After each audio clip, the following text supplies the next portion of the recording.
Okay, here we go. Volume 10.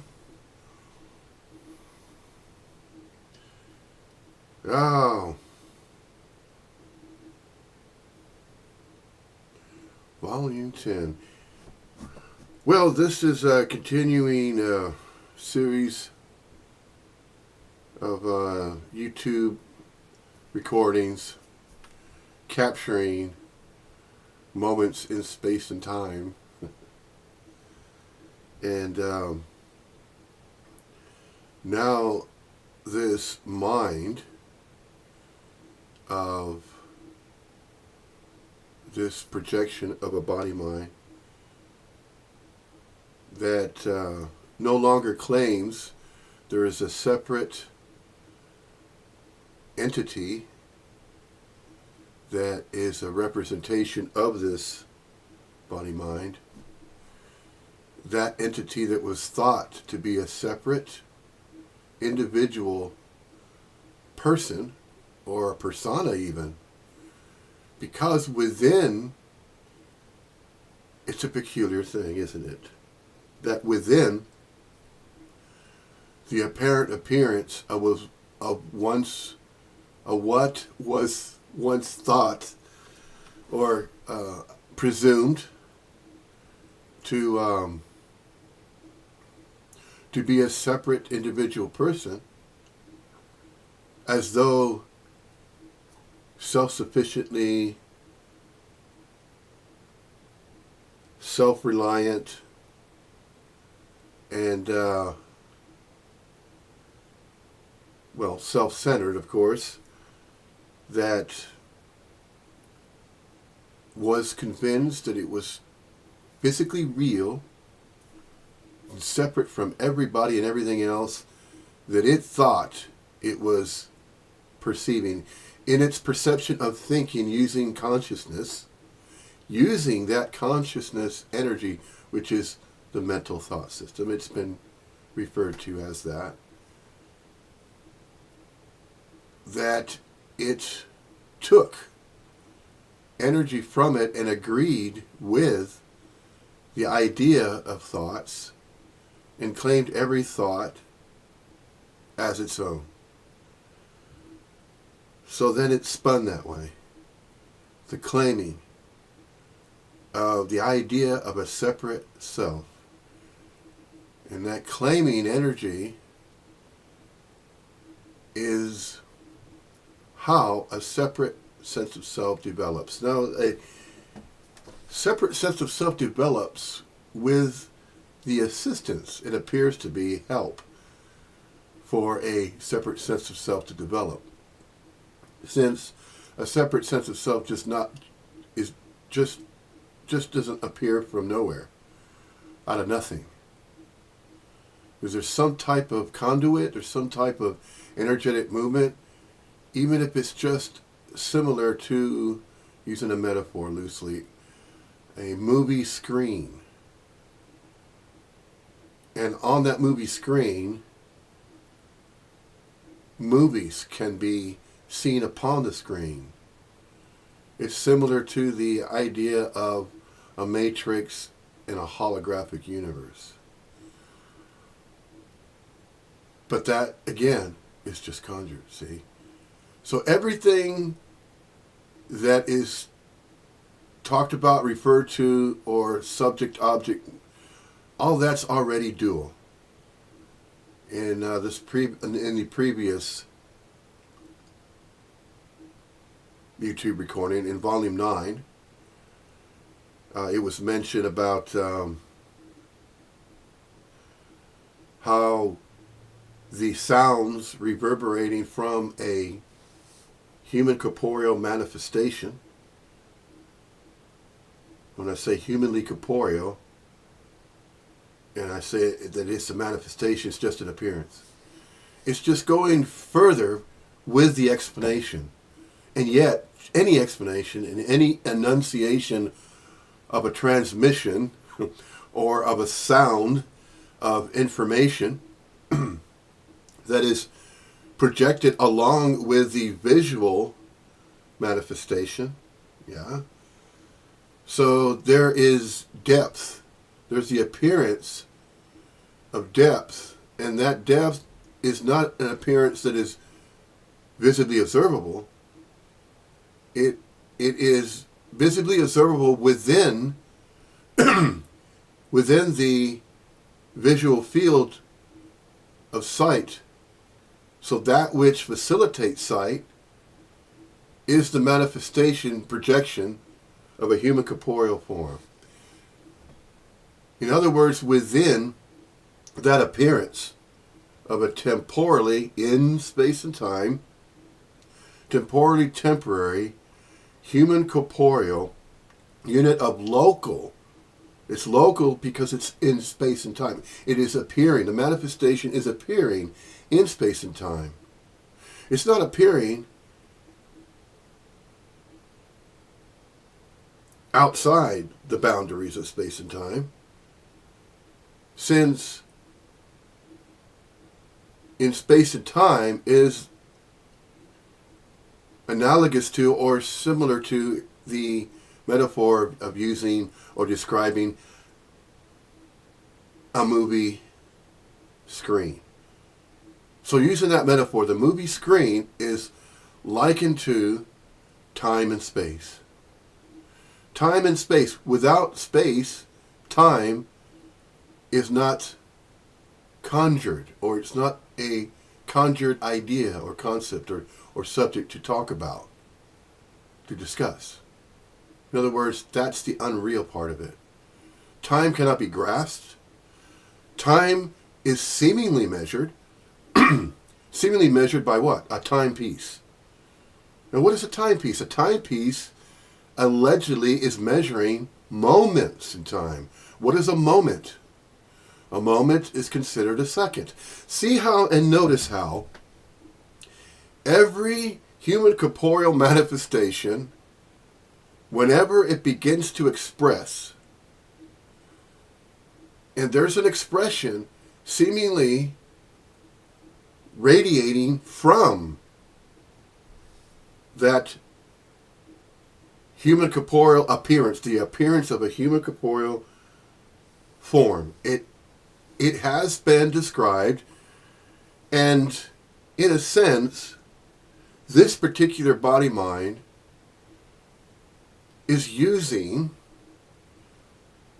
subjectivity here via a particular approach or perspective or field of study, which is science. But it's meta-science or metaphysics. There's physics, there's a standard physics regarding the properties of energies, of energy fields, and emanations, and refers to light and darkness and the constituents and the parts and all these big fancy words that sound like fancy words used in the English language that way. But it will take, to a degree, a knowledge base that is quite intellectually adroit to a certain degree. And that's not saying that, oh, well, now, since I'm not intellectually adroit, or I cannot, or I'm trying to understand what is being stated there whenever the subject of physics is brought up, because I never really studied it. See, so then there's that. But that could be construed as an excuse. But it's not an excuse for, let's say, a body-mind manifestation that happens to have a degree of difficulty learning anything, learning any subjects. Therefore, any information that is communicated using the English language to communicate to another unit of local quality of consciousness energy form, or another manifestation that is, by the way, not separate. It only apparently appears to be separate, but it's not. It is simply the energetic content within everything. It is just an appearance, and yet behind that appearance or manifestation, is likened to, in The Wizard of Oz, the man behind the curtain, so to speak. If anybody happens to have taken the time to observe and watch that particular movie, when I say a movie that was captured in production, I don't even have to explain. This body might just have to explain that, because most other body minds that were once believed to be separate individual people. But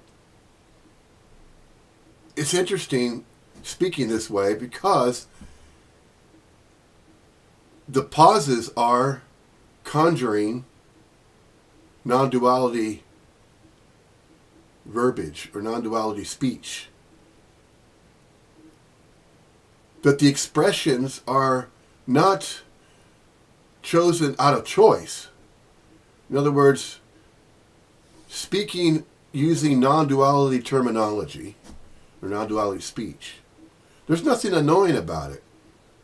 But to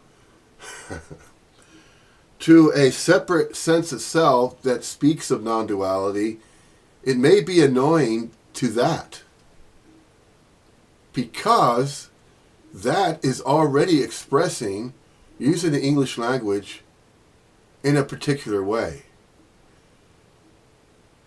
And it cannot help to either be annoyed or not annoyed by the use of non-duality terminology. But if we are going to focus on a particular subject, whenever we're referring to non-duality speech is going to contain phrases and terminology that are used to emphasize. Emphasize what? The idea, the concepts, and the ideas, and the information that is being formed. How is the information being formed? Via language. How is the language appearing to be communicated? That language is of a particular resonance, though, a particular frequency. Just as the Japanese language is an entirely different frequency of a transmission. It is likened to an impulse, or it's likened to a radio station. On a radio station, there's a device that tunes in. There's a tuner to tune in to various radio stations. And that device is a receiver. It's not a transmitter, unless, we would be referring to a walkie-talkie or a citizens band radio that are used in lorries. Truck drivers had been using them since the 1970s. And the story about that, if those who are familiar with, I'm just going to assume that anybody that is viewing this particular presentation, and I say anybody, yes, there is a projection of a manifestation of a human corporeal form that is in embodiment form, is appearing. That appearance, which is why it had been said anybody. Now, somebody, everybody, anybody, nobody, those terms right there are naturally, have been used, of course, via a separate sense of self that believes it is a unique, special, individual person,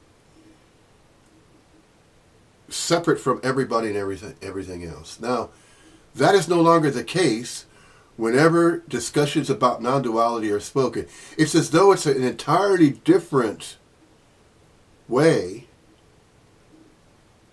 of perceiving that which is referred to as a subject, non-duality. Non-duality is not really a subject, but once it is brought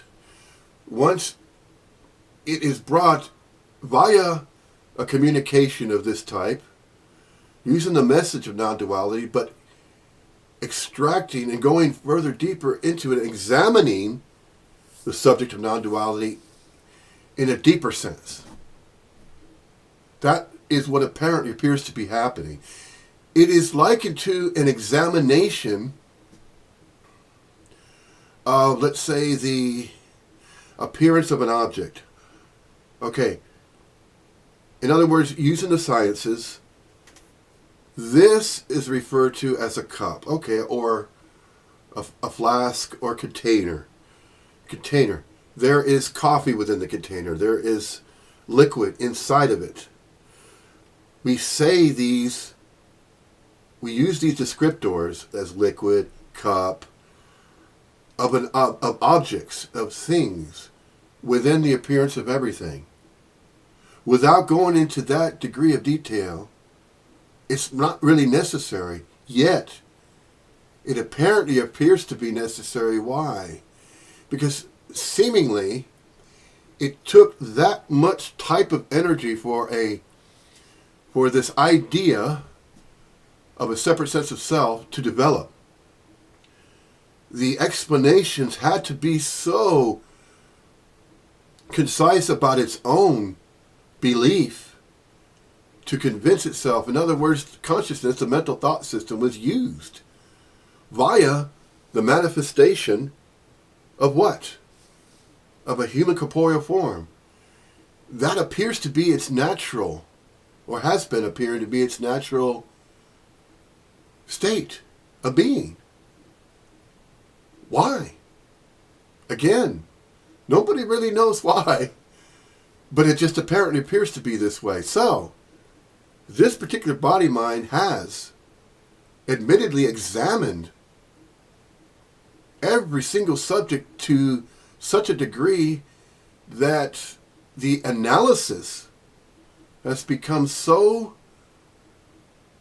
deeply enriching or enriched that the examination makes every effort, just the activity of examining, which stems from non-local quality consciousness, from a non-local quality consciousness energy field. So this visual field is an emanation of an energy form that is forming a human corporeal formation to be observed. How? The energetic movement of observation, as in the action of observing, stems from and originates from outside of space and time. So outside of space and time, there are energy fields. And these energy fields will project and manifest an appearance of something.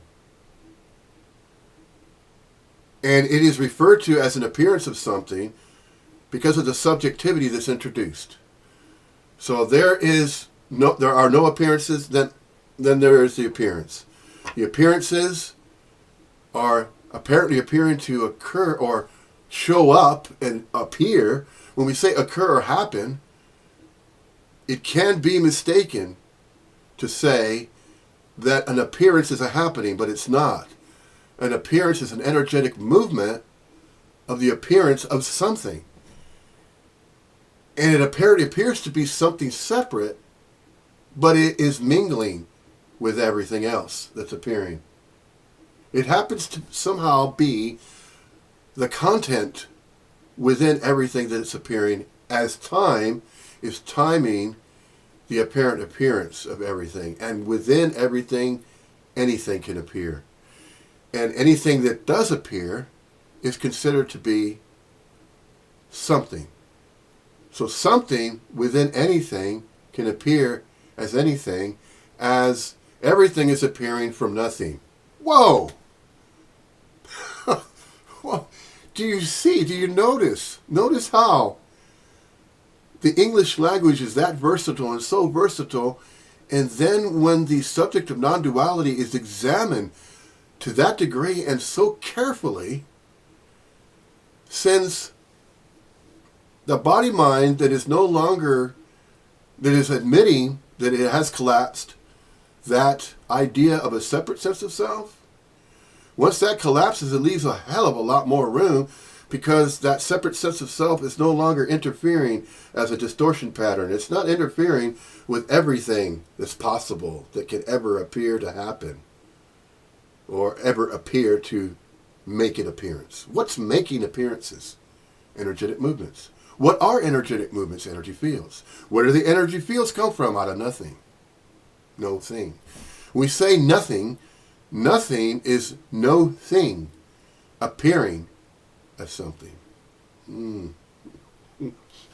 No thing.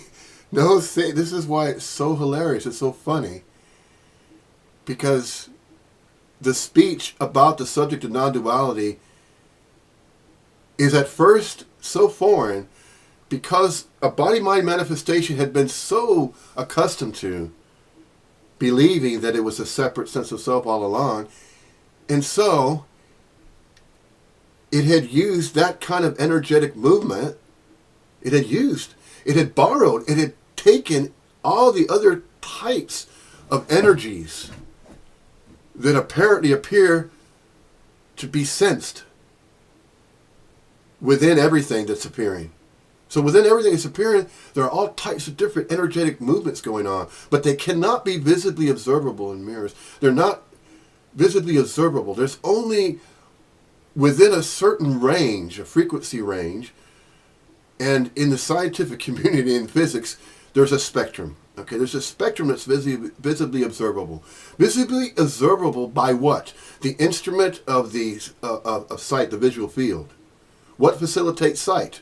Well, apparently it's been these body minds that are facilitating sight. The energy, the energetic movement that is providing the ability of a body mind to facilitate sight is behind the scenes. And when I say behind the scenes, the scenery of scenes. That is what's behind the scenes. And that is what we are. When I say we, I'm referring to we as in projections or manifestations of non-local quality consciousness energy forms that are appearing humanly corporeally so within the everons of everything that appears. As time is time the appearance of everything, everything that is appearing is going to be what? It is going to be labeled, identified, and categorized. Why? Why is that necessary?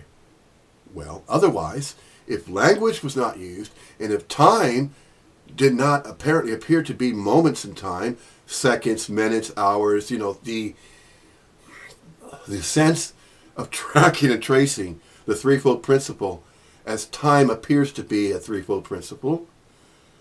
Time is really an illusion. It's been stated that way, but speaking in general terms like that, it's not going to be good enough. In other words, it's not going to be good enough for that human corporeal manifestation that was so well immersed, and it somehow was just expressing that way at a certain pace.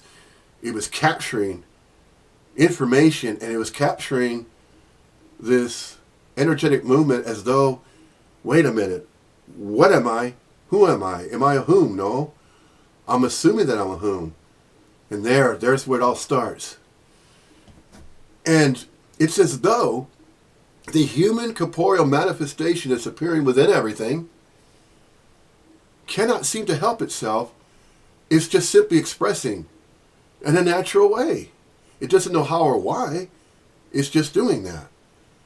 Now, the apparent appearance of doing something is an activity, is an action.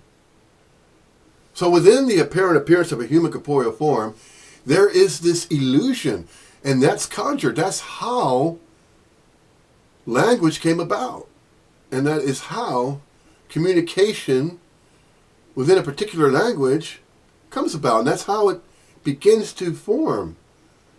And that formulation, or that organization of that energetic movement, is just simply what apparently appears to happen. Now, everything is an apparent appearance. Why is it always apparently so?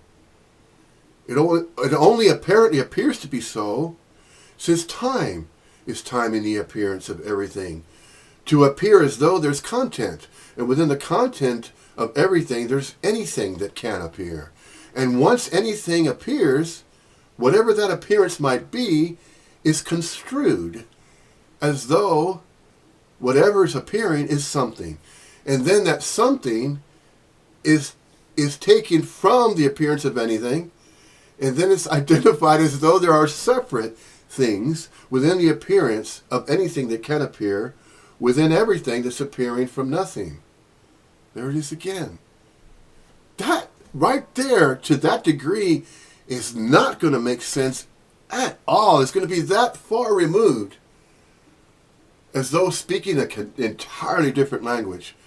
So if that's the case, then the only suggestion can be, if there is a separate sense of self that is trying to understand what is being spoken there, what is the subject of non-duality, what does that mean?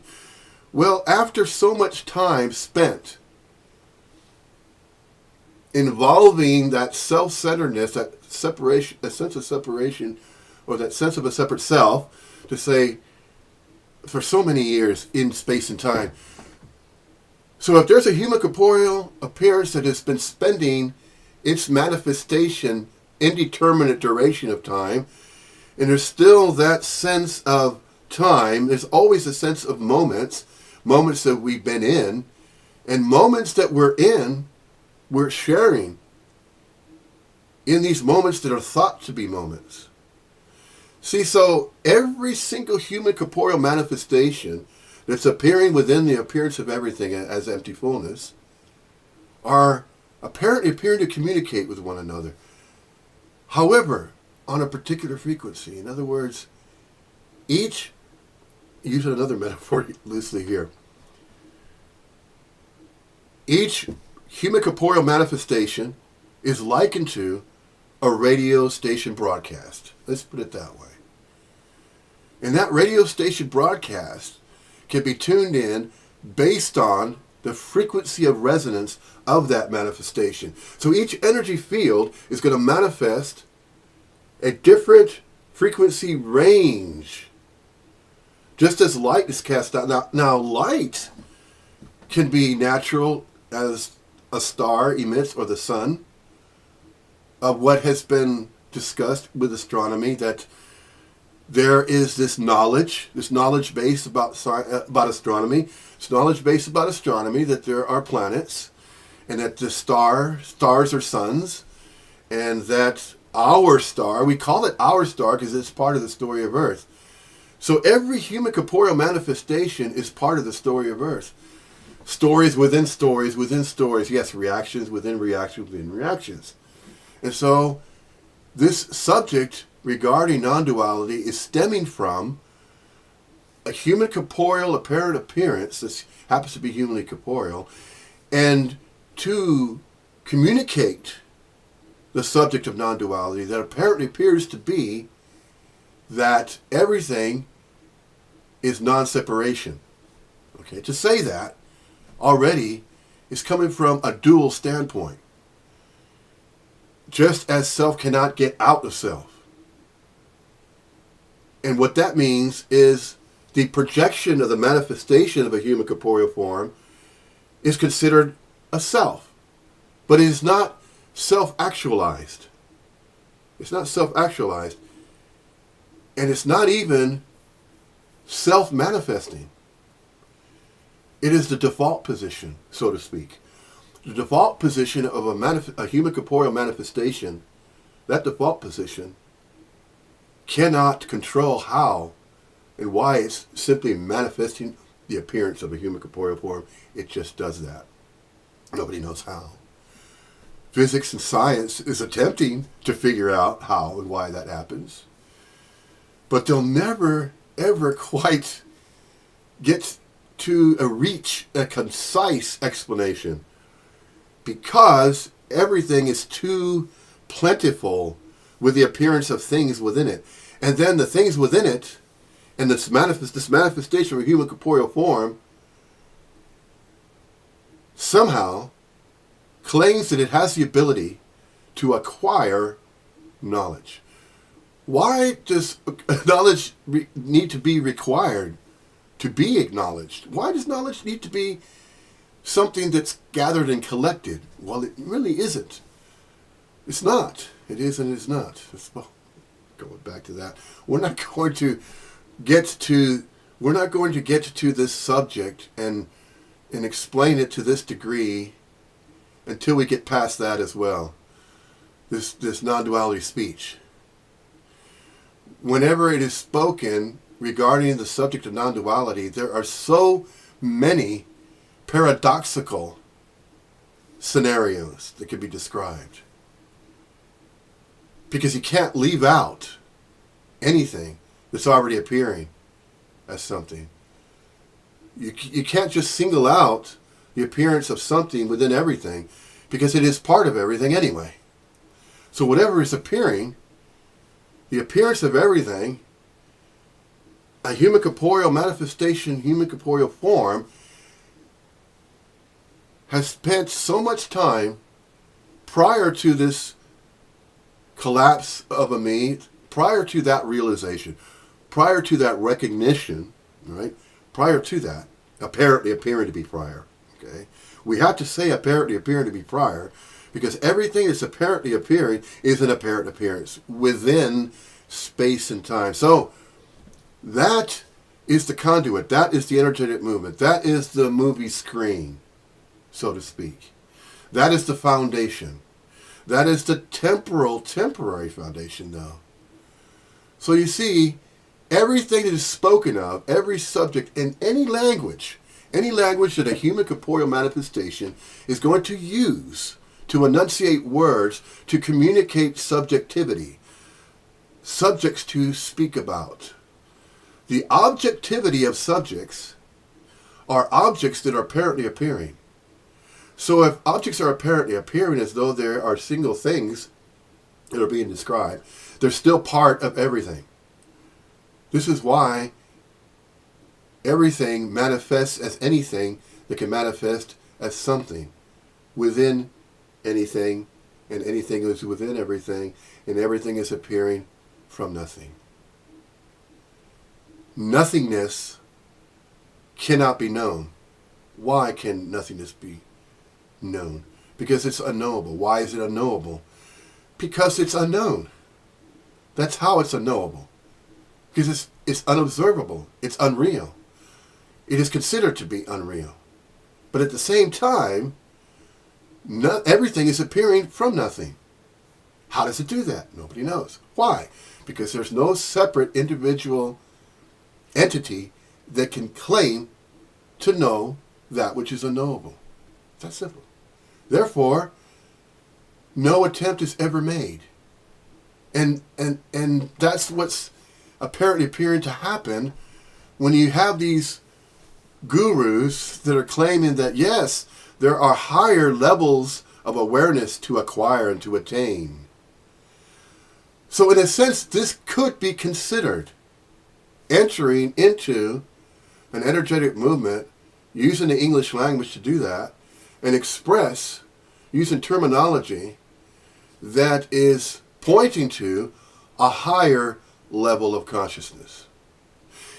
It's likened to attempting to speak to, let's say, a human corporeal form that is appearing as a younger child. Now, it's appearing in space and time for a short duration. Okay? And so let's say that the human corporeal manifestation happens to be a child.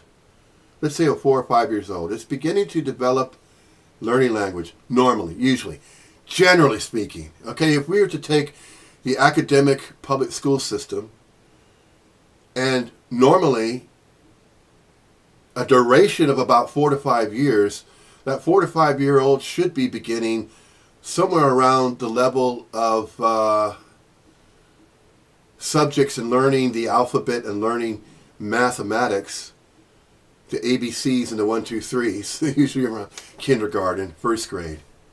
Okay, so the subjects matter, the information that is referred to and learned by what? Well, see, you can't just say that, okay, a me collapsed, therefore there's nothing else to talk about, because that was unreal. It was just a story.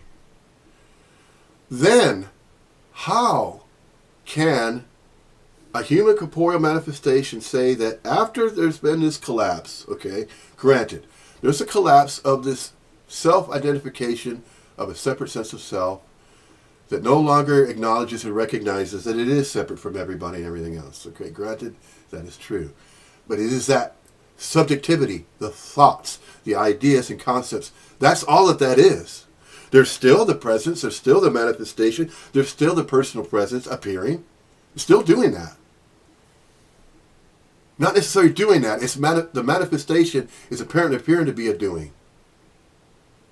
It is simply a radiation of energy. It's an emanation, just as light emanates. But there's no content in every single light emanation, is there? The sun is beaming ultraviolet rays. Is there information in that? No.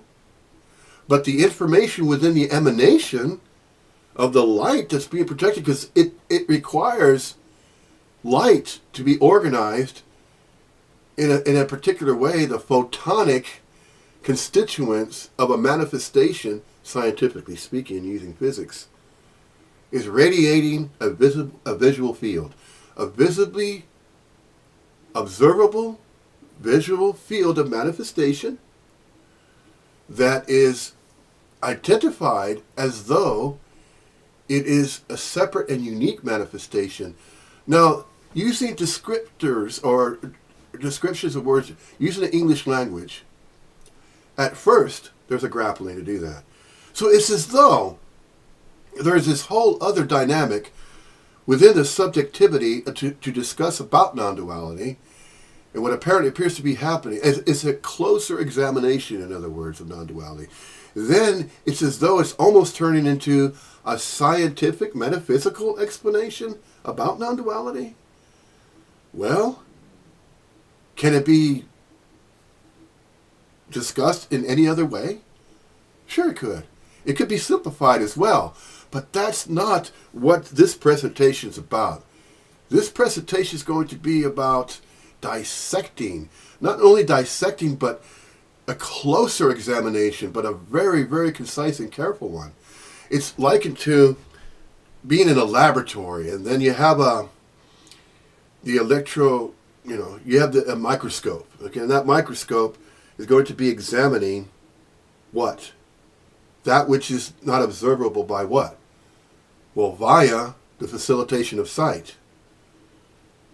Just because certain things can be identified within the appearance of everything does not make that a separate thing. It's just another manifestation. It's another one.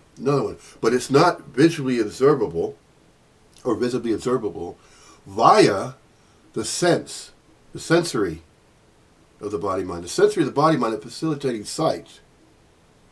Okay, there's some kind of an organization apparently appears to be going on. Something, that energy field that's manifesting in a human corporeal form is somehow believing or is not necessarily convinced, but it thinks in terms of consciousness that it is observing in a particular way, in a particular fashion. Why is there that sense that a particular human corporeal manifestation, why is there that sense that it is viewing reality, or it's calling reality, is calling that which it is witnessing or observing? There's that non-local quality of consciousness energy field, and it's projecting a manifestation of a human corporeal form as though it is separate. But you know what? This is beyond referring to the idea of separation and non-separation. What we're referring to here now is the examination of non-separation. In other words, examining what apparently appears to be going on using a metaphysical or scientific explanation about that subject, about the subject of non-duality, but going into it, into the subject in a deeper way, in a deeper sense, just as everything is appearing as something, everything that appears, there's more content within everything that's appearing. There is such a plentiful array of energetic movements of apparent appearances of things within the visual field. But that's not everything. You see? Just the visual field alone, although it contains everything it can ever possibly be, and even beyond that which is not apparently being, which is relegated to the unobservable and unknowable and unreal. See, this subject can be examined to that degree. But before that could be examined that way, in space and time, since we can get away with talking about the subject this way, we can get away with it. How are we getting away with it? Well, we're referring to it. No, I'm not sure if there are going to be... It doesn't take boldness, it doesn't take courage, it doesn't take anything to speak the English language. Just a knowledge base of knowing the alphabet is enough. It is down to what? It is down to that energetic movement that is projecting from a non-local quality conscious energy field, manifesting humanly corporeally, temporarily so, for an impermanent, indeterminate duration in space and time. So everything is appearing, granted now, if those that have been following these presentations since Volume 1, if you've been following since Volume 1, this is Volume 10 now, so if you've been following that, it was not purposely done, each volume planned. It was not pre-planned. But if you notice, if you go back to the very first presentations of this human corporeal manifestation, you'll notice kind of its infancy or its gradual development, that as though it was, wow, it was being exposed. It was expressing that it was still dumbfounded, so to speak. The manifestation of that human corporeal form of this one is still reeling. Well, I don't mean reeling. There's still more residual meanness or that sense of a separate self is still falling away. You could say that it completely fell away, but yet there are still residual energies that are left behind. It's kind of likened to a light bulb that just popped. And it can no longer emanate any more artificial light. It just freaking popped. So that light bulb is a representation of the manifestation of a human corporeal form. See? It had been expressing in such a way to a certain degree. An artificial light bulb can emit either 50 watts of energy, of emanation, of lumens, illumination of light, artificial light. 55 watts has a certain brightness. 75 watts has a little bit more brightness. A 100-watt light bulb has even yet more brightness, and then it goes on and on. A 150-watt bulb. I don't know if they make 200, 250 watts, but I think the wattage has increased via the use of halogen lights. Now, halogens, they emit a different type of light that seems brighter, but it's a different appearance of light. See, using that analogy right there, the different types of artificial light that are illuminating can illuminate at a different intensity. So it could be construed that this human corporeal manifestation is going to radiate its appearance of manifestation to a certain degree or level of brightness. Yeah? Since light cannot seek light, it's already light. Within the manifestations of an appearance of something, this human corporeal form that is obviously an appearance, and within that appearance, there's energy going on. And to say that energy is going on, it's oscillating. And how is energy oscillating? It's oscillating on a particular frequency of resonance. So in order to understand this level of speaking of non-duality to this degree, a scientific mind will jump all over this, okay, and be able to grasp what is being shared here using the English language and referring to the subject of non-duality, but the subjectivity of non-duality contains within it, and this is not trying to extrapolate and formulate and give non-duality meaning, reason, and purpose, not giving it meaning. It's just that there apparently appears to be a degree of meaning, but it's not really meaning anything. It doesn't really mean anything in the sense of the word that the intent is there. There's no intention behind speaking of non-duality. It's just simply a suggestion, an observation. And that's not an excuse to say, okay, now we can say anything we want. No, that's not it. There is no longer this sense of a separate self sitting in this chair, thinking about what it wants to say, and then it says it. Okay? That's not happening anymore. No. What is happening now? It is recognized that anything can be discussed, using the English language to discuss about anything. And when I say anything, any subject. Because a subject is considered a thing. How is a subject considered a thing? Well, a subject can be considered a thing in the sense that it is of a specific particular thing, of a particular frequency of resonance of information. Everything can be broken down to information. And when I say broken down, it can be it can be captured. Okay, the capture of information is what? A certain type of information, a certain type of subject is being captured. Now, it is going to be expressed. How is it captured? It's just like breathing the air in. That's capturing air, isn't it? But not all the air that's available. Exhaling. What is it exhaling? It's just like the meanness and beingness, the oscillation of meanness and beingness.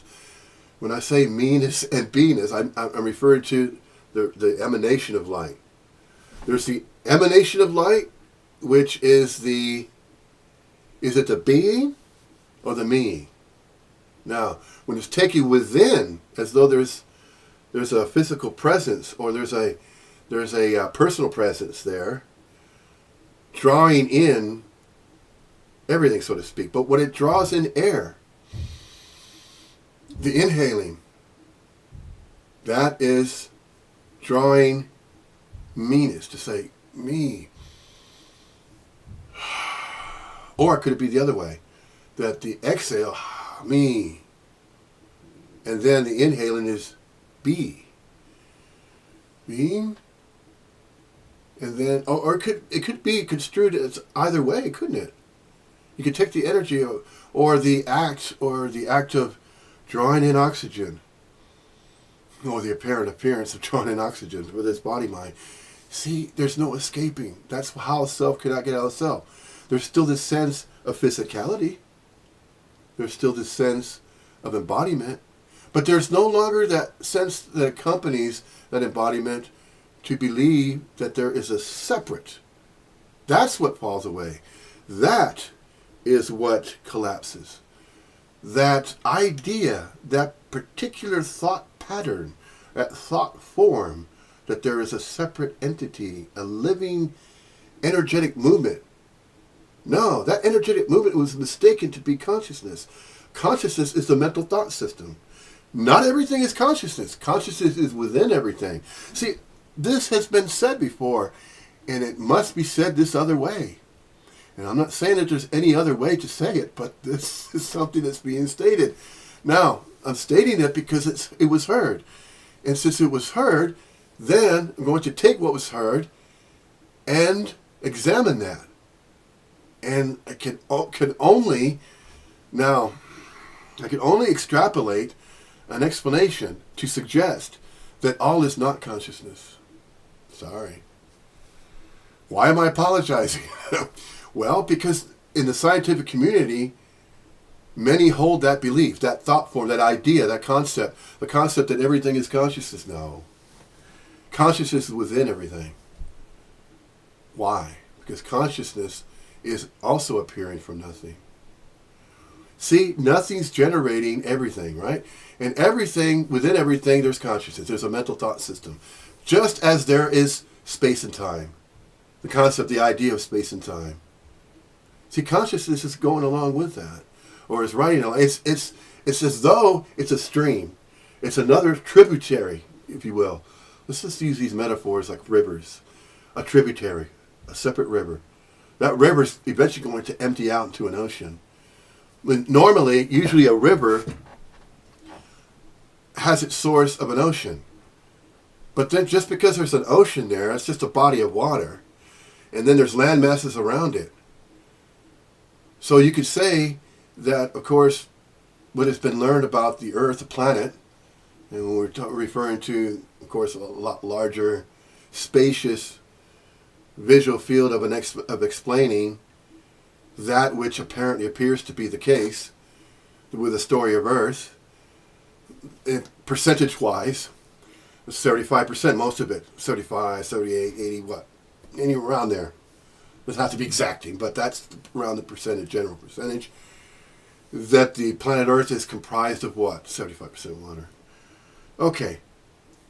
Generally speaking, with biology, the subject biology, and to refer to the embodiment as a physical state. Okay, we're so familiar with that already.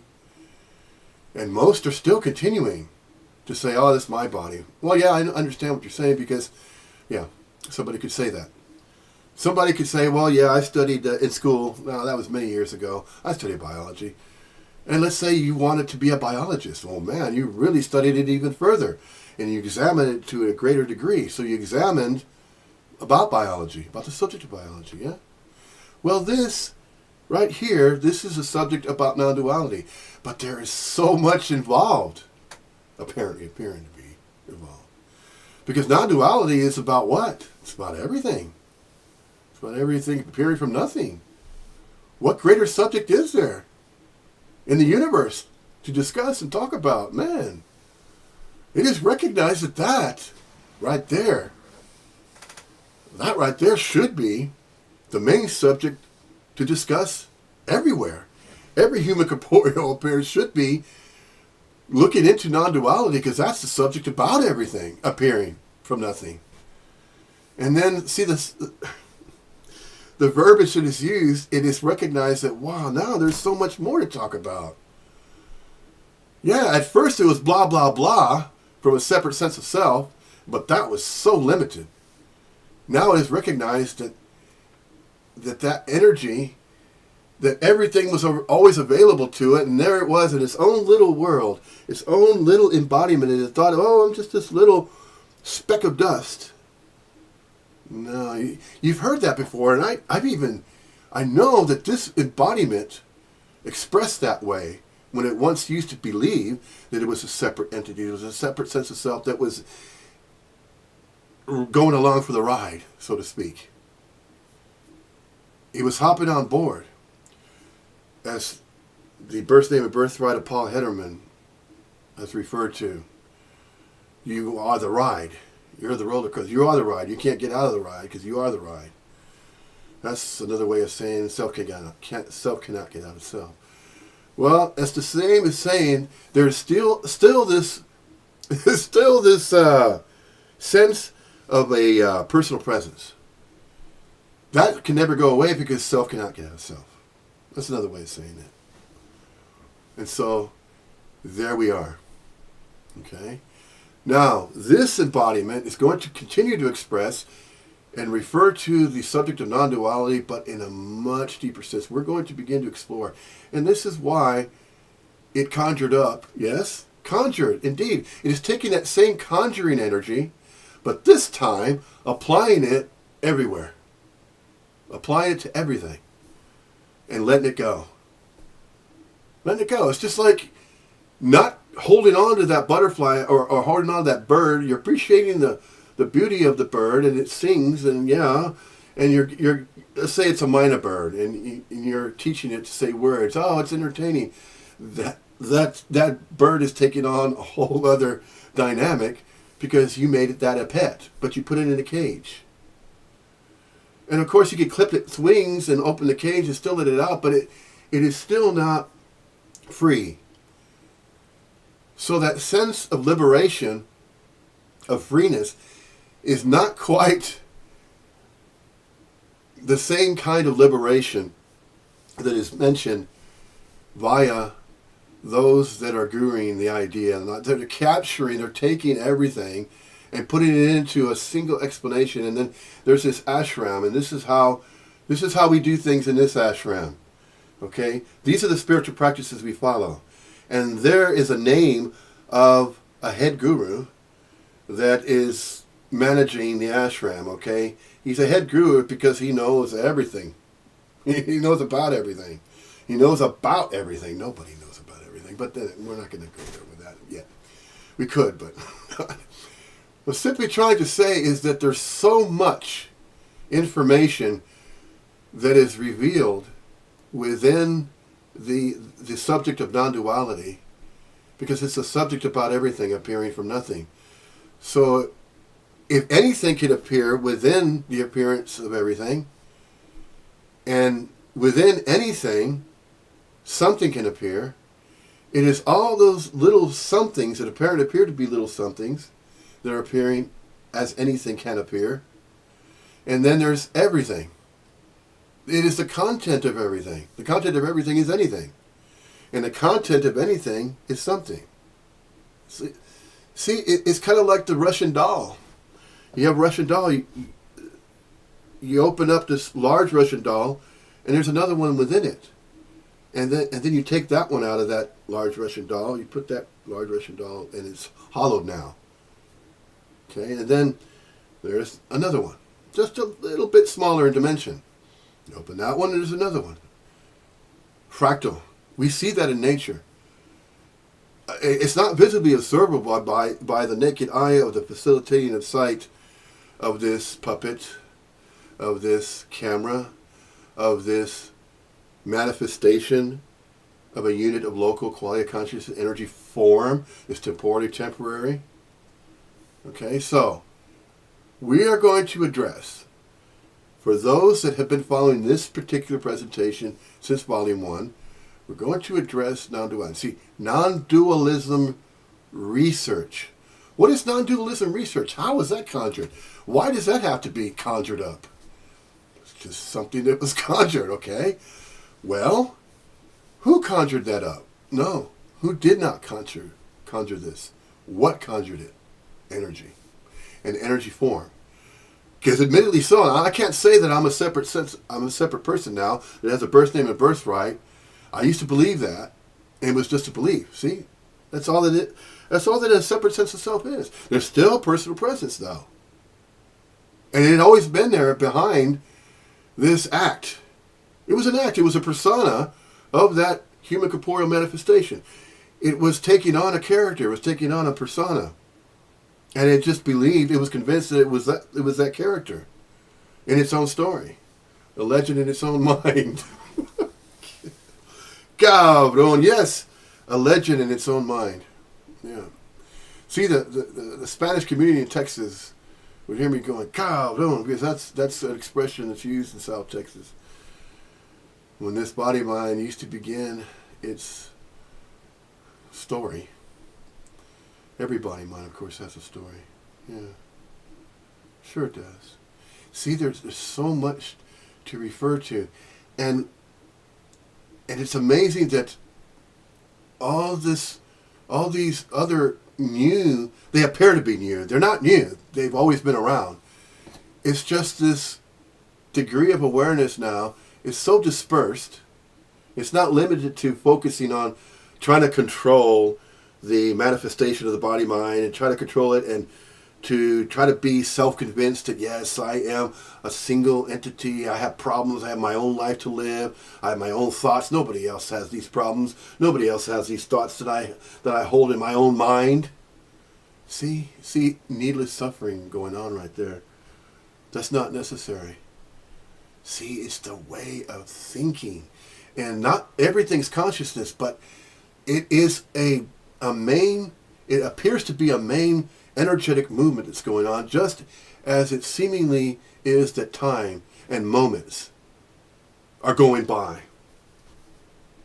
You look at a timepiece, And you can look at your computer clock, there on the lower right corner. You can see the seconds. Well, most standard computers have that on the monitor, don't they? The timestamp. And if you leave your cursor there, it'll just stay there, and then there's a date, right? And it shows the numerical date. Here in the UK, the day's first, the month's next, and then the year. But in the United States, where this body mind used to believe it was residing, if you want to refer to a place, everywhere is everywhere. There are no separate places, but geographically speaking, I don't have to be careful in the speech. Everybody's going to know. Everybody's going to recognize, sooner or later, the absolute truth and the ultimate truth about everything, which is non-duality. Non-duality happens to be the explanation, or the pointing to, or the recognition that there is no separation. Non-duality is referring to non-separation. There are no two separate, not two of anything, the two-ness of non-duality. There's so many ways now to say it. And now it's as though this artist has this new idea, and it's going to start rendering now. It's going to start painting a whole other new painting. It's taking the canvas of every-where-ness, and it is going to, wow, that's almost like poetry, isn't it? Yes, a poetic expression can be, and there are. And you go on Facebook, and beautiful poetry that's being written by these body-mind, human corporeal manifestations. It's beautiful to see that and to witness it going on. Artistic expression changes when this sense of a separate self collapses and drops, and there's this realization, a recognition. Everywhere is every-where-ness. I am mingling with every-where-ness. I am one with it. That is the oneness that's felt, sensed, but I'm not a separate being or a separate. See, this sense of a separation is not going on anymore. But that cannot be helped, could it? It's as though there's this manifestation somehow feels as though it's separate. It's a different kind of separateness now. It's not absolute separation. It's a type of a presence, but it is mingling with everything else. It's so hard to put into words to try to describe that. Because once all of a sudden it's recognized, right, that which is non-dual, that which is not two, and so there's nothing separate going on here, but the visual field and the awareness is so expansive now that it's not really getting it, okay? This temporary human corporeal manifestation is not getting anything. Because again, there's nothing to be gotten. There's nothing to capture. Okay, nothing has to be held or captured. Everything's free. This is referring to the radical freeness, the radical liberation of how free everything is. Empty fullness is so free to appear however it's going to appear, because it has been. It has been apparently appearing in space and time to be appearing a certain way. See? It's in space and time, although we're not of space and time. See? We, these human corporeal body manifestations, are mingling with absolutely everything that appears. See, that can be turned into a teaching, but it's not necessary to turn that into a teaching. But see, this is what gurus have been doing all along for thousands of years in each ashram. It's recognized now. It is. It's recognized. When I say it's recognized now, in space and time, this particular moment is capturing this video presentation. Okay, it is being mentioned. It's being mentioned. Now, this surpasses the guruing easily when it is realized that there is still separation going on there. There's not any liberation apparently appearing to be witnessed there. No. That is still separation going on. How and why is that so? Can you prove that? Yes. It can be proven this way. by noticing the obviousness that there's one ashram and there's one guru. Each ashram has its own guru, an ashram per guru. And then there's the guru of all gurus, the Dalai Lama. And so the Dalai Lama is put up on a pedestal by the other gurus. And so you have a whole bunch of other gurus. Is that not separation? Sure it is. Obviously, you have one guru here, one guru there. This guru is following certain spiritual practices. That other guru is following certain ones. And then there's groups of gurus that are following a similar type of path or a way of being. It's all about beingness, isn't it? Sure it is. Om Mani Padme Hum, the divine in me, recognize the divine in you. And then the mantras, certain types of mantras, certain degrees of mantras, certain types of, then it's applying separation and division and segregation where there is none. See, that's that habitual offending, that habitual offensiveness. The habitual offensiveness of what? Of a separate sense of self, trying to take non-duality and then explaining it in its own separate way and claiming that it is that. The non-duality is a teaching. It's not a teaching. It's just a recognition. But yet, the separate sense of self continues to scratch his head and wait a minute. No. There's still this sense of a personal presence. I still feel as though no. You're one with everything. If you're one with everything, then your speech is going to change. It's going to change anyway, and you're wondering, well, why? Why is this speech in the English language being used in a different way all of a sudden? All of a sudden, it's spontaneously recognized that you're not that separate sense of self. That's why. That's why it's going to be felt, and it's going to take over. Similarly, the same way that parasitic movement of the mental thought system, the consciousness, using the appearance and manifestation of a human corporeal body-mind, using the mind of that body-mind as though it has its own body-mind, and then using that energetic movement of a sense of a separate self, that this is my mind, my body, this manifestation that's appearing visibly observable in mirrors, but it's both real and unreal. See, that's how it's both real and unreal, and that's how and why, in a sense. If you ever wanted the hows and whys, there it is. It can't go any further than that, though. Because that which is beyond that, those type of hows and whys, is unknowable. So you continue to question that, and you're not going to get anywhere. Well, nobody gets anywhere anyway. There's nowhere else to get, because there's every-where-ness. Well, just goes on like that, of course. So there it is.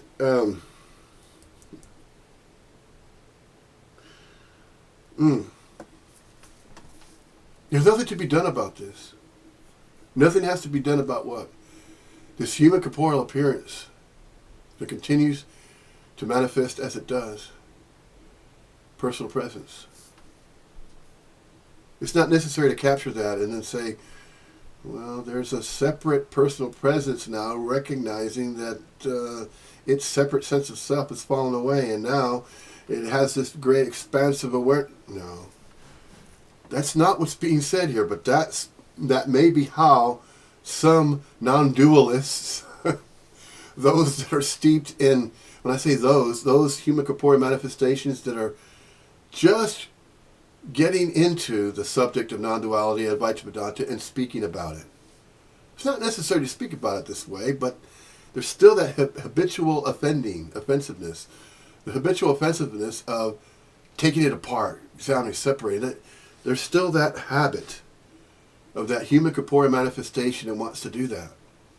And so it believes in the belief that it needs to tone it down a bit.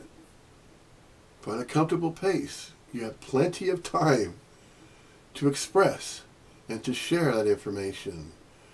Look, you have all of the tool sets that you need, so to speak. You have now the internet. Now you have an audience. Well, the apparent appearance of an audience. See, there's everything appearing, right? And within everything, there's human corporeal manifestations appearing within everything. And so these video presentations are addressing those personal presences. Now, those personal presences are part of everything that's appearing as time is time in the apparent appearance of everything. So within everything that's appearing, empty fullness, there are also human corporeal manifestations appearing. But they're temporary, though. They're not permanent. They're impermanent.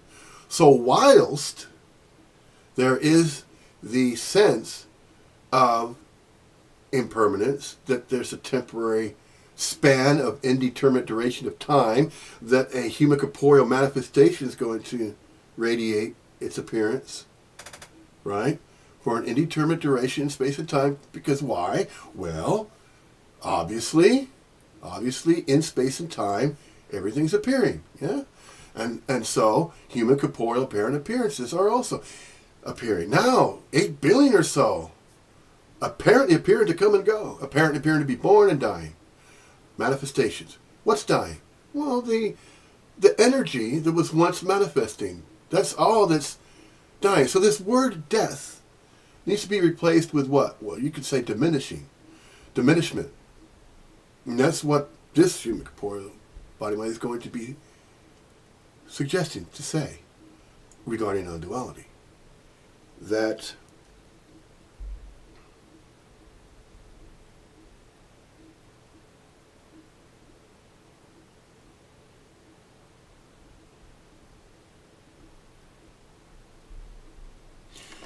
the manifestation of a human corporeal form apparently appears to be different because it's a different frequency of resonance within everything that's appearing as time and the appearance of everything.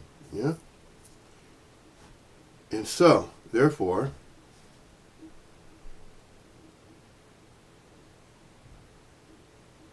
so many ways to share this information, to express it. What is being recognized here. Not here, but everywhere. The every-where-ness. We're automatically mingling with it. Constantly, all the time, every single second. The clock that ticks is ticking. It's just ticking. It's just time and the appearance of everything. What a beautiful demonstration. What a beautiful illustration. That's just, that mystery alone is amazing. It is extraordinary. The extraordinariness of it, the beatitudes, the innumerable beatitudes, the awesomeness, the extraordinariness of just recognizing the beingness, the oneness. This is how and why these manifestations believe that they need to become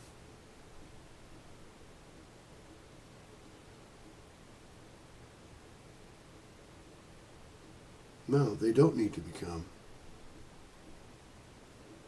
But it is still as though these personal presences, this energetic movement of manifestation is appearing for a reason, meaning, purpose. It's not. Because everything is apparently appearing of its own accord and volition. Well, if it's appearing of its own accord and volition, that must mean that this manifestation is also doing the same. Not doing, but is appearing. It's appearing the same. The appearances are not doings. They're simply appearances. Energetic movements. So, is there anything to be done about that? No. But it still can be discussed about. It can be talked about. It could be referred to. It could be pointed at and pointed to. Do you see what I see? Do you see? I know you're not a you. You're what? We are what's. See, there's a collective. It's not a collective consciousness. Although this body mind has used that, but now it is recognized that consciousness is within everything, the appearance of everything. And that consciousness is seemingly a constituent part for manifestation to appear. for a human corporeal form to express as it does. To take sound, turn it into a language, enunciate it, speak it, via its unit of local quiet consciousness energy form, via its form. Its puppet. It's going to, the puppeteer is going to pull the strings a certain way now. A certain way. Now it realizes that the puppet can now take a life of its own. It could now use the energy. It no longer requires the strings. Because there's so much time was spent, the puppeteer spending with that puppet and bashing it, just as a, there's this, in public circles, in the public arena, there's this magician by the name of Dynamo.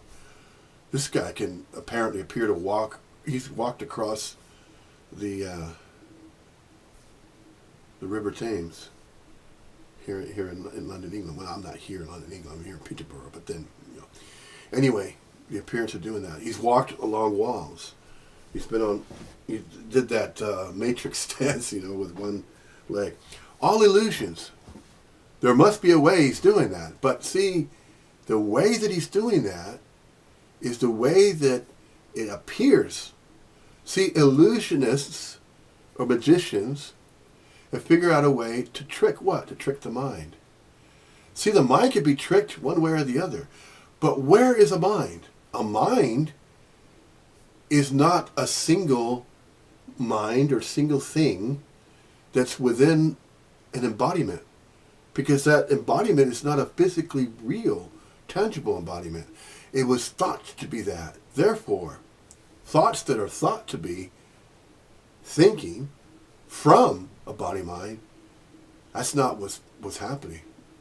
That's not what was happening. What was simply happening there is that manifestation had no limit. It still has no limitation, but it thought it did. The projection. And the reason why it thought it did is because it was observing. It was observing all the other manifestations. And then it was observing and saying, how is this so? Why is this so? How is this so? Okay, so there's no separate sense of the self, but yet there's this appearance of a manifestation of a human corporeal form. What is that? Is that separate? It apparently appears to be. What is it? It's definitely not a whom. That human corporeal form is not a whom. It is a what? What is it then? Energy. What type of energy is it? Well, it is of a particular frequency. What frequency is it on? It's on one of many. Sorry. One of many, and then the sense of separation begins to try to capture that and say, oh, you're okay. There, see, you're back to a separate frequency of energy. It's separate from, no, it's not. It's not separate from everything else. It is mingling with it. It's a mixture. Okay, so that gives me the excuse to be a single, I can go back to being a single, separate, individual person now, can't I? I could be okay with that. No. You never really changed. You are always this human corporeal manifestation. You've always been that. But it's been mistaken. The energy has been taken and drawn in and then interpreted in a particular way to say that, oh wait, there's a separate, individual, self-sufficient entity that can control the manifestation. The controls are not going to come from the manifestation. The controller's back here. Yeah? It's as though a puppet is animating itself, is trying to cut its own strings, like Pinocchio, and say, I'm a boy. No, you're not. You're a puppet. No, when I feel like a boy, I really do feel like a real boy. No, you're not. So the puppeteer is speaking to the puppet. If the puppet's going to come alive, if it does, it's going to ask itself, well, who am I? You're not a whom. Pinocchio, you're a what? What do you mean I'm a what? Well, you're a puppet. No, I could think I have consciousness. I have no, you don't have consciousness. You're borrowing, you're using consciousness. I am? How am I doing that? Well, you're being enlivened. You're obviously, it's sort of like the story of Ted, the teddy bear that comes alive. There was a teddy bear also used in that movie, AI, Artificial Intelligence. But that was a little mechanical one. Wow, that was a really entertaining movie. That was. Yeah.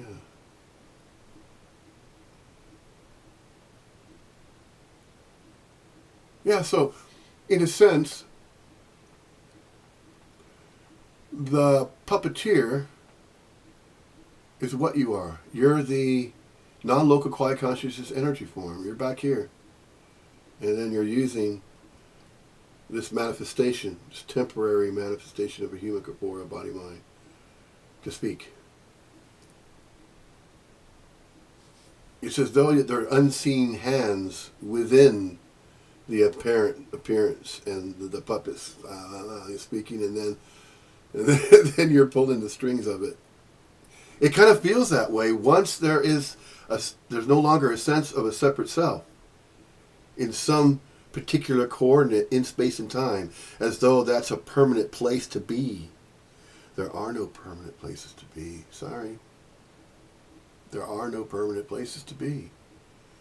Why are there not permanent places to be? Because there is no separation. There is simply everywhere to be.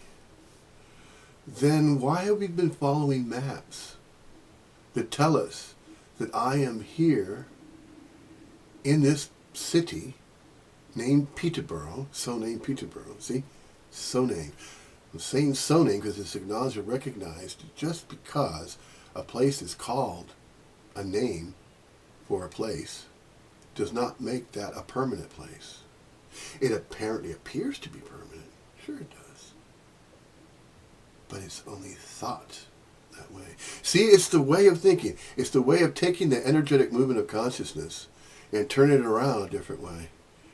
It is. It's as though there's this switcheroo. And he's referred to that switcheroo, that word, in a few of Paul Henneman. So I'm just going to simply say Paul Henneman, the action figure, the body mind. Had the birth name and birthright of Paul Henneman. And I can't say it in either way because it's recognized that way now. I can't go back and say, well, I am a separate person and I have a birth certificate to prove that I am a separate person now. I'm just going to go back and do that again. Can no longer do that. Can no longer think that way. It's a way of thinking. It's not a doing. Yeah, it's a way of thinking. So I'm not going to think that way anymore. So how am I thinking this other way now? Why is non-duality such an obsession to this manifestation of body mind? Why is it an obsession? Because this is what was being sought all along. Since the seeker is the sought, that which is already not requiring to be sought is already the sought. So if that's the case, then this non-duality is describing about how separation came about, how and why it did, and why it is no longer apparently appearing to be the case. See, this is non-dualism research, man. This is taking the subject of non-duality and really digging very, very deeply into it and analyzing the linguistics behind it. Because behind linguistics are not necessarily meanings, but they are explanations so that it can be recognized more clearly. Recognition in consciousness, it can be recognized in a more clear, concise way. How is that so? Because apparently it appears to be so. It really does. Try it. Try it. If you're of that type, okay, getting back to the frequencies, radio stations, and, okay, picture this. I'm going to use this analogy. This has always worked.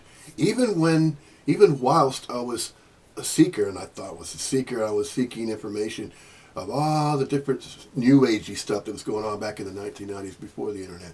This was right when the internet was beginning. Right when the internet was beginning, there was this plateau of all kinds of interest in the paranormal, supernaturals, the aliens, UFOs, the Bermuda Triangle, all of these things, these interests were sought. Okay, and then all of a sudden, and way in the background, there was these religious beliefs, but that was a struggle to release what I thought was this physically real, permanent body mind that was born, and that it had to go to church every Sunday. This is South Texas, the Bible Belt. This is still going on. Oh man, see, I really feel sorry for them. I feel sorry in a sense that if they can only recognize this, to really truly appreciate everything, and to realize this is what all religions are referring to, except what had happened. The core essence of Advaita Vedanta, Upanishad's non-duality, were overshadowed by what? By a sense of a separate self to organize together and create these belief systems, these religions that do not go anywhere. All they do is imprison. They imprison the natural emanations and the radiation of human corporeal, beautiful energetic movements. Beautiful. Just the appearance alone is gorgeous, man. It's beautiful. Just the energetic movement of a manifestation of a human. That's why a baby, that's why an infant is so precious. Because it is everything recognizing that newborn little baby is going to go through all of these different experiences that it thought it's going to think and believe that it's going through experiences. But don't put it through that. Why? Because you remember how much anguish and suffering and all of these things that go along with trying to bottle up and bundle up the sense of a separate self and that feeling of defensiveness that you need to defend yourself. And you need to defend yourself from what?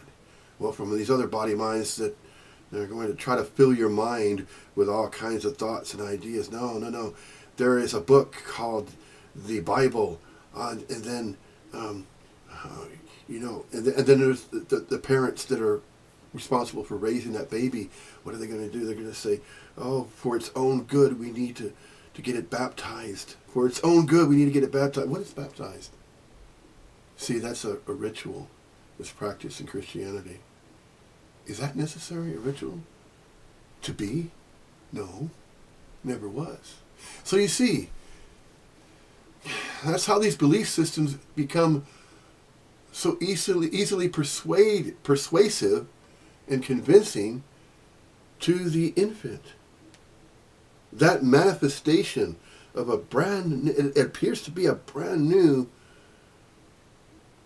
life. It's life. It's life represented through a brand new form. It's a reorganization of a body-mind manifestation human form. Because it's part of everything. And so to interfere with that, see, this is why these anti-abortionists feel so strongly about that, because that, in a sense, well, the way the Christians put it, they say, well, you're interfering with a soul that should be born, and you're preventing that soul from arriving into the world. No.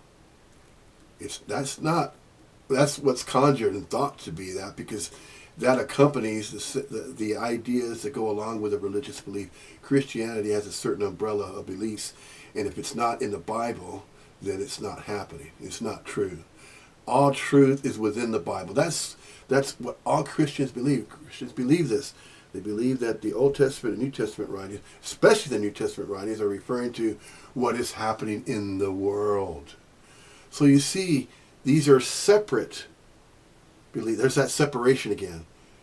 Each human corporeal body mind that believes it is a separate person with its own birth name, birthright, birth name, also accompanies not only the birth certificate and the identification cards, in the United States, of course, I'm so familiar with that. I have to refer to that because that's what this body mind thought that it was going through, and that it was that.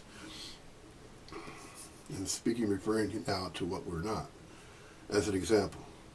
And using this body-mind manifestation, it is no longer recognizing that that is so, because that was not so. By studying what we're not, it will reveal what we truly are. And this is what's apparently appearing to happen with this body-mind manifestation. It is recognizing and understanding via studying what we're not, which is separation, which is a local unit of quasi-conscious energy form, separate from everybody and everything else that is manifesting a human corporeal form, and taking the mental thought system, taking the consciousness and agreeing with it, agreeing with however it's spinning, and not recognizing and realizing that that manifestation is already mingling with everything that's appearing. So if everything is empty fullness and is appearing to arise of its own accord and volition, these human corporeal manifestations are also doing the same. Not doing the same, but are appearing the same. Because time is time and the apparent appearance of everything, which is empty fullness. All that is and all that is not empty fullness is both real and unreal, observable and unobservable, knowable and unknowable, for no separate body, because there is no separation. See, there it is. That's all in one paragraph right there. That encapsulates the whole thing, the whole kit and caboodle, so to speak, or the whole.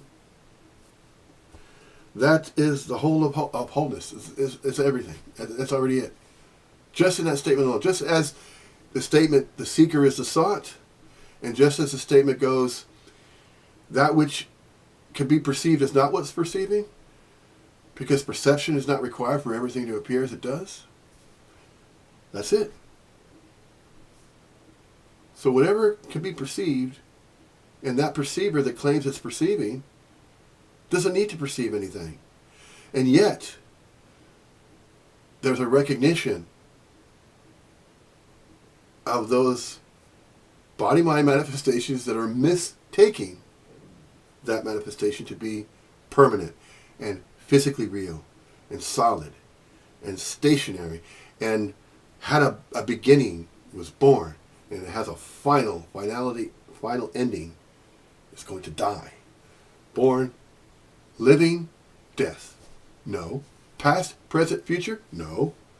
See? The separate sense of self is familiar with those concepts and ideas. And it takes its reality to be that.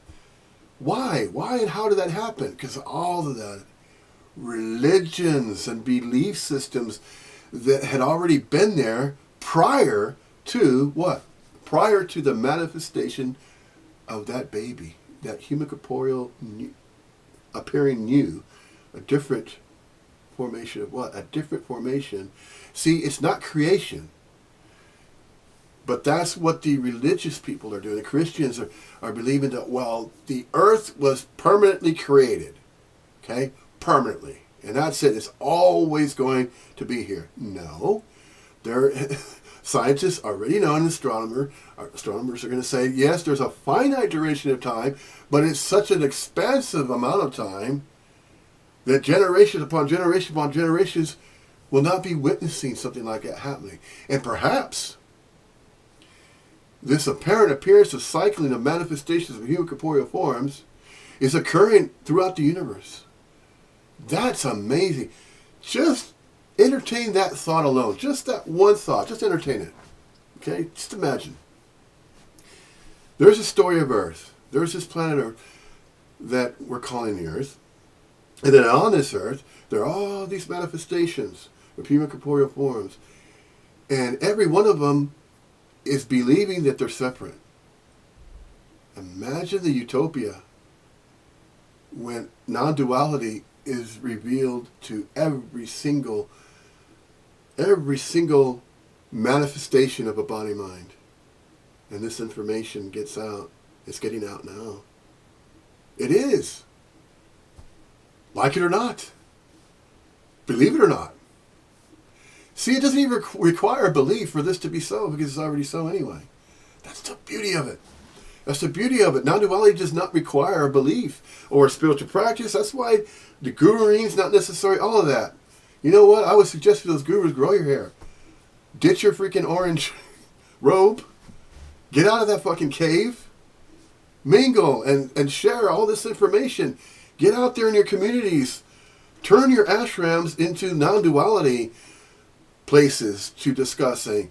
A satsang should be going around everywhere, but they should not be the guruing type. It should just simply be just however the manifestation came about to be. And you know what? That's what apparently appears to be happening now. In the Western world, when we say Western, of course, in the West, from the East, that's just an expression, of course. There are no spaces, there is no East, West, North, South, there are no directions. Yeah, but a manner of speak, the manner of speaking, the speech is still the same. To convey what? To convey the understanding of an idea. An idea of what? Of what we're referring to. We're referring to a subject here, right? Okay. There's no wrong or right way to speak. But then, depending upon the subject matter, there's a certain manner of speech that is used. Whenever the English language is used, certain types of explanations, certain types of terminologies are going to be used because of the subjects that are being discussed. Okay, what are the subjects being discussed? Well, they require certain types of words to be shared. Well, you know what I mean? Do you understand what I'm trying to say? Do you understand what is being said here? Of course you do. Don't have to explain that much. So, how does this body-mind know? How does it know what to share and what type of information to say? There's something else going on. And this body-mind is not controlling it. I can't explain. This body-mind can't explain to you what apparently appears to be happening. It's not an awakening. Because this body-mind has always been awakened. How does it know that? It's always been. Because it's being. Just by simply being. You're already awakened, you're already enlightened. Wherever you find that self, that personal presence to be, there you are, you're already being. You're everywhere. So that's why it is recognized that there are no separate coordinates, places in space and time. It only apparently appears to be that way. Because everything else is apparently appearing in space and time in that particular way. As though there are separate places to be, so we travel. But then, it can be demonstrated that apparently appears to be happening. This is why it's said apparently appearing. Because it's both felt as though this is a physical body. It's felt as though it's physical, and that within space and time, experiences can be had. But don't call them experiences. Because the moment you call them experiences, then separation, the idea of separation, sets in again. That's not what this is about. Non-duality is not about that.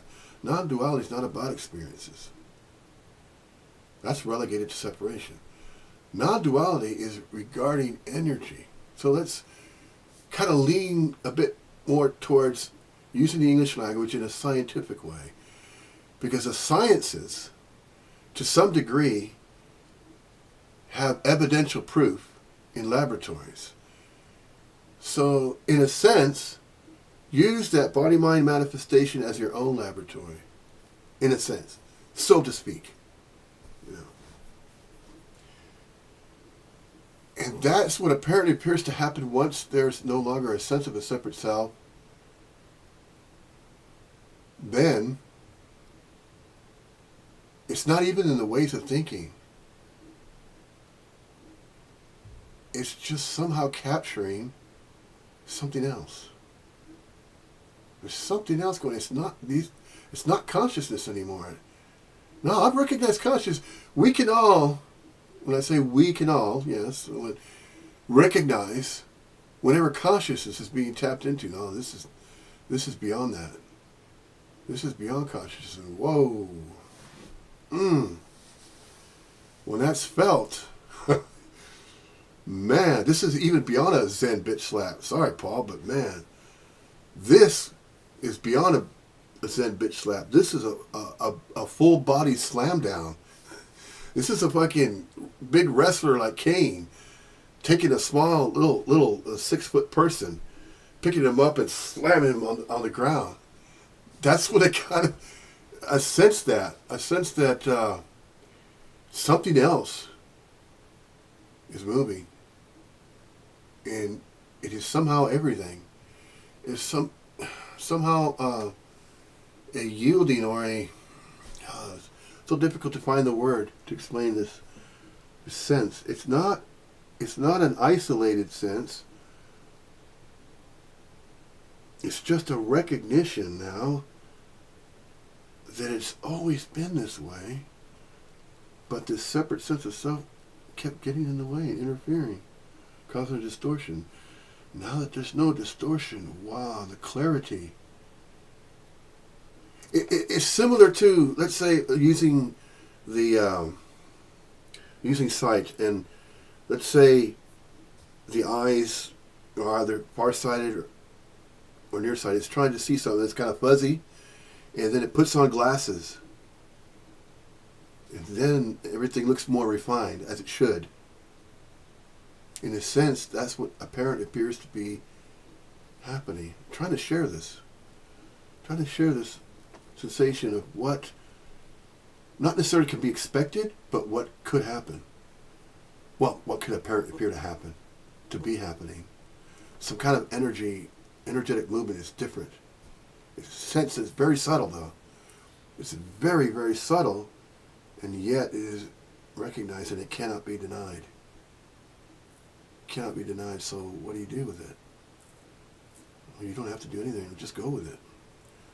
If you fight against that energy, however the energetic movement is moving, however it's going to arise, just go with it.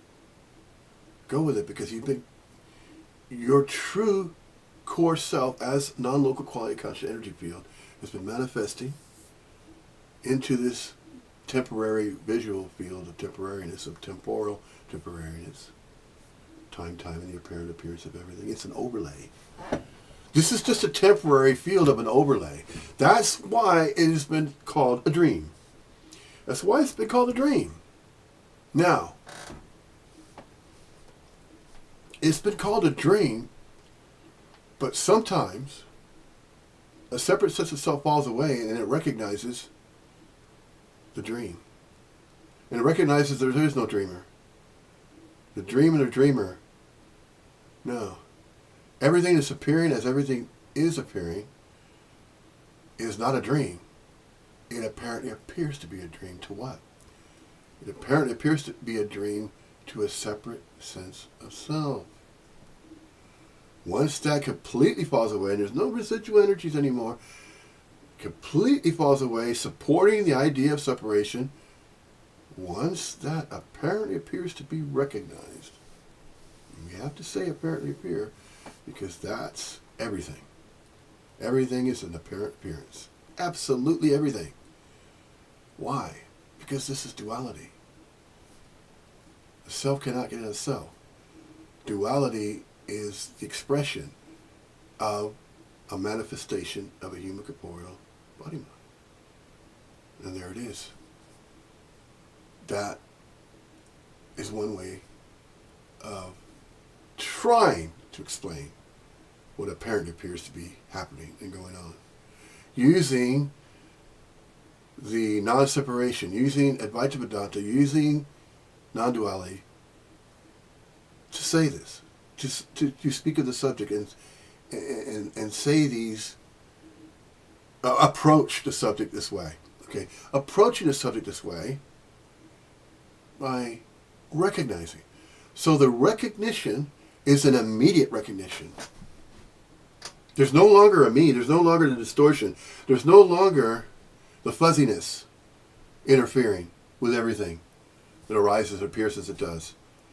That separate sense of self required a lot of energy to focus on a point in space and time, and then bundle up that energy and then focus on that point, and then give that point of space and time plenty of energy to do what? To develop into what? A separate entity. To take the manifestation of a human corporeal form that's free, mingling with everything, and then trying to cage it, trying to contain it, try to put it in this, try to box it away, trying to capture it, just as using that analogy earlier of a bird. The manifestation has wings. It's free to fly wherever it wants to, and it will. And where will it fly? It will fly everywhere. The every-where-ness of everywhere.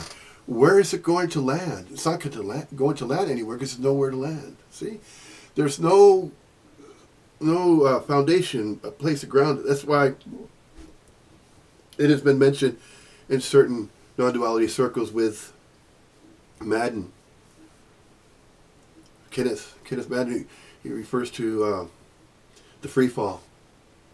Yes, it is similar to that feeling of free falling. Yeah. See, after reviewing all these different takes of non-duality, or different explanations, different manifestations, different human corporeal, temporally temporary manifestations of personal presence manifesting from non-local quiet consciousness energy fields. That is everything. But it's both. It's all mingling together. So that which is manifesting is still mingling with everything. It apparently appears to be so. But it's mingling with it in space and time, temporarily. It only the apparent appearance of temporariness is just an appearance as well. But it appears as though it's finite. It appears as though it's suspended. It appears as though it's separate, but it's not. See? Yeah? Non-local quiet conscious energy fields, human corporeal manifestation. Okay? Unit of local quiet conscious energy. How is it local? Temporally. And how is it manifesting? In space and time. Is it of space and time? No. Why is it not of space and time? Because it's non-local quality of consciousness energy. It's not a separate energy field. It is mingling with energy field, and then it's nothing, okay? The non-local quality of consciousness energy is nothing. And then it manifests as everything. And within the manifestation of everything are human corporeal, energetic manifestations from nothing, from the non-local quiet consciousness energy field that's mingling with nothing. That's the unseen, that's the unknown, that's the unknowable, that's the unobservable.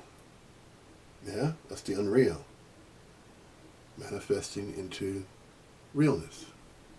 Not exclusively realness, and not exclusively unreal. Yeah. So there it is. There we are. Here we are. There we are. Everything is appearing from nothing. And so, also, the human corporeal manifestation of a human corporeal form is appearing. It's a manifestation of an appearance with everything else that's appearing. But temporally so. And in space and time, but not of space and time. Why is it not of space and time?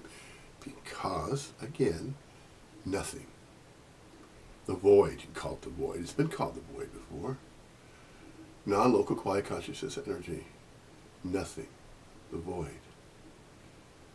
Every-where-ness. But to say every-where-ness is to acknowledge that every-where-ness is everything, and is whole, complete, and perfect as it is empty fullness.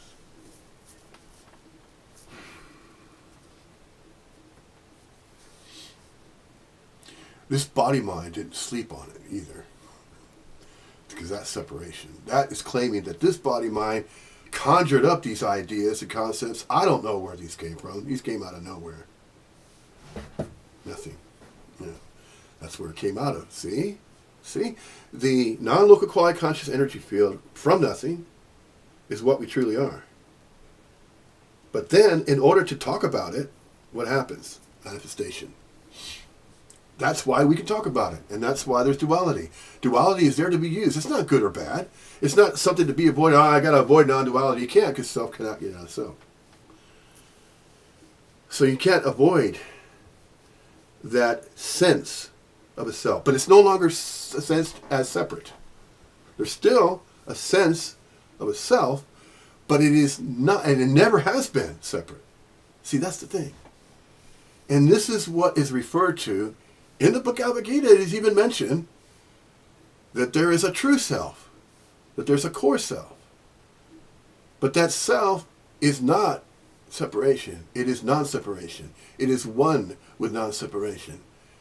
It is that oneness that's referred to in spiritual circles, except the spiritual practices are emphasized, and then it becomes a belief, and then the belief turns into a religion, and that is what's happened with Buddhism, Hinduism, Zoroastrianism, all the other isms, all the other beliefs that are apparently appearing to have been, all those collapse, all those don't matter, off the fucking game board. It's true. All of the damn beliefs are off the game board. Why? Because consciousness is not necessary. Consciousness really isn't. But the only necessity for consciousness to be used is to express this, to share this information. To share this information, how everything is non-separation. Everything is non-separation, and this is the way that that is being recognized and being conveyed and shared.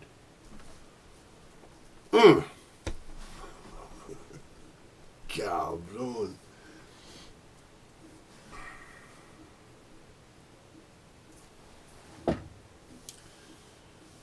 Oh, man.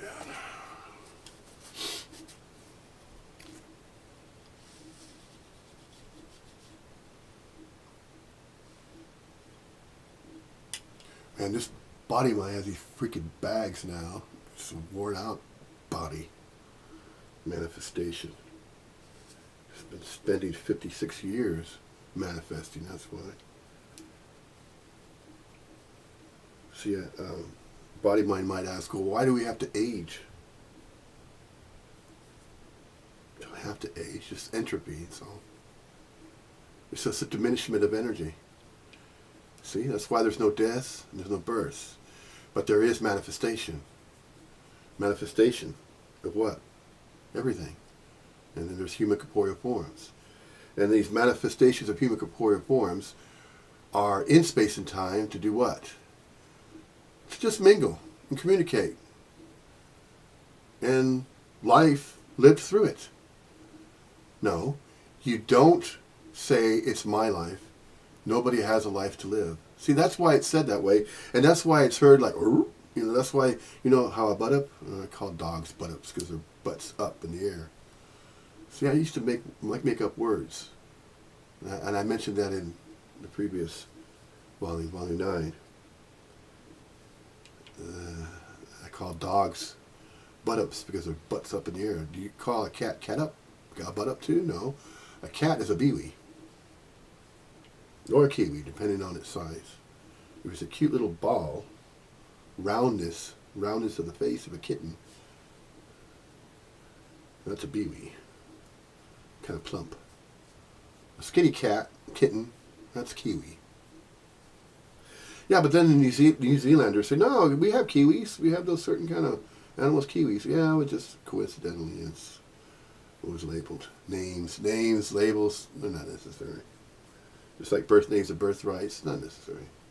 Especially once it is recognized that there's non-separation, that nobody is a separate person anywhere to be found, because there's no fixed position anywhere, and there's no separate person anywhere. It's every-where-ness.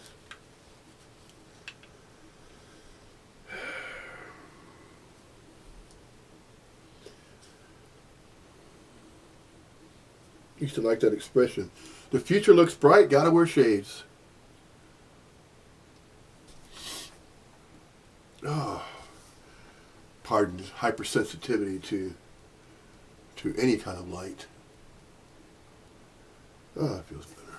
Yeah, I gotta use Visine. Yeah, I will in a little bit. Okay, volume 10. A brand new satsang recorded on YouTube. I always look forward to these. I always look forward to Paul Hederman's from his Zen Bitch Slap website.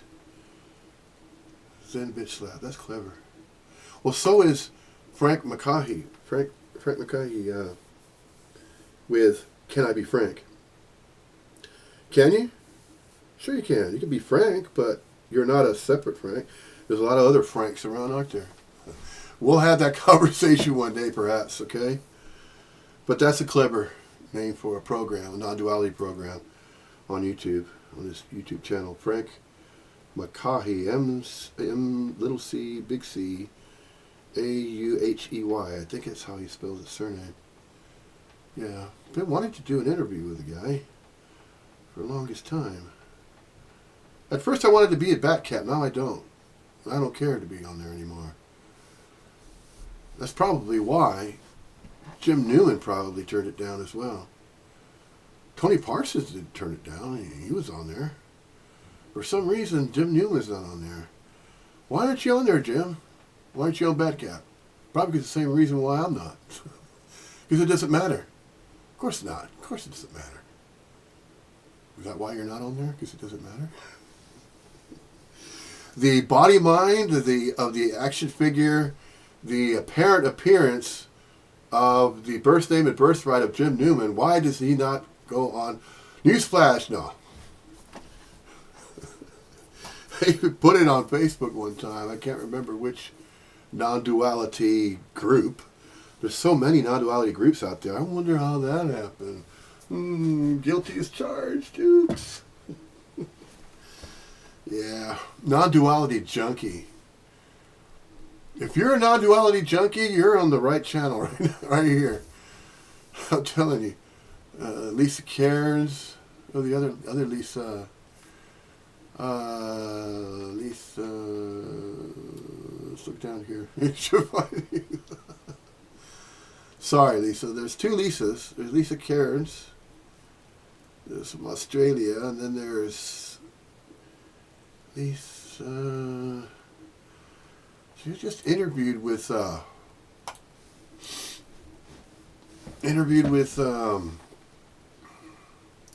Frank on the Can I Be Frank program. Let me show you. Let's go there now.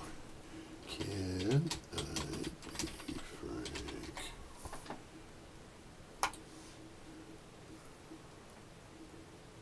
Let me put it on the screen for you. There. Lisa Lennon!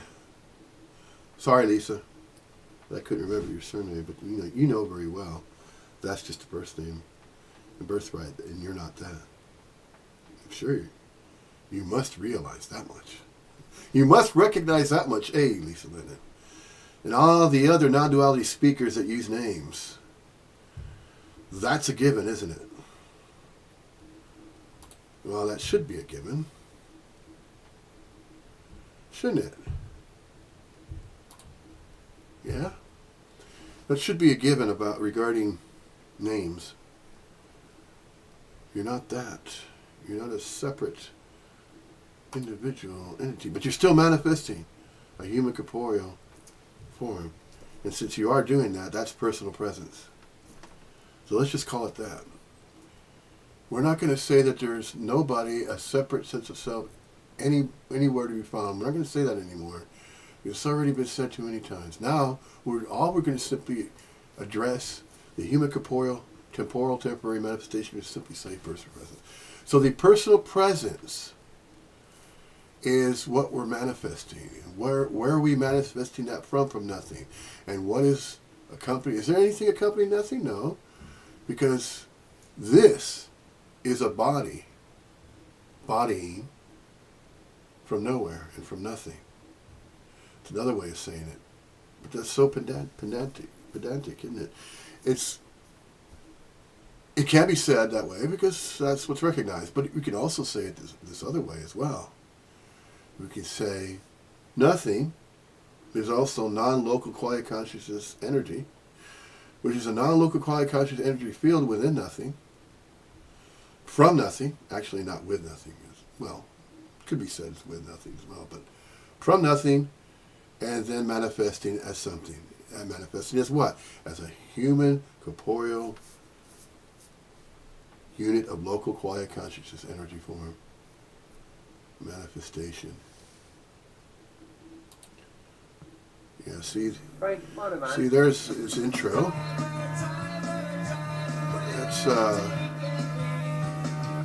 That's cool.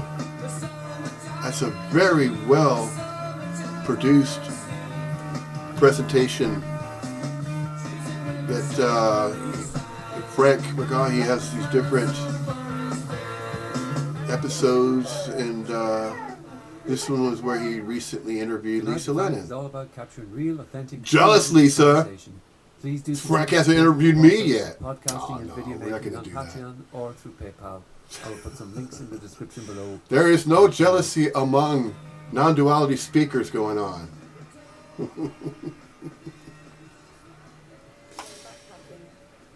Oh wow, that's very cool. Yeah, I do it like... See, Lisa is on the same freaking piece of land that I'm on, which is called the United Kingdom. Off I go. Any agenda in the sense of Lisa just Lennon. leaving the house and walking? I just go, well, I got a Look at that, flight Frank. I'm now, promoting then your after that, program I here. Okay, that's very cool. Can I be Frank? Yeah, that's very different. Frank I mean, McCaughey. Do you take footage or? That's capital M, do lowercase c, capital C, lowercase A-U-G-H-E-Y. Frank McCaughey. No meetings, no schedules. yeah, you're happy enough. Not Man, to I'm have just that? going to take a guess, a wild guess, Yeah. that's Irish? From I Ireland? struggle with things that are planned way in advance. Man, what if you turn out to be Scottish, then pardon me. I'm just a stupid Yank. Okay. All right, Frank, I'm a stupid Yank. What do I know? Yeah. I can't tell the difference between Irish and Scottish.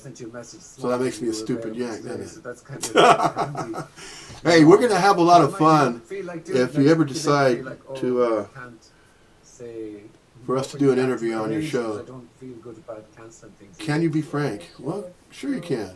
Yeah, it's only an idea, but But you're not really Frank. There's a lot of other Franks. See about the name. Thing just, You know. I couldn't get my head around that this is the way it was every day. Well, yeah. You know that 9 to 5 thing, I don't have a choice. Have you not? I don't. Okay. Well, I wouldn't mind having a choice where I could just, like a 12, 14-hour day rather than 25. you know, Yeah. earn enough Yeah, money to where that's, I could just do this all the time. Wow, this would be great. no, I get notions sometimes. But I don't have that luxury. I don't have that choice because that's one of the main yeah, well, I don't have a list of ways I'm able to questions. You fund might not be surprised by a that. place to So live. it's kind of- and to pay for the internet it's kind of, service and we'll see how it goes. you know sort that kind of thing. Yeah. But that's quite all right. I Oh, know, thank you. Back. Not envious that Frank's got his own Nice to studio and his own recordings. Yeah, pretty cool, yeah.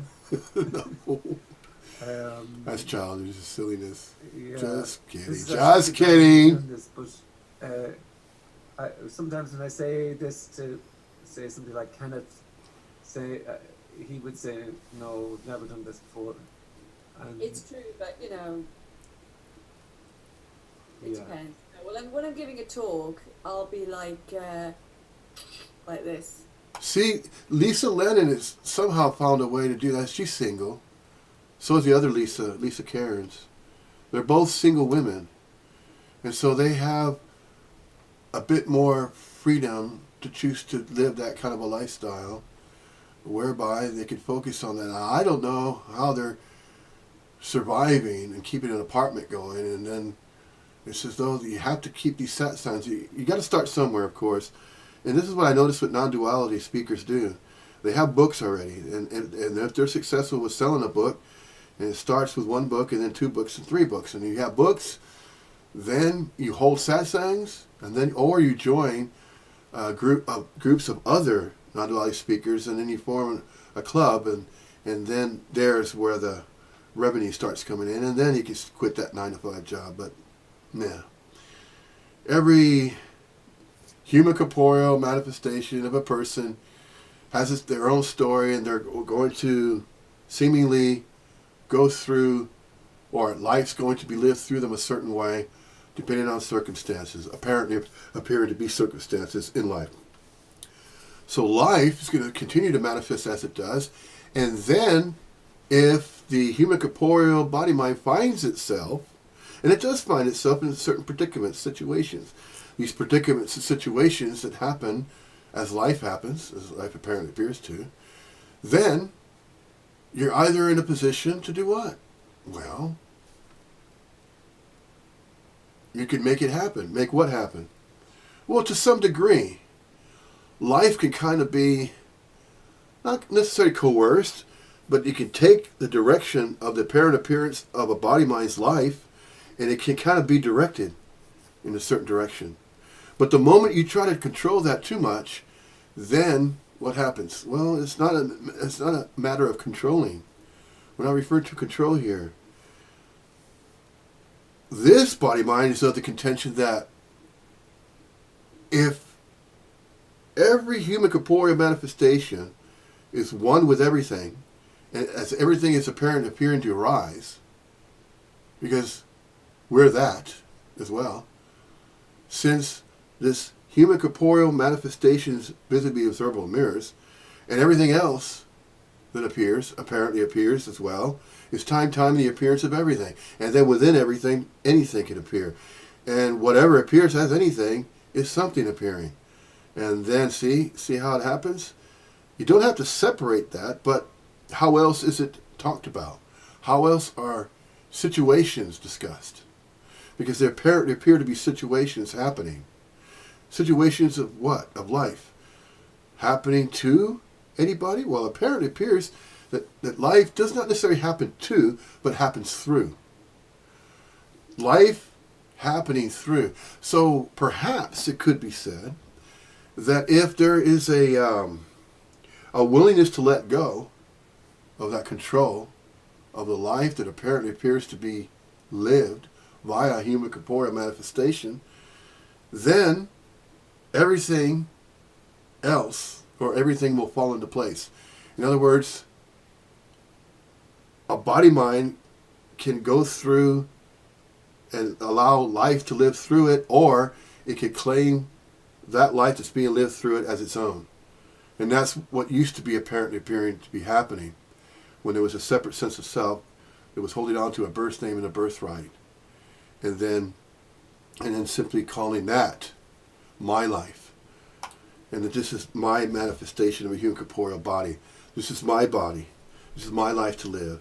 And so on and so forth. You know, the minus. Now that there's no sense of a separate self, there's still a sense of a personal presence. Don't think that's going to go anyway anytime soon. But it will go away. The apparent appearance of this particular body-mind manifestation will eventually go away. Where will it go? Back to where it came from, nothing. Non-local quiet conscious energy. All the non-local quiet conscious energy fields, in a sense, could be construed as souls. Souls, spirits. Spirits. Not individual separate spirits, but spirits that have yet to be used by what? Used by nothing. To appear as something. To appear as some human corporeal manifestation. Could say somebody. Yeah. Will appear as somebody. And then the somebody is appearing will be a newborn. And then there's that idea of reincarnation all over again, see?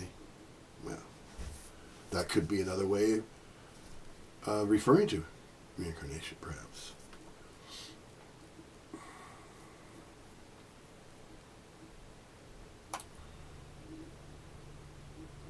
You saw a little break there in the video. I had to take a break. Go use the restroom. Go wee. Did my old man hacking routine too. Yeah, that's my old man hacking. But that, of course, was exaggerated. Anyway. Yes, this body-mind also has a sense of humor. But I don't always show it. Because I'm shy. No, I'm not shy. Not at all. Otherwise, I wouldn't even bother to do these video presentations. See, a body-mind has certain inclinations, and it has had certain inclinations, its frequency of energy. Now, as I was about to bring that up before, regarding the, like a radio station. Each radio station is broadcasting, right, on a different frequency. You can go on the FM band, or of course you can use a digital radio. And either one, FM, frequency modulation, or the digital. Digital band sound. Is it DBS radios, they call them? Digital band signal. Well, anyway. And see, using this analogy, each radio station that's broadcasting on a particular frequency is likened to each manifestation of a human corporeal form appearing in a different way, a different form. The intensity by which the manifestation appears is based on, also, using that same analogy, we're basing an analogy here, that the radio station is the enunciation of a body-mind appearance, using sound, using language to transmit and speak. So the transmission that's going out, the sound, and is being addressed and going out and broadcasted, just like a broadcasting of a program, a radio station of programs, broadcasting programs within its signal, and the signal is turned into sound. There's a device. There's a radio. Well, using that analogy, the body-mind manifestation and is likened to a radio. And then as it speaks, it's broadcasting sound. The broadcast of the sound, that frequency of energy, okay, that the body-mind manifestation is like a particular frequency broadcasting on an FM band, a frequency modulation, or a digital radio. Let's just take the FM band as one wavelength, okay? Even in the Citizens band radios, you have upper bands and lower bands, channels. There's a 23 standard channel in Citizen band radio, and then you have, well, there's 40 actually. It could be 40 channels. Well, there's 40 channels last time I checked. 40 standard channels and 40 upper side, 40 lower side. The 40 upper side is just a little bit higher frequency range than the range of the standard 40 channels. And then below that, there's another 40, so it's 120 channels that can be tuned into. A device can do that. Well, the body-mind manifestations are likened to those particular stations, okay? I used to dabble in like a ham operator, shortwave, sideband radio and shortwave. Used to do that back in Texas, and it was quite popular to do something like that back in the 1970s, long before the internet. And in the 70s, they used to set up these Citizens band, well, we called them base stations. So the base station, you take a Citizen band radio, and then you set up a radio room, and it was a kind of a hobby. And I used to have radio antenna raising parties. Radio antenna raising parties, for other enthusiasts that were into shortwave, sideband, and just setting up these base stations so that communication can happen. It's really fascinating how that works. So, and of course, in the mobile units, you'd have these CB radios, and usually the good brand was the Cobra or the Midland. The Midland or the Cobra radios were really good to have in your vehicle. So I had used to drive around back in the 70s and 80s, and well, before I left in the 2000s, the mid to late 2000s, to drive around in San Antonio, Texas, in a black Blazer. But I got out of the Citizen band radio, when I met somebody to transmit with. Well, to manifest and share life, what's called life, and share that, and whatever experiences were going to happen with us as partners. And so it is now. But I'm not going to go into that story. That's too boring. Yeah, it's not about non-duality either. The story about that. Well, so what I was, see, this body mind used to have a habit of digressing to such a degree, going off on all kinds of tangents, and every now and then it still does that. So you really need to work on preventing from going off on all kinds of different tangents. I was using the analogy of a radio station. And the frequency that the radio station is tuned in upon is likened to the frequency of resonance and frequency of manifestation that a human corporeal body mind appears. So, in a sense, using that analogy, we could say that the FM band is the reality frame. The reality frame for everything to appear as it does, within that, there is this band, this wavelength. Just like consciousness is a band, is a stream, whereby thoughts can be extracted and thoughts can be captured. The brains, the minds of body-mind manifestations are used as receivers and transmitters, both. Receiving and transmitting. Receiving and transmitting what? Manifestation. And then receiving and transmitting what? Thoughts. So it's both, except it's another stream. So these different streams of signals or waves, sine waves, and each wave and each band and each frequency band are different appearances of energy fields and energy forms. See, energy, and this is why the idea of dimensions has been considered in science, that this spectrum of this reality frame, where everything appears as time is time the appearance, time has other timelines going on, parallel universes, if you will. See, here's where it starts getting really kind of sci-fi-ish.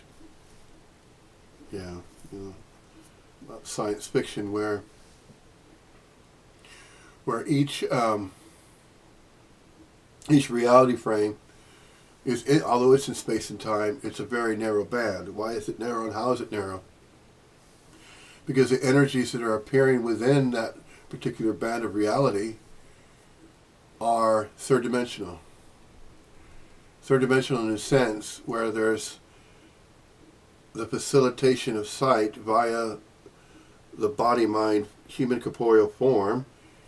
That's facilitating one of the 5 gates, which one of them is sight, one of the main ones, one of the main gates is sight or sensory input, output modalities, and then projecting its manifestation. It's not directing it, but it can, in a sense, direct the thoughts, the consciousness. It can direct the thought forms, the thought patterns, and then communicate those. How does it communicate a thought pattern? In the thought pattern, there's subjects. And subjects are transmitted, and the transmissions are likened to hearing a radio station broadcast. And a broadcast on a radio station, a certain frequency, is going to have a certain content of programming. You see where I'm going with that? That's why that analogy works so well. To imagine. To try to imagine and kind of see the correlation there. The correlation of beingness. Beingness can be explained in scientific terms, scientific ways.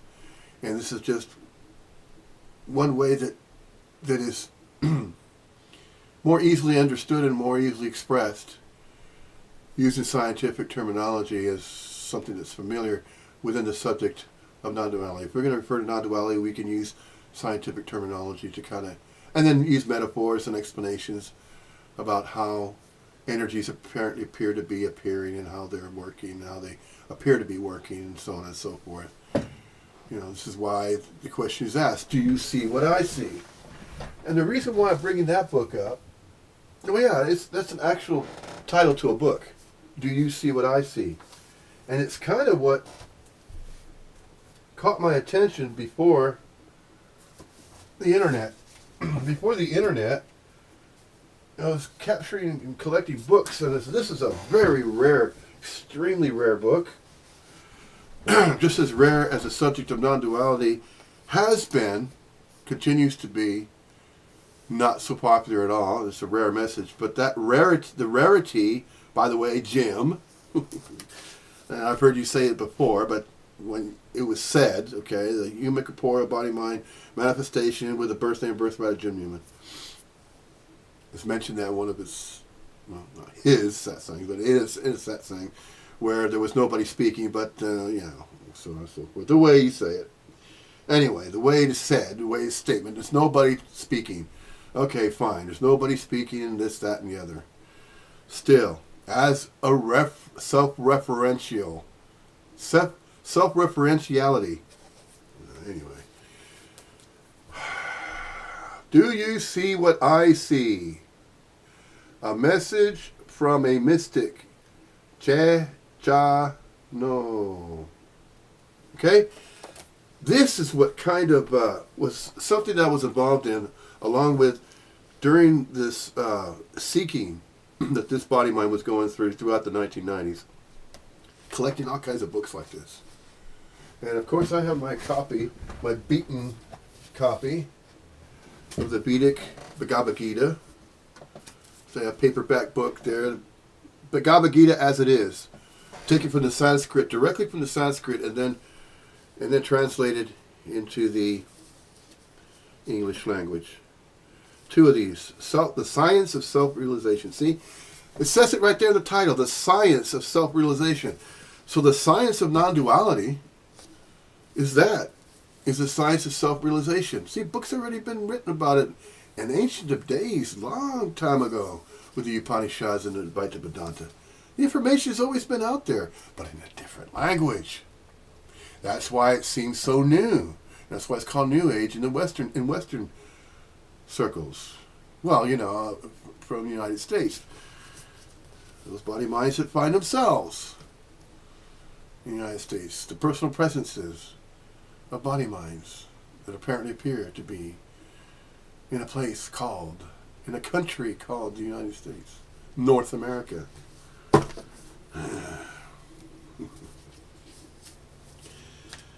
Yep, Bhagavad Gita as it is divine grace. What does that say? Bhakti Vedanta.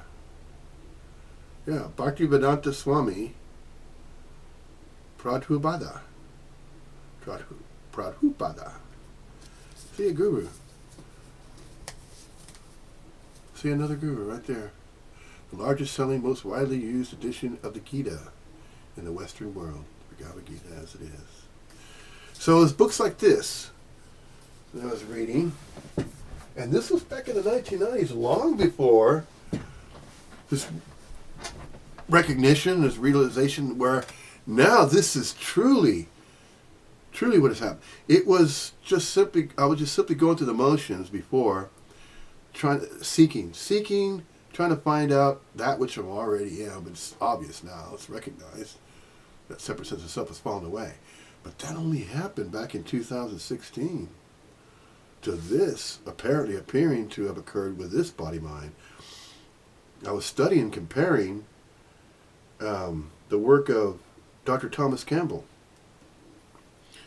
And he wrote this 3-book series called My Big Toe. And there's a British equivalent to him.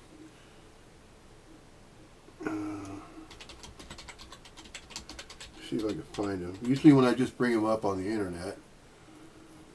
And so I was still seeking. I was continuing to seek all the way up until 2016 in June of 2016. That's when I began to try and use these recordings. Now, the older computer I had before was kind of noisy. You could really hear the fan in it. But then I got a better computer that's a lot more quiet. This one was a Dell. That other one was an Acer. But man, I put that Acer through nearly about 6, almost 7 years of use. Yeah. it was bound to just simply wear out. Yes, it did.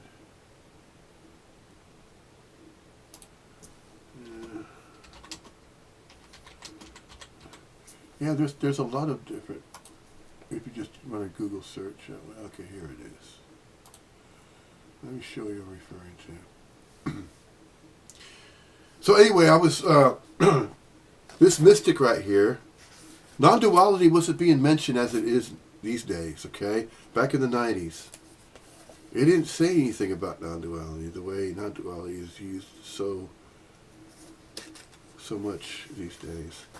And then each of the chapters, okay,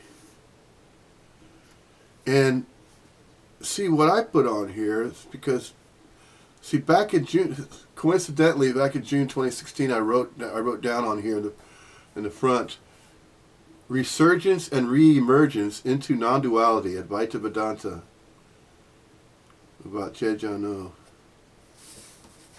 the mystic.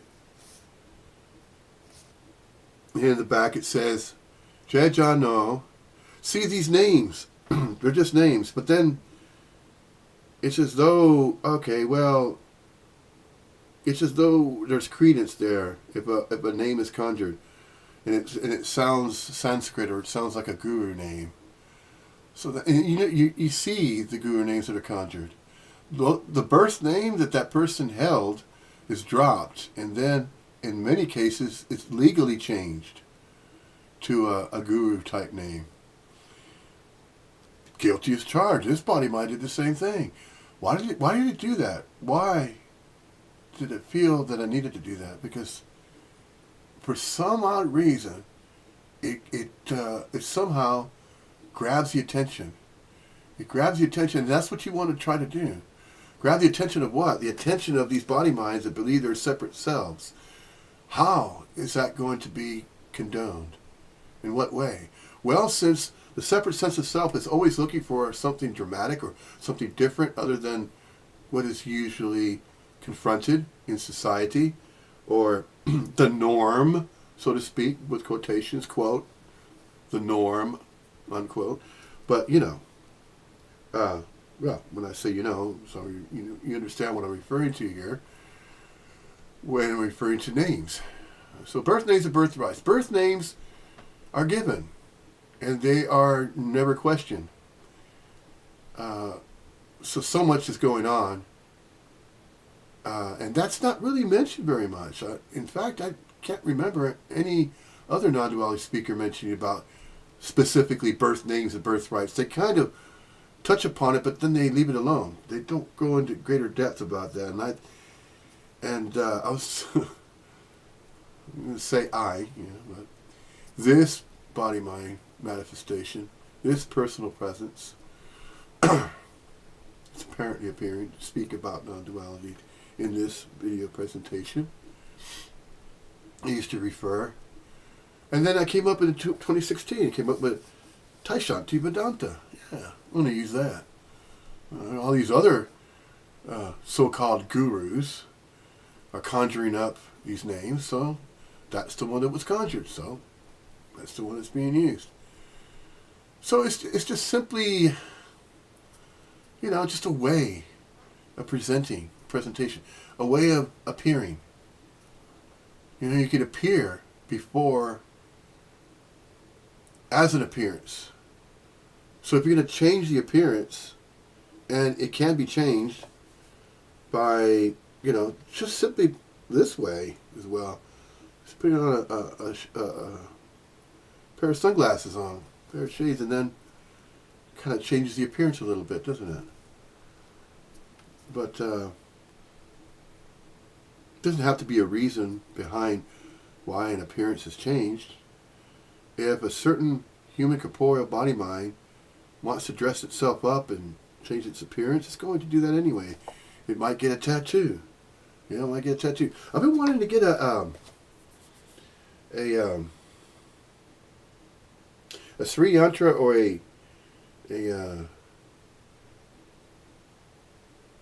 the symbol for what do you call that? The Om. Yeah, the Om symbol. I've been wanting to put it right here. There's plenty of canvas right here on this arm. Eventually get around to it. Just haven't got around to it yet. Eventually will. That doesn't really matter. Of course not. But as I was saying earlier, regarding in this book right here, this kind of literature, it was about non-duality, but going back and reading it over again, okay, I was talking about that here. And in each chapter had different subjects that were talked about. So the contents of it were the experiences, then enlightenment, realization, death of a soldier. Death of a soldier, what is it? Death. The exposition, chapter 2, and then the subchapters: mind and truth, why do spiritual work, heaven and earth, virtue and tragedy, stages of the way, the basis for spiritual work, and readiness. So this was kind of a metaphysical, spiritual type book, but within it, it had nuances about non-duality and Advaita Vedanta. So chapter 3 was communion with truth, spiritual growth is magic, consciousness, commitment, abandonment, freedom, power, spiritual methodology. And then the final chapter, was that the final chapter? Yeah, final chapter. Chapter 4, decision to faith, meditation, experiences, perfection, karma and suffering, relationship, communion, faith and guidance. And within it, non-duality is kind of touched upon, but it wasn't emphasized. So the main subject of this is, do you see what I see? So, what is I seeing? See, so you could just take this, this title of this book, and you could turn it around all kinds of different ways, couldn't you? Do you see? Well, you're not really seeing, are you? The body-mind manifestations facilitating sight for a visual field to be seen. But the body-mind wants to claim that it is the seer of everything that it sees, that it lays its eyes on. So it claims it has its own eyes, its own body-mind. See, there it is again, separation. A sense of a separate self says, this is my body, these are my eyes, and whatever I cast my eyes upon, then that's what I'm going to see, and whatever I'm seeing, I'm going to interpret via what? Consciousness. My mind. See, then it claims. So whatever thoughts enter my mind, I'm going to entertain them, and they're going to call them my thoughts. And so whatever I see out in the visual field, I'm going to see, it gets spun that way. This mindness, this meanness, this claiming of a separate sense of self. With a birth name and birthright, I can prove it. I have a birth certificate. I have an identity card. I have a Social Security card in the United States Social Security. In the United Kingdom, it's a national insurance card.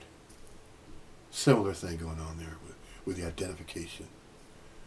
It's not purposely emphasized to keep you away from this, to keep you away from this recognition about a separate sense of self. It's not purposely done. It's not some kind of conspiracy to keep everybody stupid and dumb on purpose.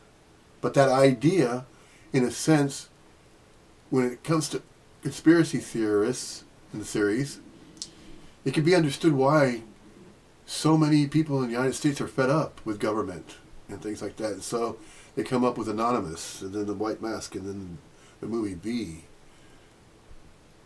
for Vendetta came out, and then about the anti-establishment and that kind of thing. You can actually hear that, can't you? You can hear the stomach growling. I heard it anyway. Hear the sound it's making. See? Hunger. Hunger pangs. There it goes. Ooh. You put some food in there, huh? Get in my belly. No. Anyway, so all these spiritual books, I was collecting them because I was such a strong seeker before 2016. And then along came this guy. Dr. Thomas Campbell, physicist, author, and expert. Ooh. Whoa, is there such a thing? There's an expert on consciousness out there. Now, see, I'm not going to be taking the piss out of this guy. I'm not going to be mocking him. I'm just simply pointing out something that's very similar that has happened with Muji as well. Muji, there's actually Muji groupies that are joining and sold things and sold everything and gave him all their money, and they're living in this ashram, and it's like all a new age movement all over again, taking non-duality and turning it into a new age thing. No, that's not necessary. Why is Muji allowing that to happen and getting his feet kissed? What the fuck is that about? Come on, really, seriously, okay? Yeah. And then Jimmy would say, "You got an opinion there, Taishatunata." Yes, indeed I do, Jim. And my opinion about that, fuck that guy. Just like in your recent one when you went to New York and you had your, the satsang was there in the background. The guy was talking about Vedanta something Taisha. I don't remember the guru name that he uses, but he's saying, fuck that guy. You have to write down the questions before you can ask them. Yeah, who is he to do that? And then Muji is allowing... It's no different than the Pope having his ring kissed. You know? He's being worshipped. What the hell is going on there? That's not necessary. See? Come on. No, but you know what? It goes on. Does anybody call him out, though, and say anything about it? No. Why? Because there's nobody there. Well, there still apparently appears to be somebody that's somewhere, and otherwise these expressions wouldn't be expressed and wouldn't be pointed out and noticing. That if you're going to talk about non-duality, you don't have to be a guru to speak of non-duality and understand it and then share it. The message about non-duality, the message about Advaita Vedanta, it doesn't have to be gurued. It doesn't need to be taught. It's not a teaching. Again, it's not. If anything, what should be taught is about what we're not. And we're not duality. But he can't escape it. So self cannot get out of self, but it can be recognized anyway. Even whilst there is this humanly corporeal, obvious manifestation, that's temporarily in space and time, but not of space and time. Already went over that a while ago. And I try to do that in every single of these volumes. I try to say it the same way every single time, as though I was holding a satsang. If this body-mind were to hold a satsang, that's what would be said. But then what is missing is starving the questioner. That's what's missing. Where there's seekers that are going to attend. And these seekers that are attending is very, very similar to how it apparently appears to be a path that's begun. If a body-mind is going to make the decision, decide to seek and try to figure out, a lot of times it goes through these particular scenarios or situations. It confronts these spiritual groups. It goes to spiritual retreats. It collects books. It reads literature. You see the same theme. Whenever a non-duality speaker is interviewed, usually by then they already have written about 3 or 4 books and they've already held satsangs. It's different with this particular body mind, and this is simply starting out. Really don't know how far this is going to go. If it goes that way, fine. If it doesn't, fine. But I tell you what, there's this compulsion again. Once there is the falling away of a separate sense of self, what apparently appear to replace it is non-duality speech. He's talking about that. And then this feels compelled as though it appreciates so much that it finally recognized that it's not a separate self. And now that in that appreciation, it wants to share that same, I'm not going to say experience, because it's not. Because once it becomes an experience, then it's something to be had, and then it turns into a spiritual teaching, and it turns into what Moody's doing with it. No! Don't go that route. It's not necessary. It's as though Moody's trying to be another Maharshi. Another Ramana Maharshi. Mooji wants to be in that company, in that stance. Apparently, I don't know what Mooji wants, but Mooji apparently appears to be creating that kind of scenery. He is. It is obvious. If nobody else points it out, if no other non-duality speaker points it out, or if it's not even said, mentioned, it should be. Well, it's being mentioned anyway now. So, like it or not, what would you do? What would you say? What would you say to that? If you were asked, oh, nobody dares ask Mooji because he's such a high on a pedestal. He's a knower of everything and everything that can be known. That which is knowable, he knows that and even more. So I need to kiss his feet. No, you need to kiss my ass. That's what you need to kiss. No, just kidding. Fuck that guy. Oh, that was brilliant, Jim. Man, if you're ever watching this or if anyone else saw that particular satsang, well, I featured that one anyway yesterday in volume 9. Just go back and check it out. It's hilarious. It's brilliant. I wasn't using the word brilliant until I moved to the United Kingdom. All this terminology, it was common speech of English in the United States, you know. It's such a freaking Yank, and that's what they call slang word for an American. They call them Yanks here in the United Kingdom. Just like in New Zealand, they say Kiwi. And in Australia, the Aussies, roos. There's so many kangaroos, they say roos. But, yeah, getting back to where it's mentioning about this particular body-mind, when the separate sense of self fell away, and if there's a timeline to point to, it was around June 2016 when suddenly, it was both sudden and subtle at the same time. That's kind of how it felt. The falling away of a separate sense of self.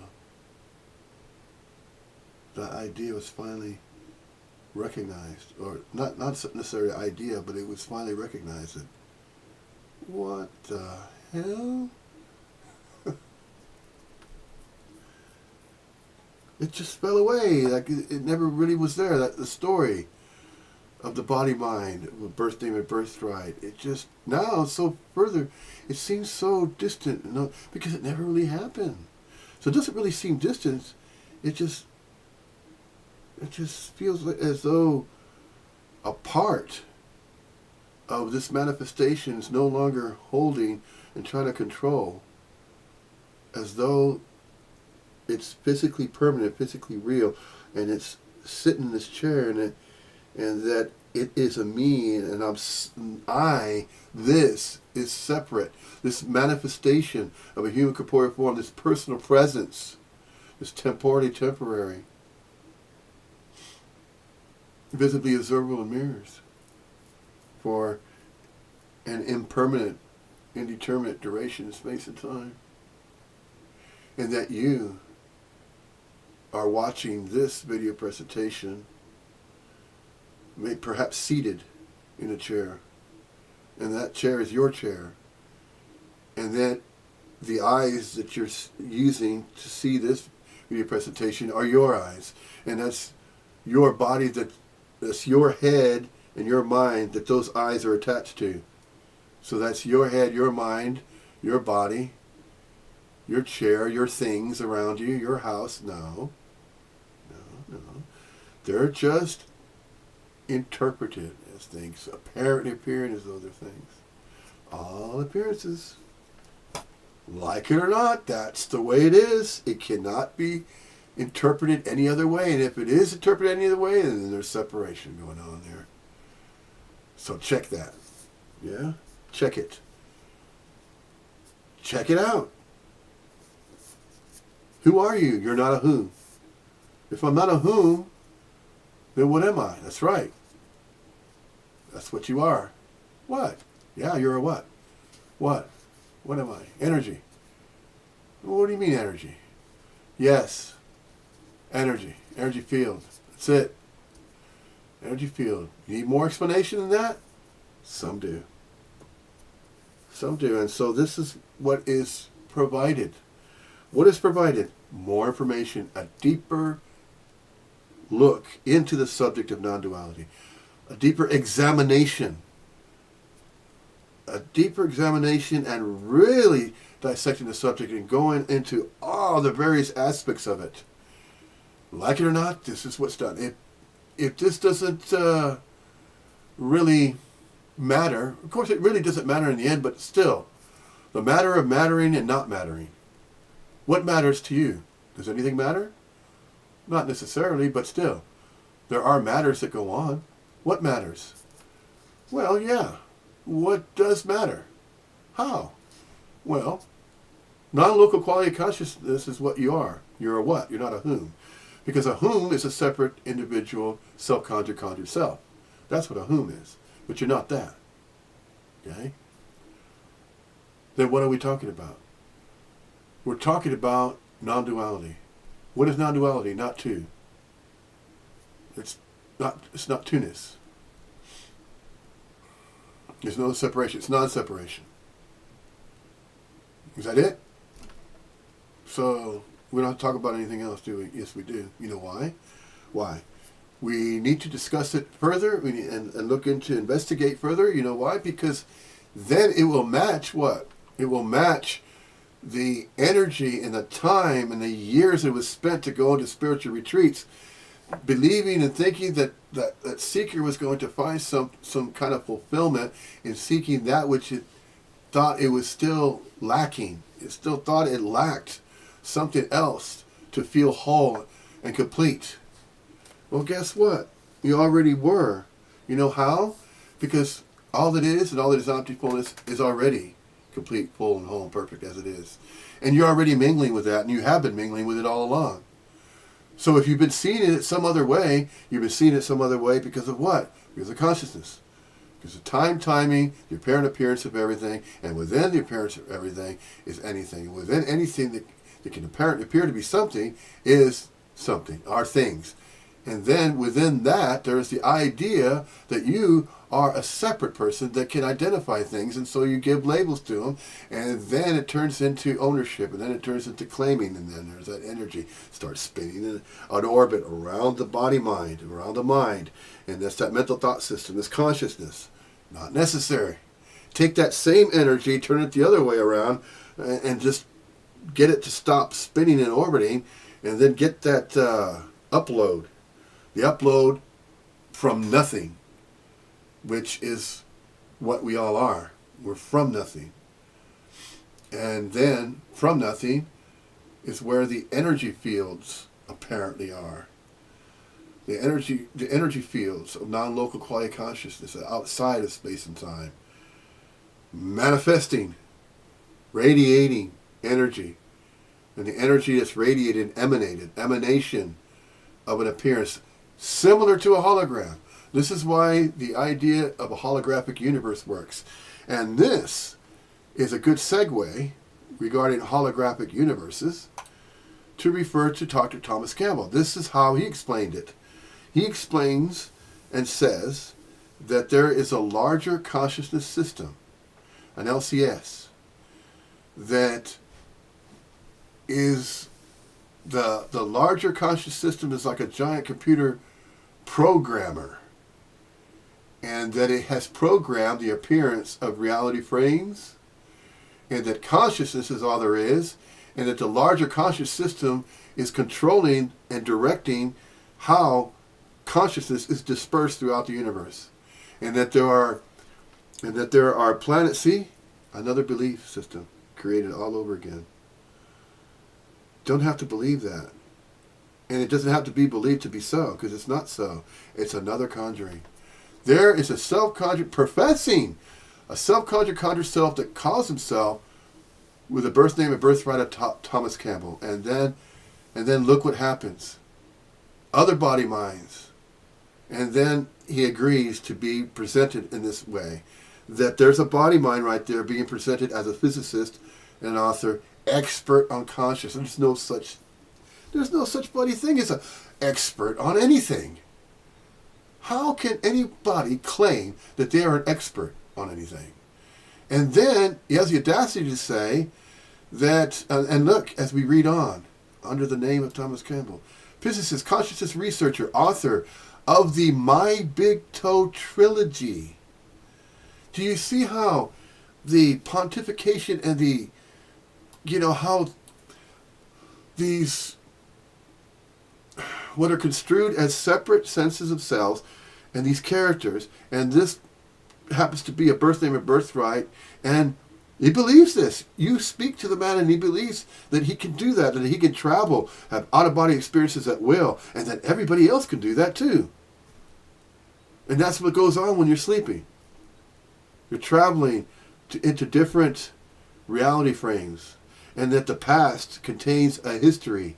There's a historical reality frame that could be visited, and you can go back there and you can review and have life reviews, and that could be a claim that when people are having out-of-body experiences, this is where they're going. They're going to the historical database and checking it out again and reviewing that. To do what? To reduce entropy. What is entropy? Entropy is age, is negativity, is all the negative energies throughout the universe. Why does that have to be getting rid? Why does anything have to be getting rid of? There's nothing that needs to be removed or added. See? It's the idea of adding. You don't have to add another entity into all these other reality frames and then revisit yourself that used to be in the past in that timeline. See, that's what. See, these crazy ideas that are conjured. My Big Toe, theory of everything. Theory of everything. Everything does not require a theory to be so. It doesn't. But if a separate sense of self is going to call themselves a physicist, and they're going to call themselves an expert on consciousness, then we better read his book and we better follow what he says, because that's the way it is. Well, this is what he's saying, right? International lecturer. Oh, man, I bet he don't have to worry about paying any bills anymore, but that's not the point. The point is not that. But look what happens. You see, it's no different than what happens to a guru like Muji, where people decide to kiss his feet and worship him. It's no different. So it's no different than people hopping aboard the My Big Toe and become a big toeist, and then hop aboard that, and then have these, and they're going on these meetings, these podcasts, and then everybody gets together, and we're all talking about that. The focus is on My Big Toe, the theory of everything, and that theory is entertained, and then everything is in that book, that 3-part book series. I was looking into it. That's when it happened. Because then I was looking at that, of course, and I said, I wonder if there's a British equivalent to this guy. And there is. There is a British equivalent to him. I'm trying to remember his name. Well, the birth name and birthright that particular body mind's going for. Because it's another theorist or another person that's agreeing with Dr. Thomas Campbell, but he's saying it in a different way. Just like, similar to, speaking of Advaitans, Vedanta, non-duality, here is this body mind, and going with the name, the birth name, Richard Trevino, but then using a pseudonym to attract what? To attract those that are interested in speaking of non-duality. So I placed the Thai Shanti Vedanta in there, but the middle name is Thai. I wasn't given a middle name. I gave myself the middle name Thai. And if I could legally do that, I would change it to that. But now it would be changed to that. But I'm not going to change anything, because I'm not changing anything that needs to be changed. I'm not going to go into that either right now. But there it is. Reading on. So it says here, he describes the nature of our larger reality. Our larger reality? No. A larger reality is not ours. It's not ours to claim as ours. You see, it's already there. You don't have to read much of the material to catch what's going on there. Yeah. So you have to be stopped? No, what's wrong with that? There's nothing neither right or wrong, but it's obviously conjured. There is a self-conjured self, conjuring another theory, another idea that he's claiming he's an expert on consciousness. He's going to figure out how everything is appearing as it does. How everything appears from nothing. But that there's a scientific explanation for that. Is it right or wrong? No. It's just simply apparently appearing to happen. It's just an example I'm just showing. Just showing an example about it. Okay? Not picking on the guy. No. And not picking on Muji either, but I'm just going to tell and tell about it. And say and share what is going on there. What is going on there? And does any body mind's feet need to be kissed? Does any body mind's ring on their finger on their hand need to be kissed? No. Why is it being kissed? You gotta ask yourself, why are these people apparently appearing to do that?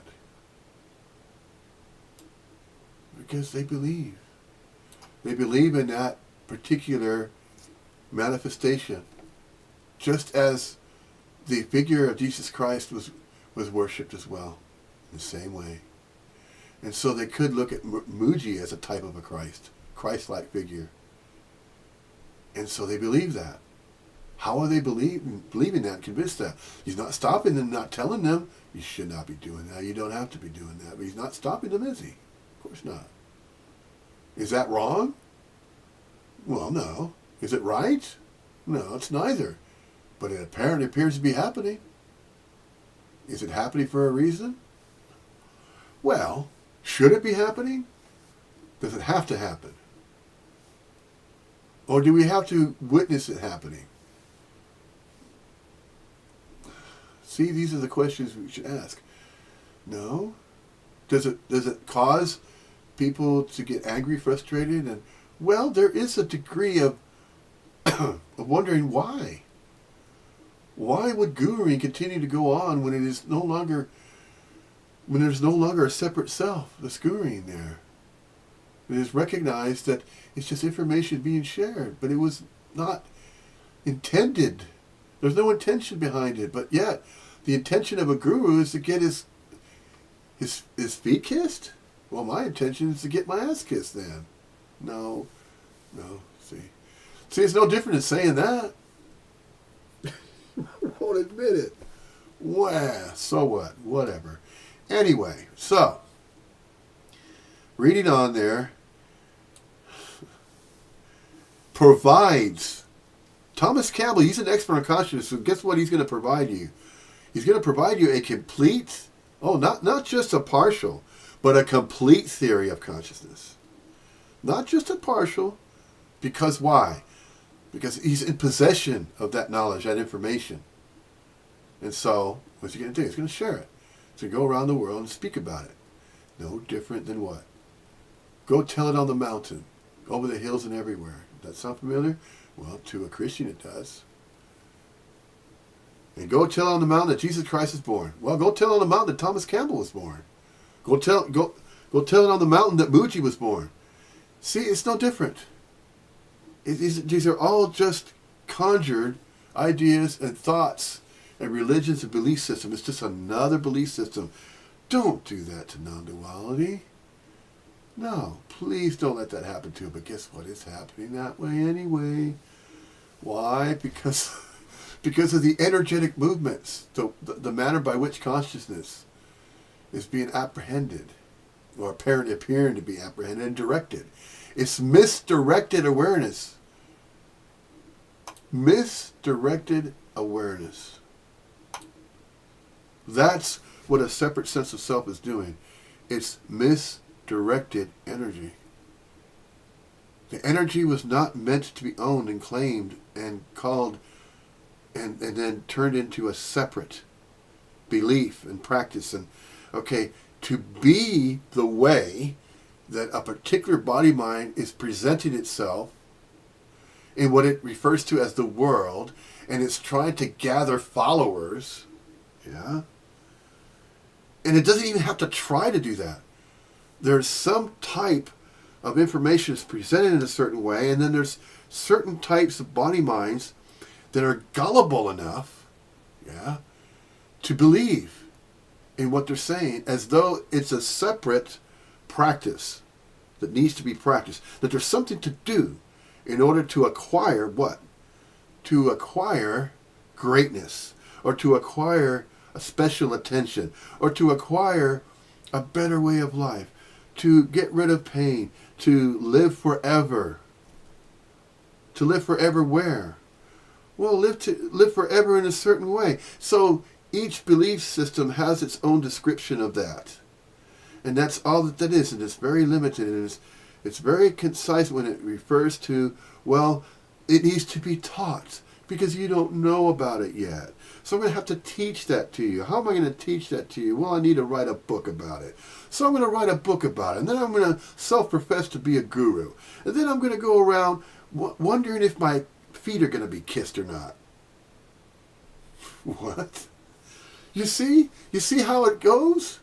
And it is going that way. Is anybody going to say anything about that? Is anybody going to stop Mooji from doing it? No. And he knows it too. So is he enjoying it? I don't know. If he wasn't enjoying it, he'd put a stop to it, wouldn't he? Obviously. So this guru, Mooji, and I'm not picking on him again, I'm just using Mooji as a prime example of what happens. Of the epitome of guru-ness, which does not need to be happening. And the message of non-duality does not need to be tainted that way. And in a sense, it is ruining the message. It's ruining it. It's turning into separation all over again. But then it's turning into somebody, a separate guru, which is a separate self there. There's a separate guru that's going to get his feet kissed, like it or not. And it's going to have worshipers and followers, like it or not. And that's what apparently appears to happen with these different groups. And you know what? There's nothing wrong with that. And there's nothing right about it. It doesn't really matter, does it? But it's apparently appearing to happen. So we're going to talk about it. Because we can. If it can be discussed and talked about, it's going to be talked about. Like it or not. It's going to be discussed. Is it judgment? No. Is it criticism? Well, to a degree it is. Get ready to be criticized. You're going to be criticized anyway. And see, that way of thinking is what's caused these religious leaders to flourish, because they use that. They used to use the fear-based message of hellfire and damnation. That's not working anymore. Because that's just a story. That's just a perspective of what is thought to be the way it is in the universe. It is just thought to be that way. There is no my big toe, there's not no my big theory of everything, there's no my experiences of this, that, and the other. No, none of it. Everything that's conjured out of consciousness is not necessary. Because there's no meaning, reason, or purpose behind manifestation itself. It's just being. It's just be with that. Let everything else go. Just get on with the being. And you don't even have to effort. There's no effort in getting along with it. Getting on and getting along with the being. It's very, very simple to do, but it's too boring. It's too boring to a separate self. They want drama. They want more. That's why soap operas are so damn popular. Because there's a lot of drama. Ooh, I wonder who's going to have a baby next. I wonder who's cheating on who. What's going to happen next? That's why soap operas, in a traditional sense, with separate selves, they enjoy, they're attracted to the drama. Because it's activity that's different than just plain ordinary. Wake up in the morning. Open your eyes. Oh, I'm hungry again. Have breakfast. Get out of bed because you were sleeping. You know, the usual things. There's nothing wrong with that. You know, all of those apparent appearances of what's going on with the body-mind can be an awesome experience. You can turn that around and say, wow, it's amazing. This body-mind just opened its eyes again and there's this world all over again. But now, this manifestation of what's apparent appears a miracle. It's just amazing. See, it's not boring. But if it's thought to be boring, see, it's in the thinking. It's using the consciousness. And consciousness is a field of energy.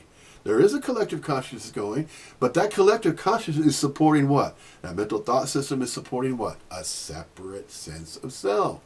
And that there are groups of separate senses of selves that agree with that.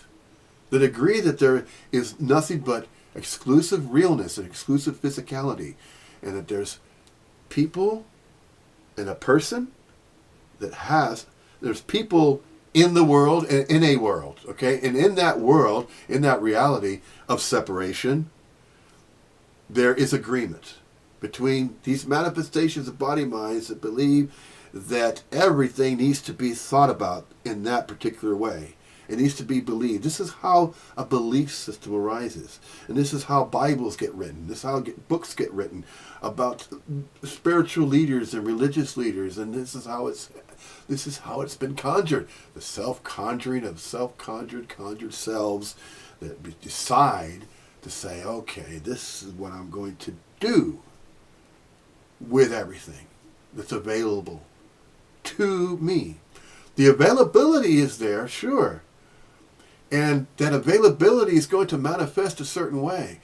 Now, the availability of what is thought to be something to do and to take and organize a certain way of going about living a life.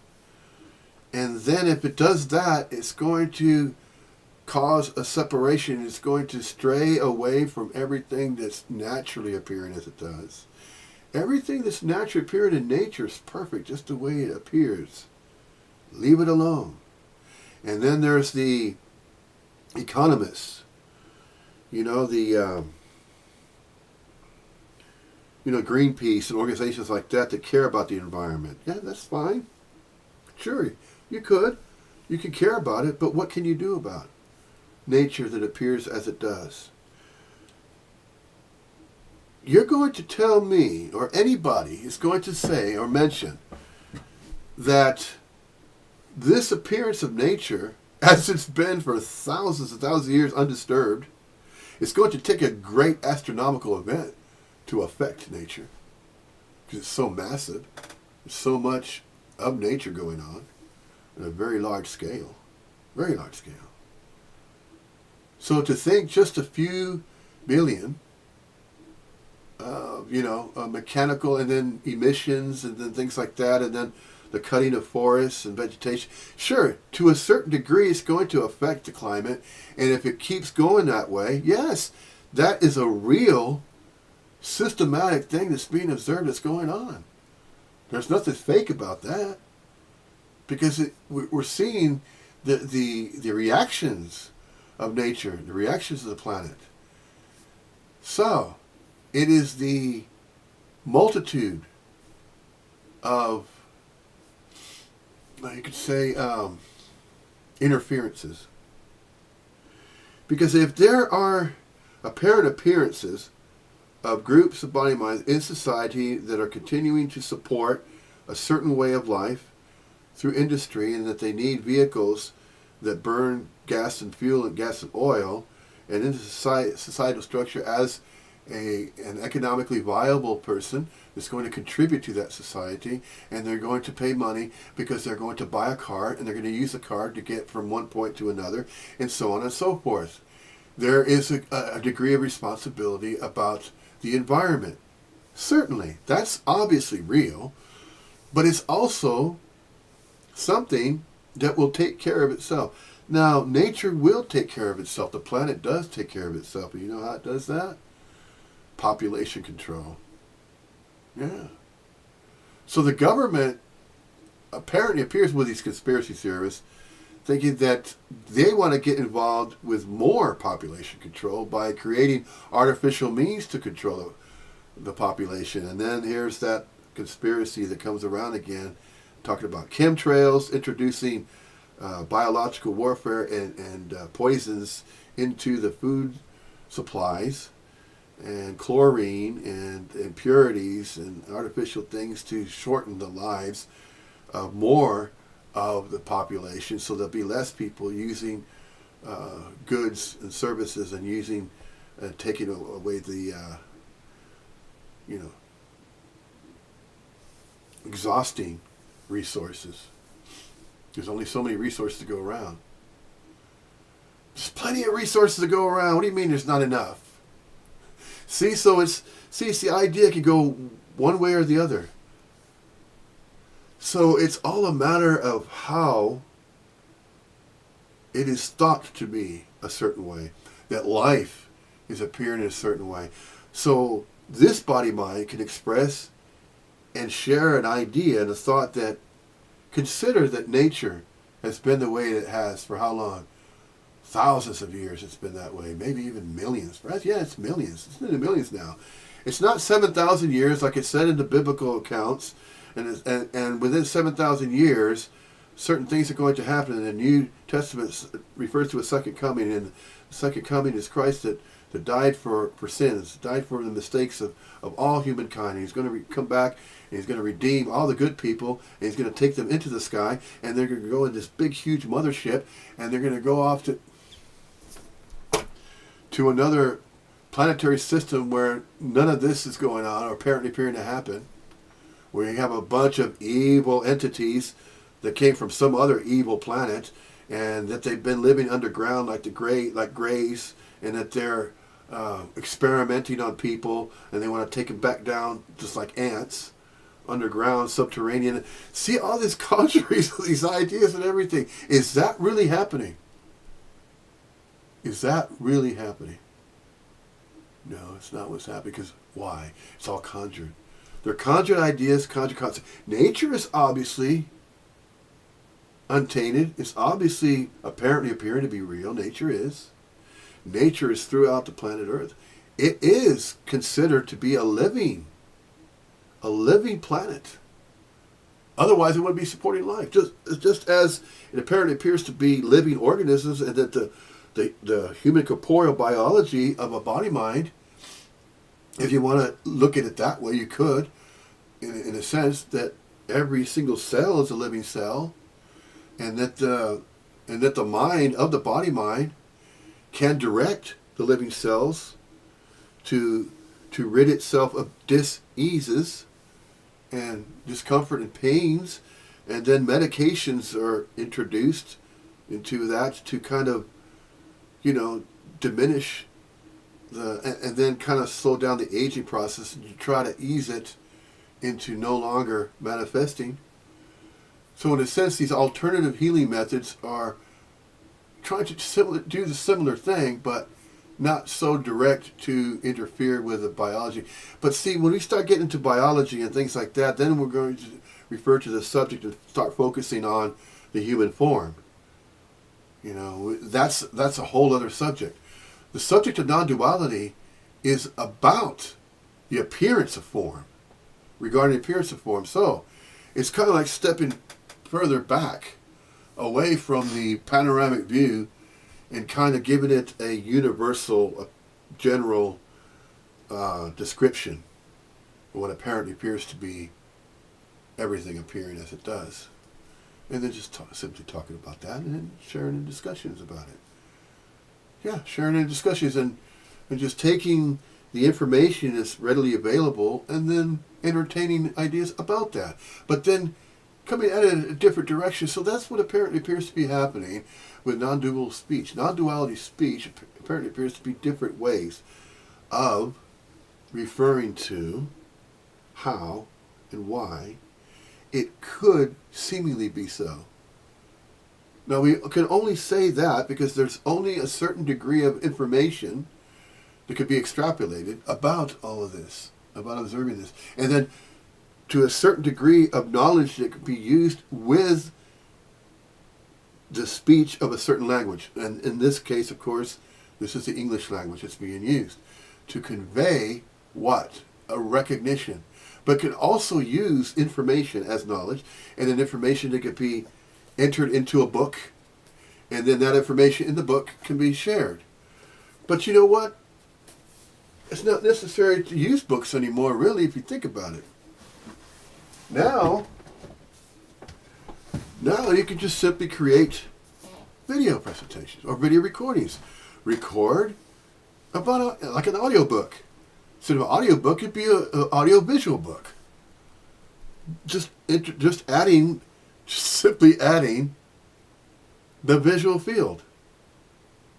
Yeah, just simply adding the video to an audiobook. So in a sense, that is the approach that is being used here.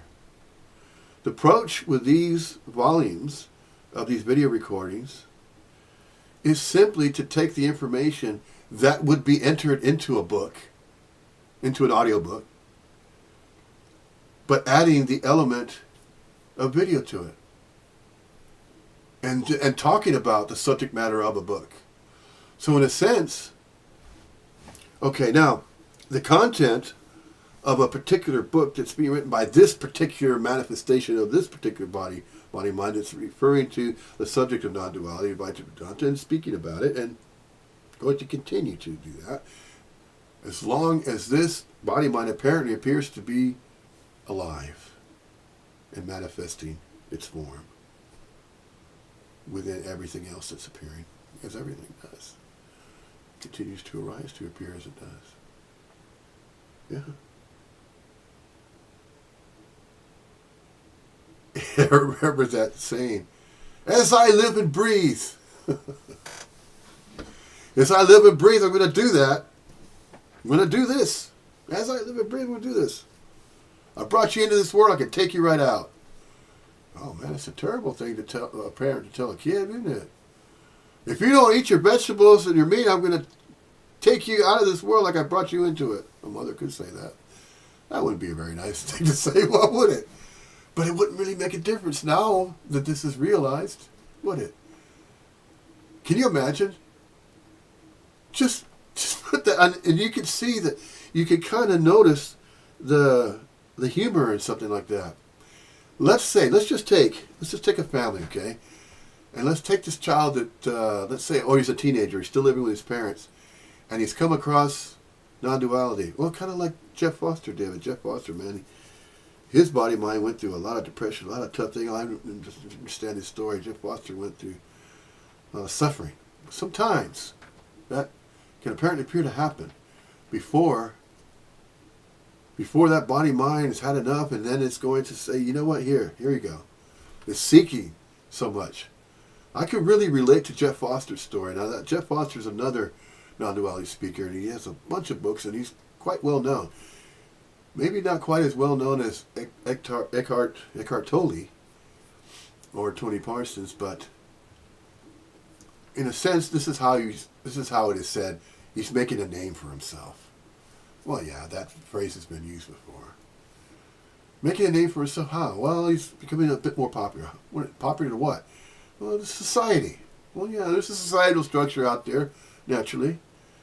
Do you want to be a part of it? Well, you're a part of it, like it or not, aren't you?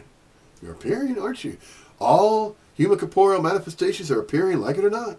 So, is there anything to do with that appearance? Apparently so.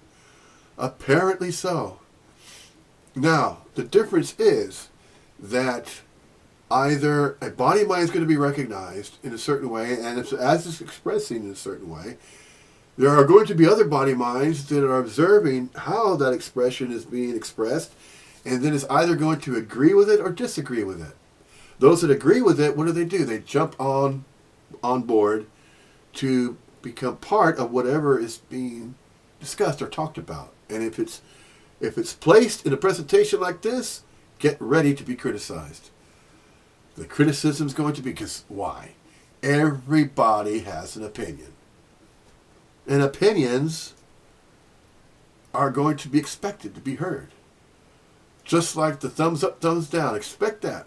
If you have a video presentation and you don't want to see the thumbs up, thumbs down, just disable it, just like Jim Newman has. So he disables it. He don't want to see that. He doesn't have to see that. Because that's not the point. The point is to simply get the information out there, and that's it. Is that a point? No. Doesn't matter if it's seemingly a point or not. What is the point of all this? There is no point to it. There is no point. So it's being pointed out that there's no point in this. So turn it off. Go do something else that you think you're doing. What is there left, right? There is no left and right. There is no right and wrong. There's no duality. It's craziness, isn't it? It's a different kind of craziness now. Now, what's thought to be insane and craziness is the idea of a separate sense of self. Now, that's crazy. That's schizophrenia. But now, taking that same kind of schizophrenic energy, but then, now, recognizing, acknowledging that there is no right or wrong, there is no good or bad, there is no duality. So that gives that which believes that license to do whatever the hell it wants to do. No, that's not. It's not saying that either. Don't interpret it that way either. And it's so sad that there are some non-duality speakers that have actually committed suicide, taken their own lives because they felt they could not handle it anymore. They couldn't handle what they apparently appeared to believe was going on. It became too much for that body mind to take, and it took it. Well, you could say it took it the wrong way. There is no right way or wrong way to take life, but he did take it. It did remove its own appearance of the body mind. It did that, and you know what? In a sense, that really shouldn't be done. If there's shoulda, woulda, couldas that are involved in all this, just really reconsider that and how wrong that truly is. It's wrong in a sense that if you're really now realizing and recognizing that life is so precious, and it does become more precious once the separate sense of self is dropped, because it's no longer trying to control the thoughts and ideas and claim them. And you know what's really peculiar? I don't know if any other non-duality speaker or any other, I'm going to say non-dualist, but, you know, there's nothing to dual about non-duality. There's no dueling that's necessary to be going on. But then sometimes you do notice that in Facebook pages. That's why I really don't want to participate much in Facebook. But I get the information out there, and that's it. And to let them know that it's a YouTube channel. I kind of agree with the way the Birthday of Birthright, so named Frank McCaughey, does it with his video presentations. And I overheard him recently say, fuck Facebook, I don't like it. Yeah, and I understand why. It seems that YouTube's a better way. And Skype, oh yeah, Skype is a lot better way to communicate rather than using Facebook. So Facebook is just used as like a banner to put information there and say, oh, if you want to check it out, if you would like direct communication, well, let's do an interview. If you like a direct communication on Skype, well, just look up the name. Look up Rich, R-I-C-H, Taishanti Benanta Trevino. And I'm in Skype under that name. So the difference is, you got to be careful with the forename, because I used to have an older account back before I was just starting to use Skype, and this realization, this recognition that I'm not a separate sense of self, and that I'm jumping on that non-duality bandwagon, and then non-duality is all there is, and that's all I'm ever going to talk about till that very moment that this body mind takes its last breath, so to speak. As long as it's still manifesting, this is all that's ever going to, because now it is recognized that this is the most worthy subject of them all. I mean, this is the ultimate subject. This is the subject of all subjects, really, because it's regarding beingness. This is a subject about beingness and how that apparently appears to be going on. Although no single body knows that, but it can still be recognized. But no single... See, this is what is being said. When the separate sense of self drops, there's no longer a separate individual, separate from everybody and everything else, claiming to know about everything. No. What is instead seemingly happening is that everything is appearing from nothing and recognizing that that's the way it is. That this is the way it is. It's simply this. This is the way it's always been and always will be. But nobody knows how and why that is. So,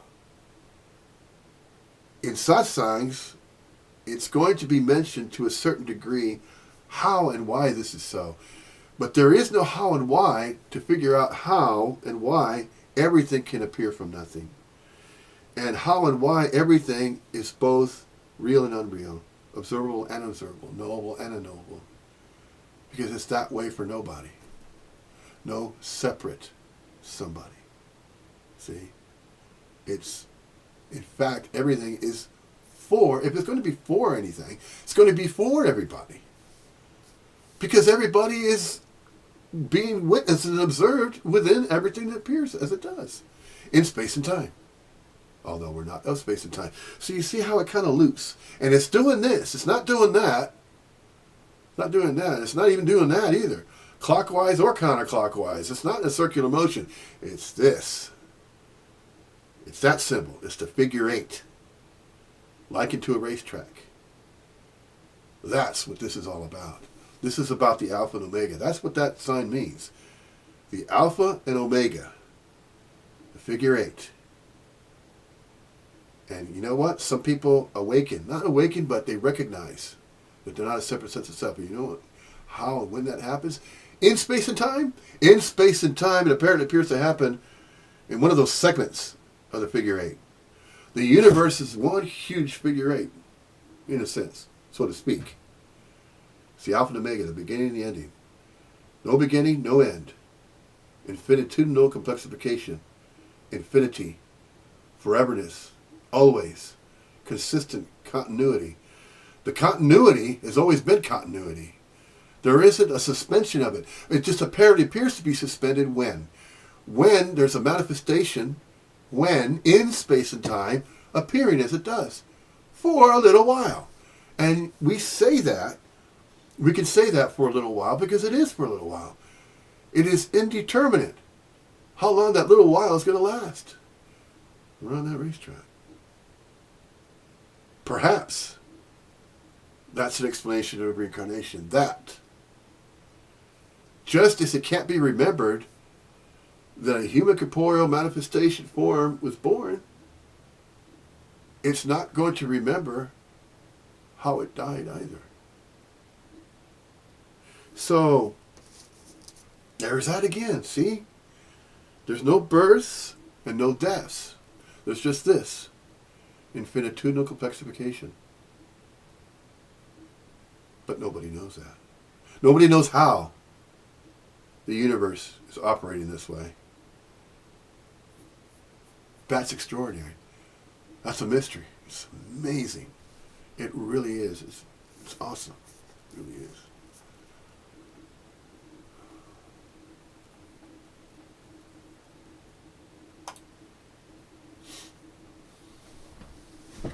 Volume 10. Is this an examination or an interpretation? It's both.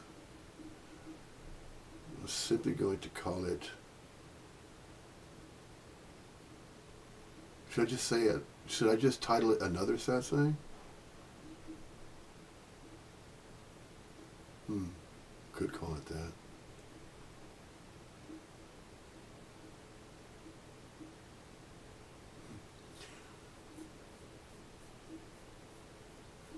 It almost seems as though life is a satsang. Wouldn't mind that.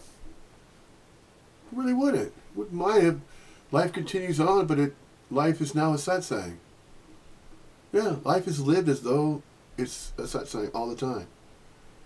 That's not so bad, is it? Of course not. How is that bad? Man, that's entertaining. That's entertainment right there.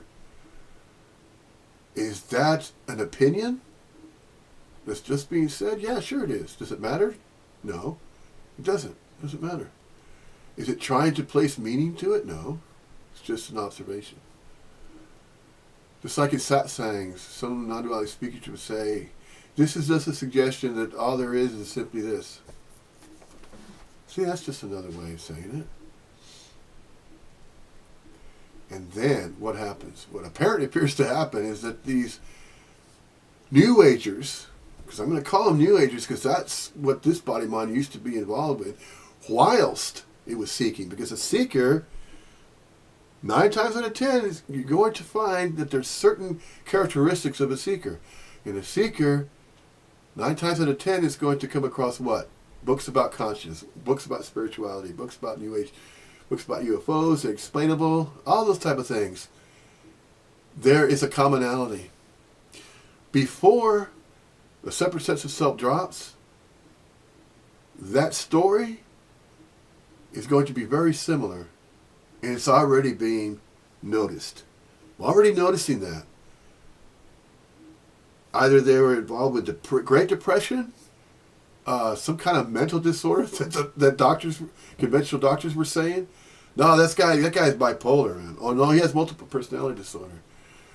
If it's borderline, and it can be treated to a degree without medication, you find that there's a lot of these non-duality speakers that have a degree. If it's borderline autism, or if it's a form of it, or if it's some kind of emotional imbalance, what conventional psychology would say about mental health experts. See, I was going to become a psychologist myself. And when I say myself, when there was a separate sense of self there, and it wanted to embark on a particular career path, yeah, it was going to choose psychology to do that and become a psychologist. But now now in a sense, I'm glad I didn't get involved with it. I really am. Now, when I say I'm glad I didn't get involved with it, because, well, like even wherever I was going to find this body-mind manifestation, it was ultimately going to arrive or derive to this seemingly arrival of admitting that it's not a separate self, and then it's going to recognize that. Perhaps it was inevitable. And perhaps it's inevitable for every single human corporeal manifestation. Perhaps it is.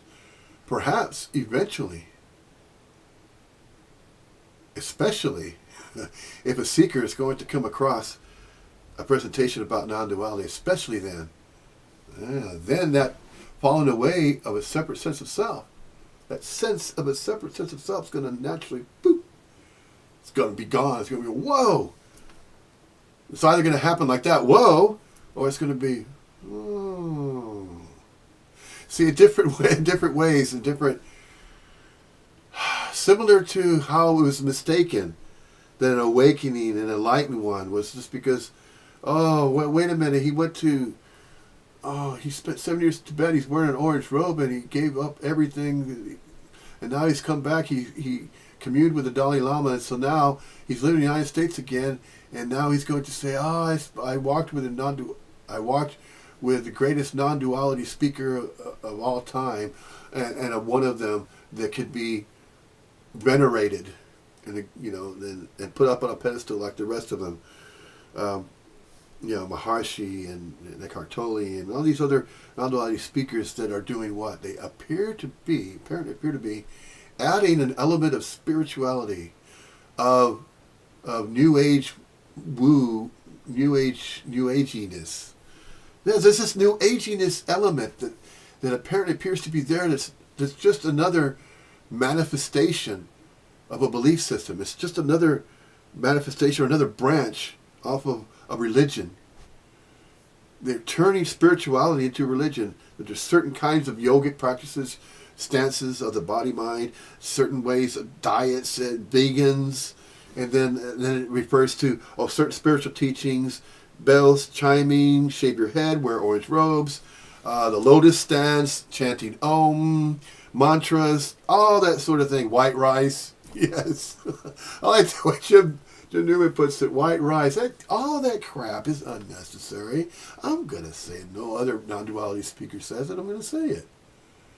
And in his own unique way, Paul Hederman, the body-mind, he's not a separate sense of self.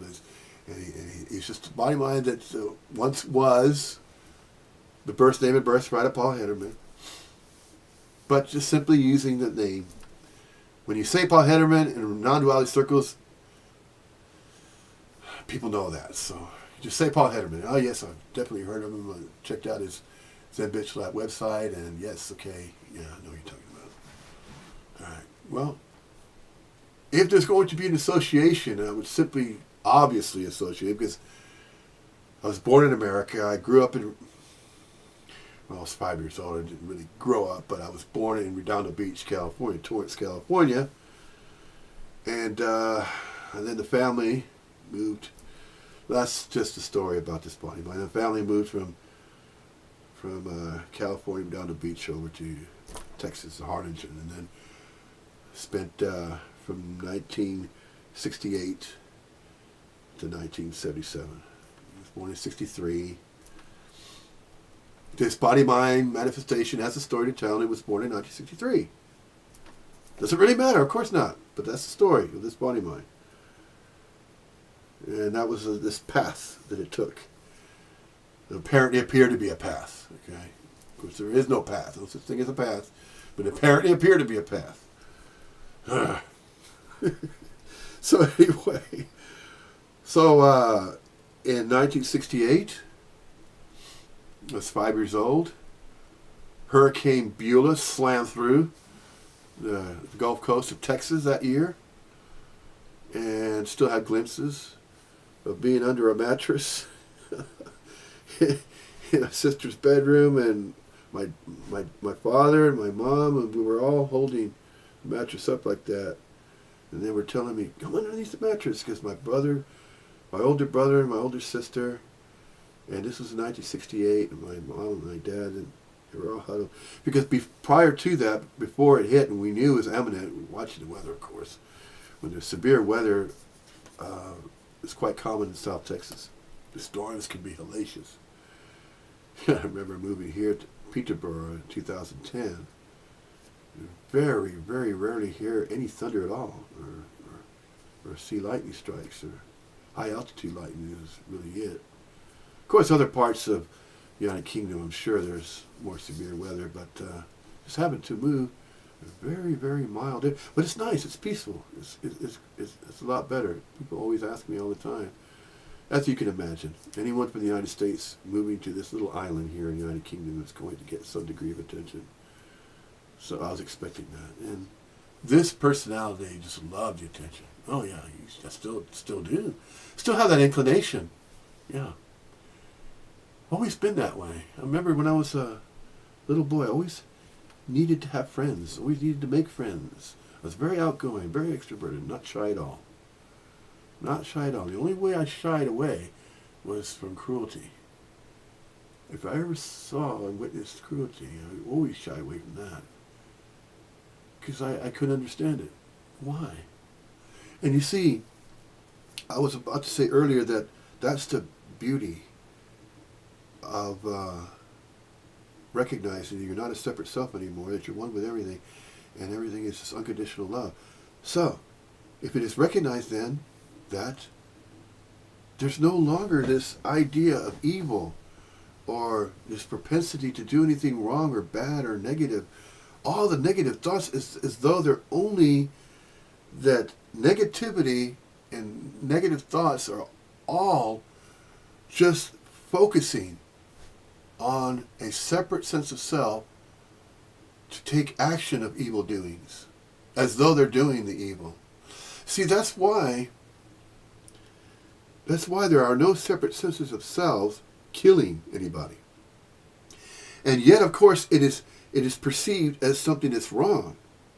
But once it's recognized there's no separate sense of self, and once it is recognized that it's one with everything and everything is unconditional love, once that is recognized, then it doesn't really matter if some body mind is using its own manifestation to believe that it's doing wrong, or that it's taking another person's life, or it's killing, or is stealing, or any of these things that are thought to be moralistically wrong. Wrongdoings, evil, or harm, causing harm. The idea of causing harm to anybody or anything else is non-existent once a sense of a separate self drops. So, see, it takes care of the whole thing. It takes care of it all. all the problems and all the distortions and all the negativity, and just like as though it's one swipe of a hand, just swipes it all away and it's not there anymore. And can't imagine it ever being there ever again. Where? In its mind. See, it's a big mind fuck, right? Just like I said, one of excuse me, one of Andreas Mueller's talks. Where is it? I gotta show it to you. Oh fuck! Ah!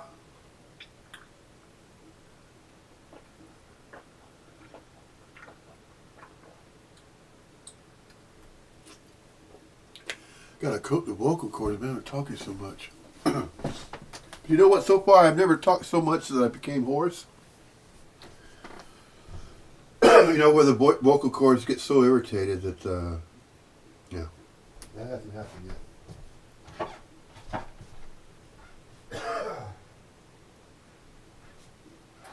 Okay, I have to remember. 2:30 to go back to the coffee maker, because every 45 minutes the coffee maker will heat up. It'll stay heated. There's a timer on it, and you flip a switch on, and it lasts for 45 minutes as far as heating.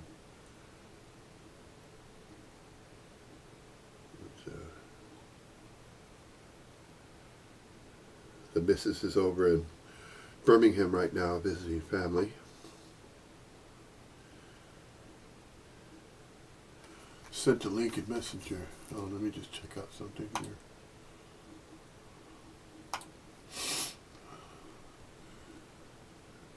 Whilst my other half, my partner, Bev's over in Birmingham, like as I said, so I have a lot more time to play on the to play on the YouTube and do these videos and play on the computer. Yeah, this is my toy. Hold on.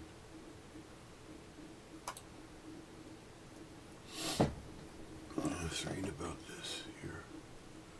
Weekend clamping for Heston's birthday. Clamping at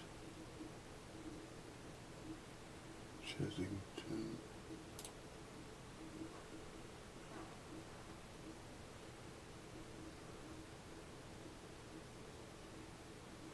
Okay, she sent me a message from Birmingham at 9:52, and I'm just now responding to 3:54. She's probably wondering, what the hell? Yeah, he's not missing me. And Mrs. probably thinking, he's not missing me. I was going to go, but when there's an encounter with me and her ex, she tries to avoid it as much as possible. So, not that anything bad's going to happen, but it can. Some men and women can get along with their exes that they used to be married to for a number of years. Now, there's been so much time gone by, so there's no bad blood, there's no hard feelings. No, this guy is still, just as that damn yank stole my wife away from me. There's no stealing going on. Anyway, it's just all kinds of drama that could be going on around it. Apparently appear to be drama, but it's not. It's just life. Apparently appear to happen, however it's going to appear to happen. And then it's just body minds reacting to it. They're reacting to it, and it doesn't have to be a reaction to a reaction to a reaction to a reaction. No. I'm not going to agree with that. I'm sorry, Jim. I don't believe that, and I don't think in terms of all there is a reaction to a reaction to a reaction. No, that's not what apparently appears to be happening, Jim. But you know what? Go ahead and continue and do your satsangs the way you do them. That's fine. That's just apparently appearing to be the style of how that particular satsang is coming about. However it does, it does. Again, these are not pre-planned. And just like that guy said, fuck the guy that expects you to write down a question before you attend and before you appear before him. And fuck that other guy. You kiss my ass for allowing people to kiss his feet. So, you know, fuck them all. Nobody gives a fuck anyway. Nobody cares. Nobody gives a shit. Fuck it. Profanity. What? Words. Fuck it. Fuck. Son of a bitch. Goddamn. What? Words. They're just words. They don't. I say words don't matter. They don't matter. No, they don't. It's just gibberish. Really, anybody that doesn't understand the English language, you could say curse words and they won't understand it. And I'm sure they do that all the time. We had Polish people here. I worked at Amazon. And whatever they said, they could say whatever they want. They could criticize and they could say bad words and you wouldn't even understand what they're saying. Does that matter? No. But see, it's language. Language is either understood or it's not. And even if a language is understood, that which is spoken in a certain language cannot all be understood either. It's amazing, isn't it? Isn't that interesting? How in every single language, just because that language is being spoken, and even though there's another person that speaks that same language, meanings and conveying ideas and thoughts cannot be received and transmitted equally. Which is why it's amazing that any two body minds can agree or disagree or understand a certain subject to a certain degree. Because after a while, the recognition wanes.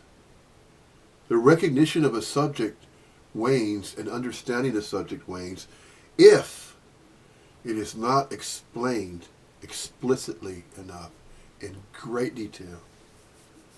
That's why all subjects require study. When I say study, examination, very careful examination and interpretation and going over it and over it and over it. That's why repetition is so important. Repetition of satsangs and a variety of them and coming at the subject in all different directions is a greater necessity for seekers.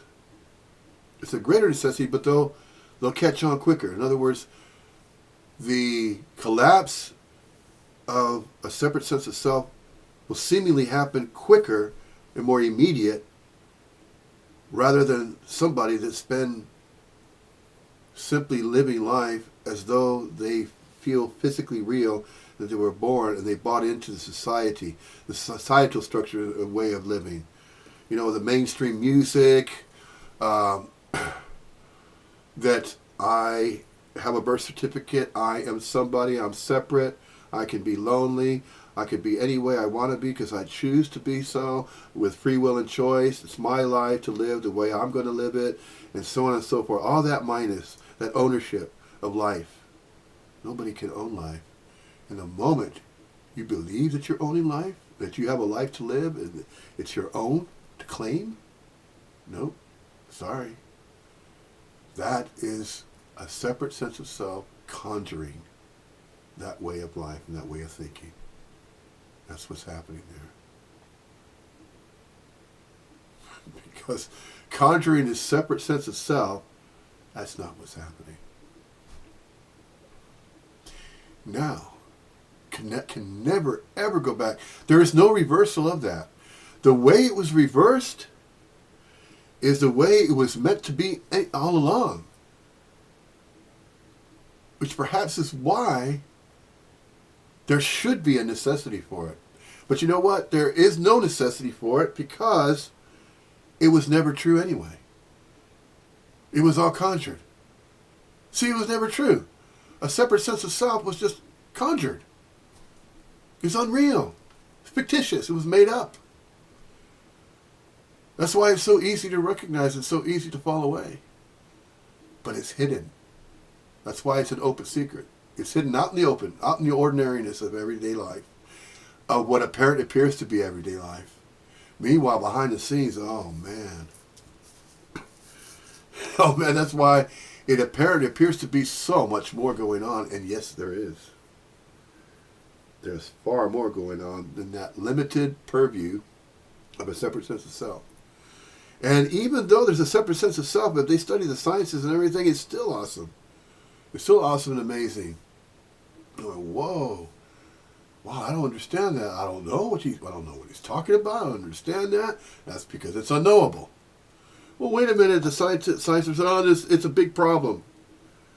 Yeah, consciousness is a problem. It needs to be solved. No. Consciousness is just part of everything. Leave it alone. You don't have to know it. Nobody does. You don't have to create a belief about it. You don't have to create a belief system. You don't have to write a freaking book called My Big Toe. Shit, man, I had a stamp on that toe. And if it's sore, good. Let it hurt. Because it's not necessary. Come on. You can't claim that. No, it's not that way. It is not. The big theory of everything. What theory? Everything doesn't need a theory to be everything as it is. It's arising of its own volition. Its own accord of volition is arises. Go along with it. Because you're along with it anyway. Go along with the ride. Manifestation. Just manifesting appearances. That's it. No meaning, reason, purpose. Just let it be. That's the bottom line. And there's no point to be made either. Because there's no meaning, reason, and purpose for everything that appears as it does. Out of nothing. So there it is. Get used to it. No, for real. Seriously. For real and unreal. Get used to it. So there you have nothing. Yeah? And then there's outside of space and time, because we are not all of space and time, it's apparent appearance. Yeah, everything else as well. There's nothing, no thing. There's non-local quiet consciousness energy. And there's non-local quiet consciousness energy fields, apparently, within non-local quiet consciousness. How do you know that? I don't. Then why are you saying it? I'm not saying it. See, that's why it's so funny and it's frustrating. Whenever you're in a satsang and you hear Jim Newman talk like that, that's why people get frustrated. They start laughing and look at each other that knows each other in the audience. And I see what's going on. And Jim's no fool. He knows what's going on too. But you know what? Does it matter? No. Fuck no.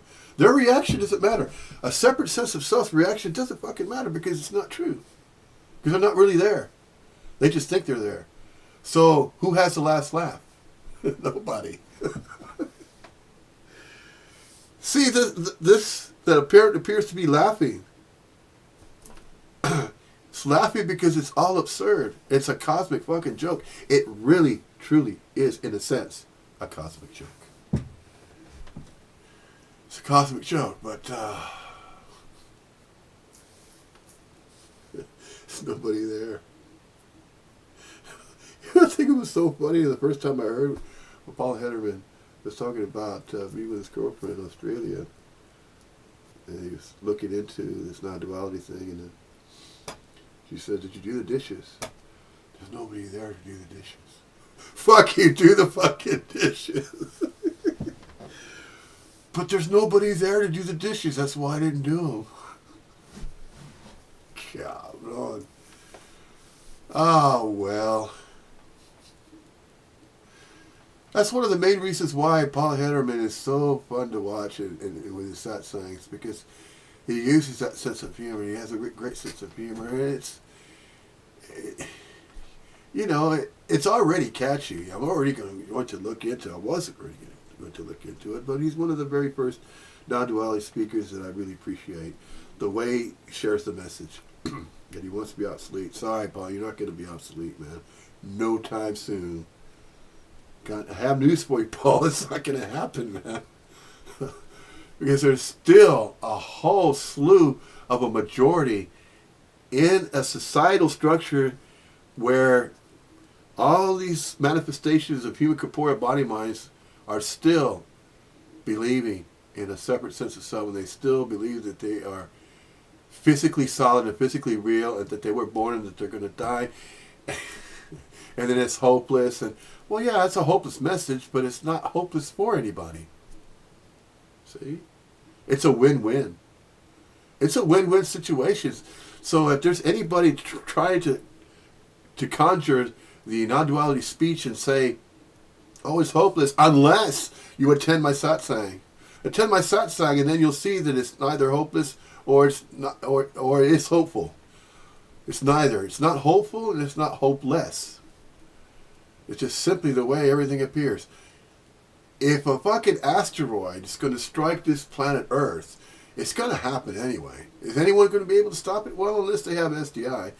Unless America has a top secret project, apparently, that's called the Strategic Defense Initiative, where they have satellites and they have laser beams. They could just shoot it out of the sky.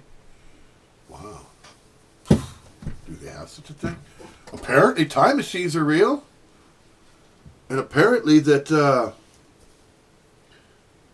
now YouTube's coming out with all kinds of stuff. There's Americano. And what else is there? There's Slapped Ham, Americano. There's these certain YouTube channels where you can see all these crazy, sensational videos that are caught catching unusual things that are caught on video camera. That is still interesting. Yeah, this body mind will still go astray for non-duality. It's not 24/7 non-stop non-duality. Well, it's like that, like it or not. But just you know, aside from everything already being non-dual anyway, like it or not, it's not 24/7. But I tell you what, in my spare time, I'm definitely going to do that. But I still go to work, and I still do what I feel I need to do in order to earn a paycheck. Why? Because the body mind needs to dwell somewhere. Yeah, obviously. It needs shelter.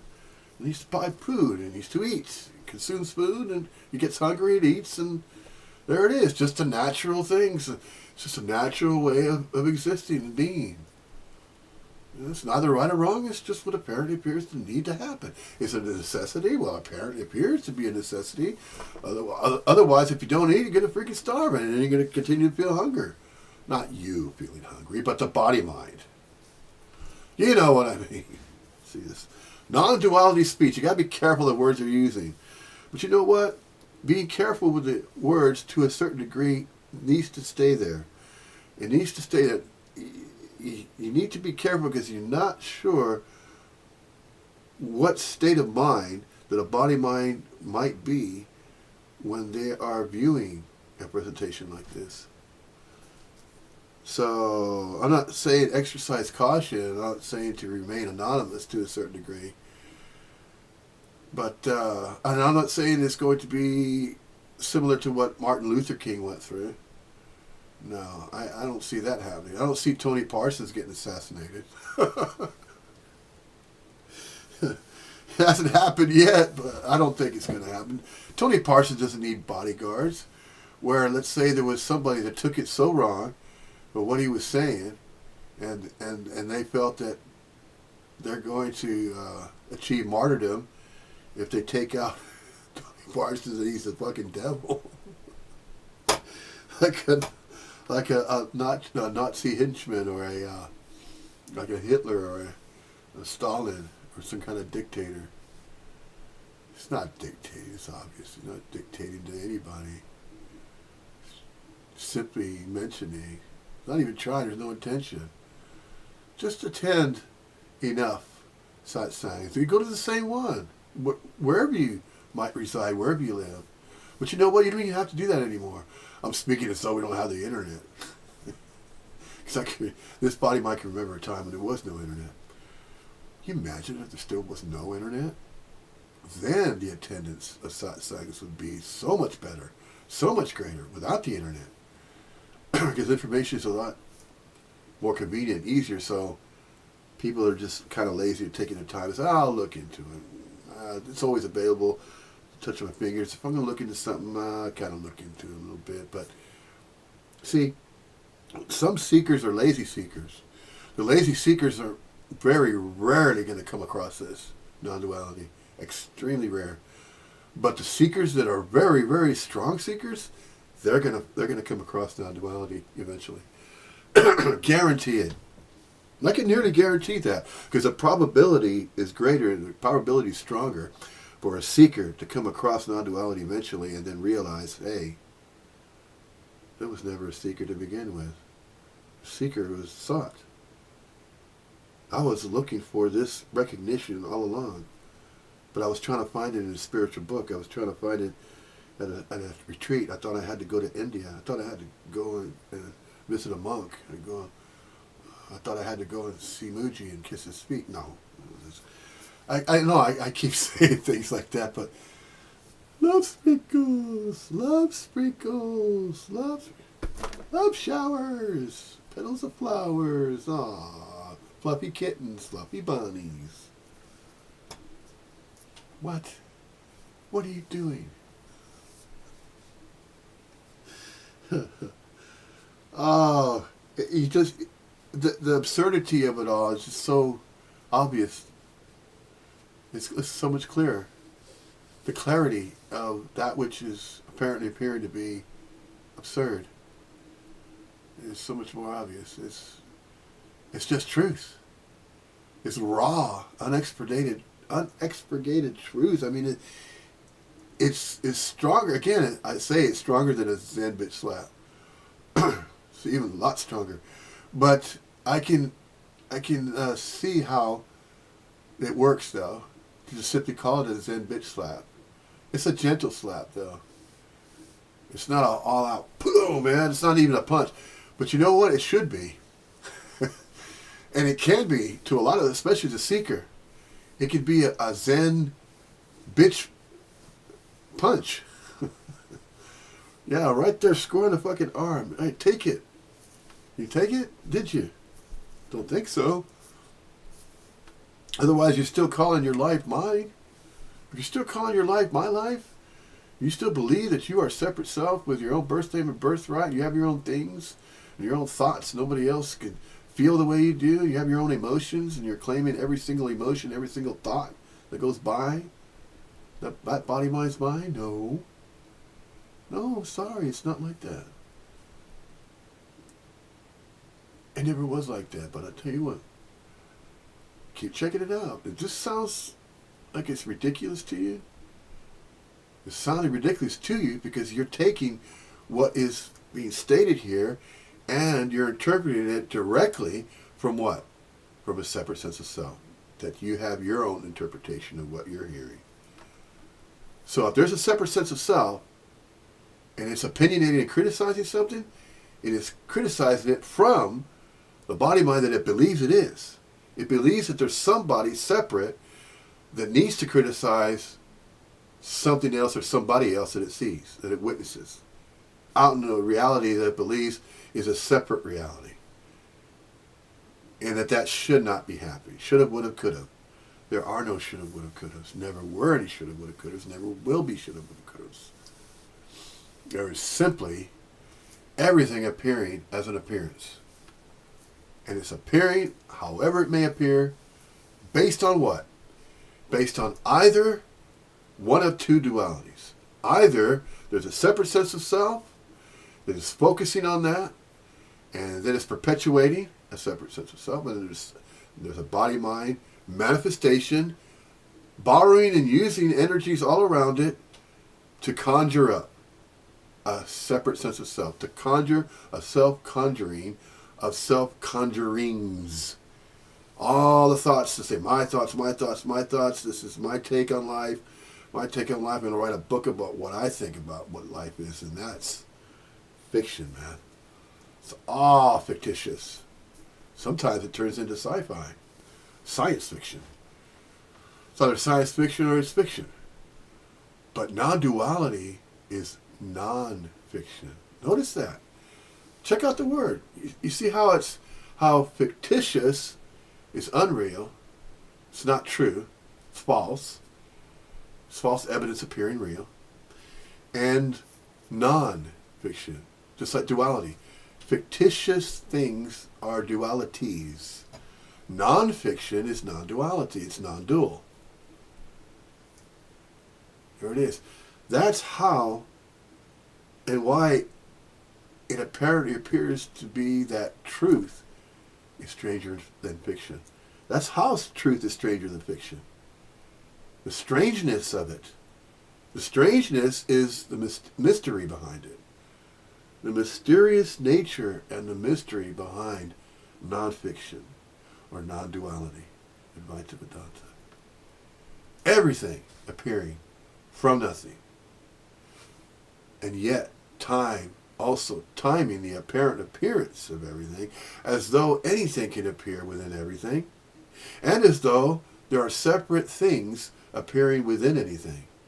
So anything's appearing, and there apparently appears to be something within anything. And that something is apparently appears to be identifiable. So if it's identifiable, it is given a label or a name. That doesn't need to be done. But the moment that that is done, then there's separation. Then there's this idea of separation. And then that's how it goes as far as conditioning. And this is what happens to the little innocent ones. The innocent ones that are already apparently appearing. What is he doing? Oh. Anyway.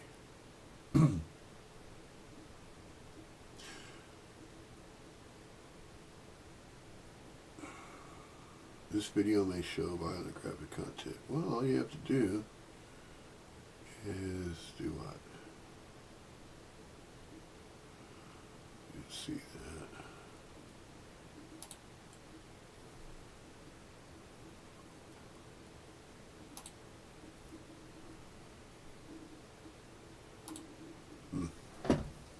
All right, let's get on with this.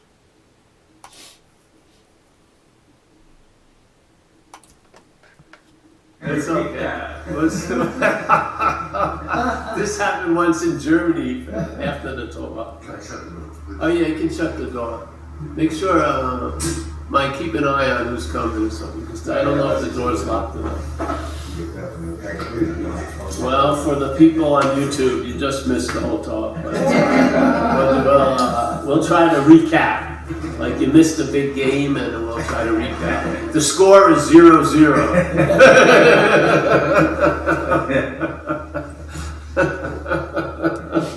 There's been no touchdown passes. No. All right, so I just was sharing. I was at a meeting yesterday of recovery, and a guy who knows me came up after the meeting to sort of talk to me personally. And he started saying, hey, I want to share with you what's been happening. And I said, all right. He says, well, you know, I got that cancer, and then that went away. Then I had open heart surgery. That went away. Then I stepped on something. The foot got infected. Had 3 operations on the foot. Now they're foreclosing on my house. And he says, but it's all seemingly so. But at that point I said, no, it's fucking real. That's what's happening, because what was trying to use the idea it isn't really happening is what's not happening. Yeah? The act of being identified was trying to use, this isn't happening, to make it easier for that which isn't happening. So the appropriate, I don't think, no thinking, it just came out, the appropriate thing, no, it's real. And then in reality, then you, by noticing it, by giving its 5 minutes on the stage, then you can go to the seemingly so. But if you go to the seemingly so, you know, from what you're not, that's denial. Denial doesn't fucking work. This is negation. Yes, it's different feeling. So the idea of the hearing of this message is happening, and it has happened, and in the realm of the mental state, it's proclaimed itself to be the hearer of the message. Yeah, and you know what? That's not going to change. It's sort of like if a parasite had taken you over, you're not going to domesticate the parasite. It's not going to be like a lap dog. Oh, come here, you know. It has a nature which is parasitical. That nature isn't changing. Yeah? So what you're not is not going to be what you are. And it's not necessary to sort of have to carry it along. It doesn't have to agree or disagree. It will do both. But if you see it as not you, either that which is agreeing or that which is not agreeing, you'll lose interest in all the agreeing and disagreeing. They won't mean that fucking much. Yeah? And that's the whole point. Someone was talking about improving one's conscious contact. Improving one's conscious contact is really based on loss of interest. You lose interest in what is unconscious, and that improves your conscious contact. Yeah. You don't try to improve your conscious contact as that which is unconscious. Yeah? You lose interest in that which is unconscious. You lose interest in improving your conscious contact, and that's the improving of one's conscious contact. Right, and you're also indirectly improving your spiritual contact as well. And when I see spiritual contact, I'm referring to a more direct and immediate contact with that which what we are. What we are is non-local quality conscious energy. There's a more immediate, direct hit of that now. That separate sense of self is no longer interfering, causing a distortion pattern between. In other words, it's not stopping here anymore and orbiting around what it believes to be a body mind in a suspended body, a physically real, exclusively real body. It's not stopping here. Everything that's appearing, as it truly is, it's appearing, times time the apparent appearance of everything, and it stops right there, and so the mental thought system uses that mind to conjure up an interpretation of what it is witnessing, or what is it seeing, or what's in the visual field of the eyes that are facilitating sight of that visual field. And so it stops right there, and then the mental thought system says, you see what you're seeing? Yeah, this is what it is. I'm going to tell you what it is. This is what it is. The mental thought system, parasitic movement is doing that. Whilst what you truly are is back here. That's it's similar to what the Christians were saying, but they misunderstood, misconstrued. But in the world and not of the world is one of them. The other one is how's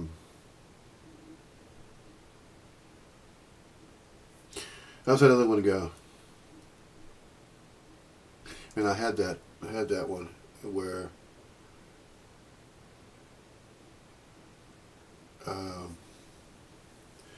okay, so there's that in the world and not of the world,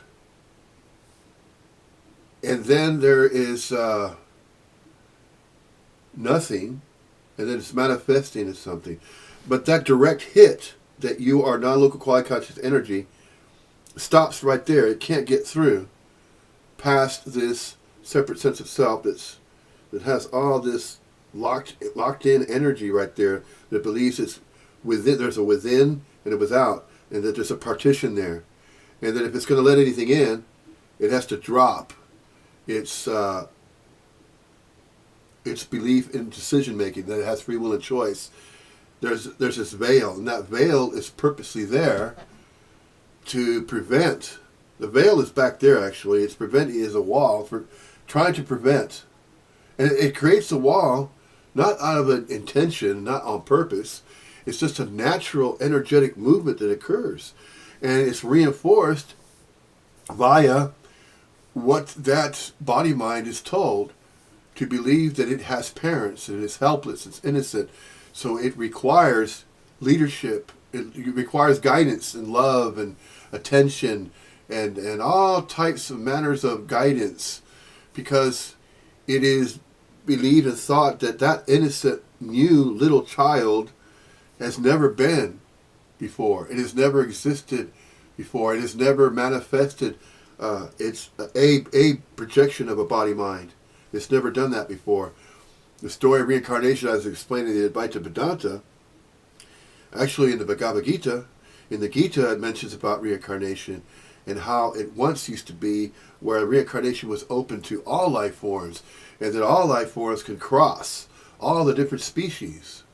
That it was once that way, but now, because there's some type of an unseen, hidden evolution going on, that it's only those that get a direct hit of a human corporeal have led up from that evolutionary scale of appearances of a human. And once it becomes a human corporeal form, then it moves on, and that there's this hierarchy, this gradation of awareness levels, consciousness levels, beingness levels. There's different ones that it will eventually notice that it's part of. It's part of this one for now, but that there may be other, and this is mentioned even in the spiritual teachings, and when I say teachings, in these writings of the New Testament, what was thought to be conveyed there, when it was referring to, I will make everything anew, that may be exactly what this is.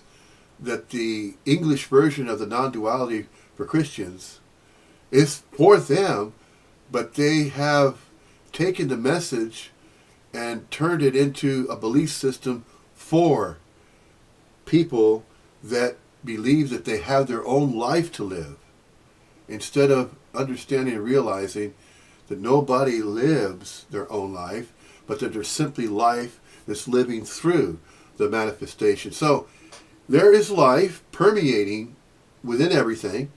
There's consciousness to be aware of that. And either that consciousness becomes a parasitic movement to claim that there's a separate there's a separate self with its own individuality and its own life to live, its own free will and choice. It's either that way, the energy's moving that way, or it's a direct hit. In the innocence, before 18 months, there's a direct hit of that little body mind. Although it's innocent, it's getting a direct hit of what? From non-local quiet consciousness energy. It's getting a direct flow of that. There's no interference yet. There's no sense of a separate self interfering yet. It develops with a developing mind. And so it's as though the consciousness is just waiting to be tapped. It knows it's going to be tapped eventually. So it just waits there, and a piece of it gets taken. A piece of the energy of consciousness is always around, just as time apparently appears to be causing the apparent appearance of everything to appear as it does in a sequential order, as a threefold principle, as a continuum, as a past, present, and future, as though that's true when it really isn't. It could be entertained. That idea could be entertained, that we're all living in moments, and that moments can be measured as seconds, minutes, seconds and minutes, or a moment is a second, and a long moment is a minute. So you always hear, give me a few seconds. No, I'll be with you in 2 seconds. No, you can't be with somebody in any amount of time. Nobody's with anybody else. See, but you can't speak that way to that which is manifesting as a human corporeal form. You cannot tell them that, because it'll sound like craziness, because they're so self-centered. They've already made up their own minds that they believe it's their own mind. They've already, it's kind of a catch-22 going on. They're locked in this idea of a separate sense of self. Oh yes, granted there is a self, and there'll always be personal presence, but there's also impersonal presence. It's feeding that personal presence. What is it feeding? It's feeding an energy to do what? To manifest. And then when it expresses via sounds, via a certain frequency of energy, and then it adds an energy. The energy, it borrows some of that consciousness energy, and it borrows it to enunciate words and to communicate with other body minds via. So the communication stream is via consciousness, and it's only used that way. It's used like as a two-way radio. In other words, it's as though you're grabbing a walkie-talkie and speaking into it, so to speak. That's the only purpose of consciousness, and that should be the only purpose of it. But it's not always that way, but it's not intentionally one way or the other as well. But it's just there. Consciousness is around. It's within everything. It's within space and time. Although we're not of space and time. See, what we're comprised of is non-local quiet conscious energy. But then the moment that it is learned and then we're told and given a name, then what begins to happen? Self-awareness. Self-awareness of the self as though it's a separate self. But it starts out gradually, very slowly, if that is taught to it. So this is why in India, you don't see that same thing happening as it's happened in the Western world, because there's more self-centeredness going on. in other parts of the world rather than India, because the Upanishads and the message of Advaita Vedanta began and originated in the ancient of days in India. And so the next generations were exposed to that. And then the next generations, so on and so forth and so on, until it got kind of out of hand as well. So the message began to be distorted by other belief systems getting introduced, and then other deities and other gods were thought to be worshipped, and then a distortion happened with the truth. The truth got tainted. It got ruined by a sense of a separate self that was influence. It was the greatest influence energetically. There was no intention for it to happen one way or the other. It just happened to have occurred that way. The manner by which awareness energy had been used. In that little area of India, it can be considered a sacred place. The sacredness is in already automatically noticing. And many generations of other gurus. And that's why with the Dalai Lama, they kept it. They kept the same teachings that were taught and that kind of thing. And then there was going to be a successor to that, and they continue on that way. But that's not even necessary, as it once was thought to be necessary. It never was. But that's just apparently appearing to be what was happening, and how the message of non-duality, Advaita Vedanta, and the Upanishads was interpreted. There were groups of people that entered into India and believed that they were going to acquire enlightenment if they spent enough time around a guru to hear something that they've never heard before. The reason why they never heard it before, why? It's because of the societal structure in the Western world. The societal structure had already been set up. The academic system, go to school, public school, it's against the law if you're not going to school. At least be homeschooled, because if you can prove you're being homeschooled, that is fine. Good enough. And I'll tell you what, the schooling should be about this. There should be Advaita Vedanta schooling to replace all the public schools. Then it will eliminate that problem of a separate sense of self being conjured by conjured selves to occur for the next generations. So, this is why it's felt. This is why it's recognized that this message here should be everywhere. That every single separate self-conjured self that believes that they're separate and alone, and that they are separate from everybody and everything else, this message needs to be shared. Now, I say it needs to be. It feels as though there's a necessity for it. It feels as though it should be. It's not to say that it's going to be, but it apparently appears to be something that is beginning to really gain interest, because a spiritual seeker is going to be seeking so much to the point of where it eventually falls upon this message, and then it all collapses, and then it realizes, oh, wait a minute, all that seeking was done in vain. I thought I was doing seeking, but it was just conjured. It was just thought to be so via the mental thought system, via consciousness. That's why all there is not consciousness. Consciousness is not necessary to simply be and exist and manifest. For anything to manifest doesn't need consciousness to do that. No, for real. Consciousness is only simply used to communicate. To do what? Communicate verbally. Because reading minds does not apparently appear to happen in this reality frame. It could be happening in other reality frames, other parts of the world, and then even in the New Testament writings of Christianity, it is said that there are many mansions. In my Father's house, there are many mansions. Those many mansions could be construed as many dimensions. There could be other dimensions. There could be other planets that are considered other reality frames that exist upon that planet. This planet Earth may be harboring a reality frame, and that the harboring of a third-dimensional construct, along with time as a construct of a succession of events, and the way this is set up, the way the reality frame is set up on this planet, may be similar in other planets, or it may not even be necessary in other planets.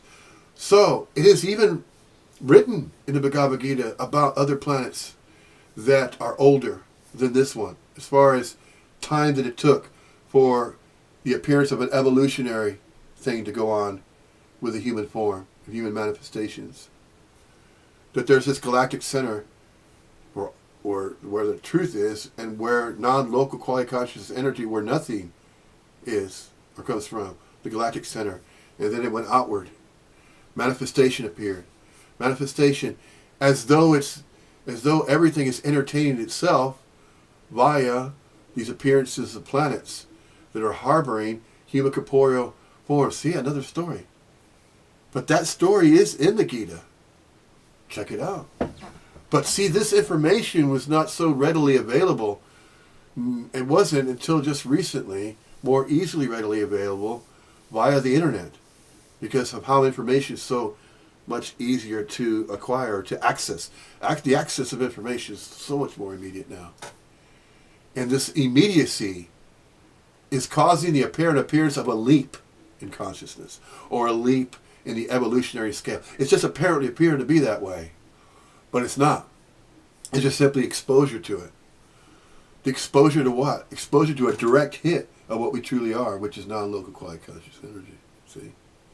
Non-local qualia. And see, I'm using the word consciousness in there, because without the consciousness to communicate with other consciously, or apparently appearing to be consciously aware manifestations, then there would not be any communication whatsoever. And without time upon this planet to be set up the way it is, then there would be no memory of a past and the story of Earth, and there would be no past historicity to be remembered of the way the collective was apparently appearing to be, and the story of Earth as it is told. See, all of it is interconnected. It's all hand in hand. Everything is required to appear as it does, not for that very reason of itself, but of its own accord and volition. So however it appears, there's that organization to appear as it does of its own accord and volition. So then it causes the appearance as though there is some type of an order in the universe going on. But it somehow, we don't know how, but it somehow finds, all the energetic movements find their own area to appear, to manifest. When I say its own, however it's arising, it's going to arise whether or not it's recognized that it's rising or not recognized. It is and it isn't. That's how it is and it isn't. That's how everything is unreal, real and unreal, simultaneously. Is and isn't. Real and unreal. Observable and unobservable, knowable and unknowable. That's kind of about the closest that one can try to describe an explanation, or try to describe what apparently appears to be happening, because it's all an apparent appearance anyway, regardless if there is recognition of that or not. So there it is. Just laying it out. You lay it out, check it out, try it on. It's like he was referring to spiritual shoes. If it fits, wear it. Give it a try. So this is sort of like what he was saying before in his earlier set sayings. If the shoe fits, wear it. Try it on for a while. See if it is comfortable, so to speak. That's, of course, obviously a metaphor that's being used there. So a seeker that continues to seek, if it's a very, very strong seeker, 9 times out of 10, it's going to come across the Advaita Vedanta, the English version of it, though. See, this is why it seems to be new. It only seems to be new to those that speak the English language. When I say those, whenever the English language is spoken and is heard, it is thought to be new if it's an ancient teaching that's taken from an older language and then crossed over. If there's a teaching or if there's information, and that information is not necessarily teaching, it's simply an explanation of a recognition. It's an explanation of a recognition of what? Of everything, the way it is. And in India, it just so happened to occur in that particular region of the planet Earth, for no reason. It just turned out that way. We can't say that there's a meaning, a reason, a purpose why India happened to be the place where these writings, these ancient teachings and writings, the Upanishads originated from thousands of years ago. those circumstances were just simply happenstance. What more can you say? You can't say that that was pre-planned, that there was some entity that thought, okay, India's going to be the place where we're going to talk about everything. And we're going to bring up that there's no separate sense of self, and that nothing is appearing as everything, and that within everything, anything can appear.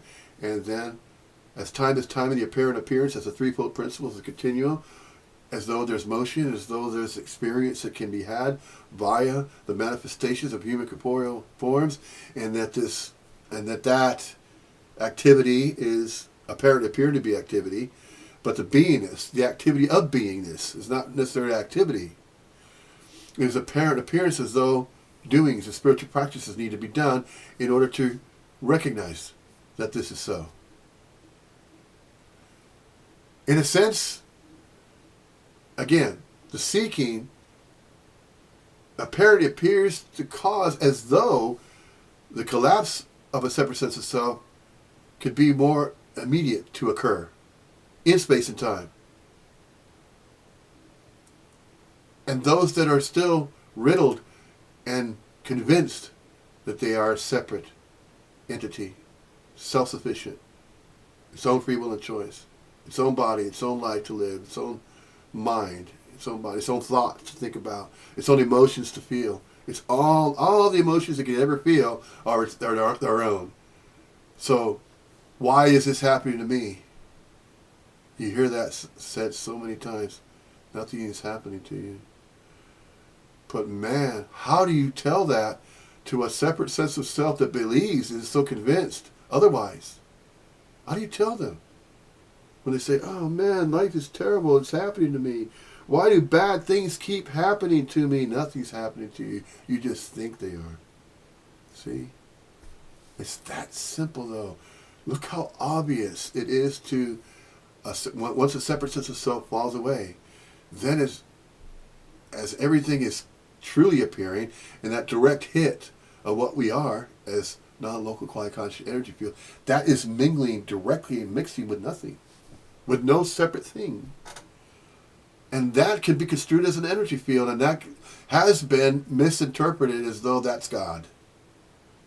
That's the supreme divine. That's Bhakti, and that's Brahman. Brahman is non-local quiet conscious energy. That's Brahman. It's an energy field. It's apparently appearing to be a creator. It's apparently appearing to be the ultimate of all, of everything. That's what has been referred to as Krishna. That's Krishna, there, where no thing resides. There isn't even a residing of no thing. That can't be understood. The mind is too limited in order to understand what is being said there. Krishna is one with non-local quiet conscious energy, is nothing, is with nothing in the void. And so nothing appears as something. So no thing appears as everything. Everything. Everything that's physically observable is manifested as though it is everything. Is that making sense yet? Is that being recognized? And that can be recognized in one of so many different ways.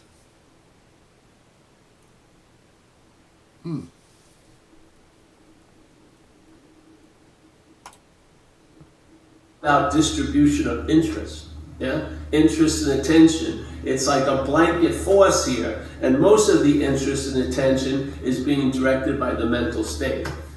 So most of the interest and attention is not really available or free-ranging now. It's beholden to yesterday and tomorrow, unbelievably, yes? So most people, they're not really enjoying Saturday because there's not their interest, what they represent as interest and attention is beholden to fucking stories that have to be attended to and being interested in it. Because if you're not interested in the story, it's going to lose its influence, yeah? And the interest to see, and all the stories that we seem to have really imply an author. but there is no author to any of the stories. That's the joy of it.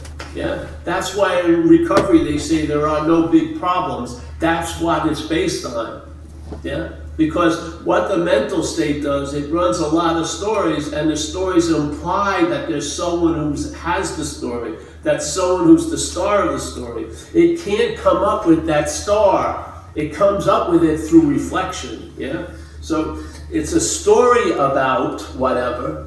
Life's happening, but then that story gets turned into life's happening to me, and suddenly the stories all have a pointer, which is to the author, so to speak, or the star of the story. That's why you keep renewing your subscription to the fucking stories. Not because they're that interesting, but because they're about supposedly you. Yeah, and there's a love, there's a cherishing of that idea of being this separate Paul. Yeah. You notice what's being stated there.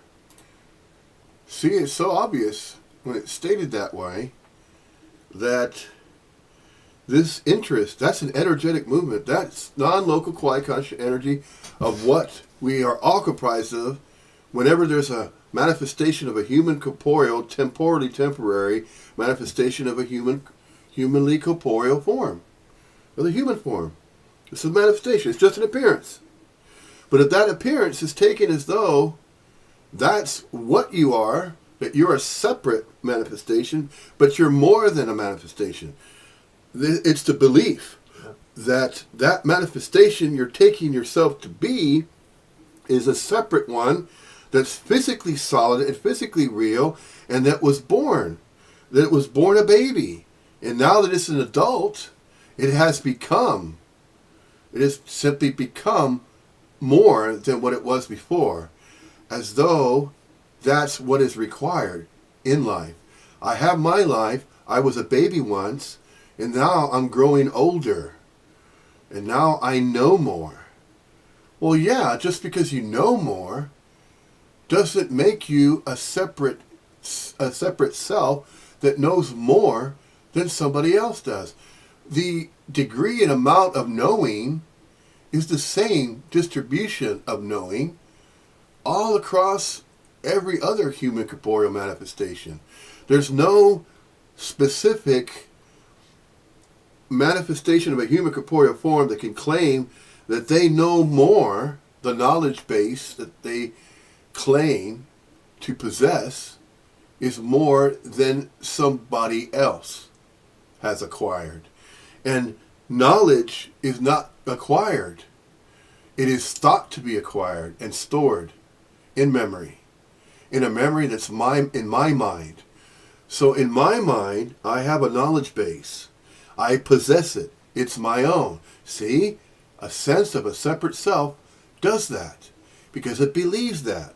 It believes that everything that it has ever known is all about itself, that it's had experiences. Yeah, I had all these past experiences. They were mine. See, that way of thinking. That is how a separate sense of self exists. It actually lives that way. It believes that it is existing that way, that it cannot exist any other way. It has yet to be told. Yeah. And it turns that into, well, I wasn't taught that. It doesn't have to be a teaching, but they call it the teachings. That's why teaching, the word teachings is so popular still. And it's believed that I don't know that. I didn't learn it. I wasn't taught that. I wasn't taught about spirituality. I wasn't taught about a spiritual practice. I didn't learn it. I haven't been exposed to it. I never really had any interest in it, so I didn't look into it. That sounds like an excuse, really, doesn't it? So if you're asking, if you think you have to go to a teacher in order to learn something, no. The teaching can be there's no teaching. Nothing needs to be taught to be. See, this is what I'm trying to tell you. I'm not trying to tell you. I'm simply addressing to, yes, I'm addressing to that which believes it is a separate self. That's what these messages are addressed to. These messages are addressed to the human corporeal manifestations that are taking themselves to be separate individual people, a person, that believes it has its own birth name, birthright, my life, my actions, my thoughts, everything's all mine. And nobody else understands me. Nobody else can possibly understand what I'm going through. So you've heard, how many times have you heard people say that? And they're saying that simply because it's obvious. They are still believing that they are a separate self when they're not. But how? How do you approach? You can't approach them. You can just get this information out there, and either they're going to look into it or they're not. If a body-mind is a separate sense of self, and it doesn't matter regardless if they do or not, they will eventually.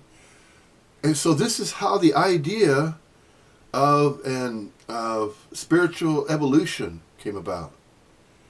Is that if a body-mind manifestation, is referred to in religious circles as souls, a soul that is a non-local quality consciousness energy field, that soul that's appearing within everything as a spiritual being, and even in these New Age teachings, it is said that we are spiritual beings having human experiences.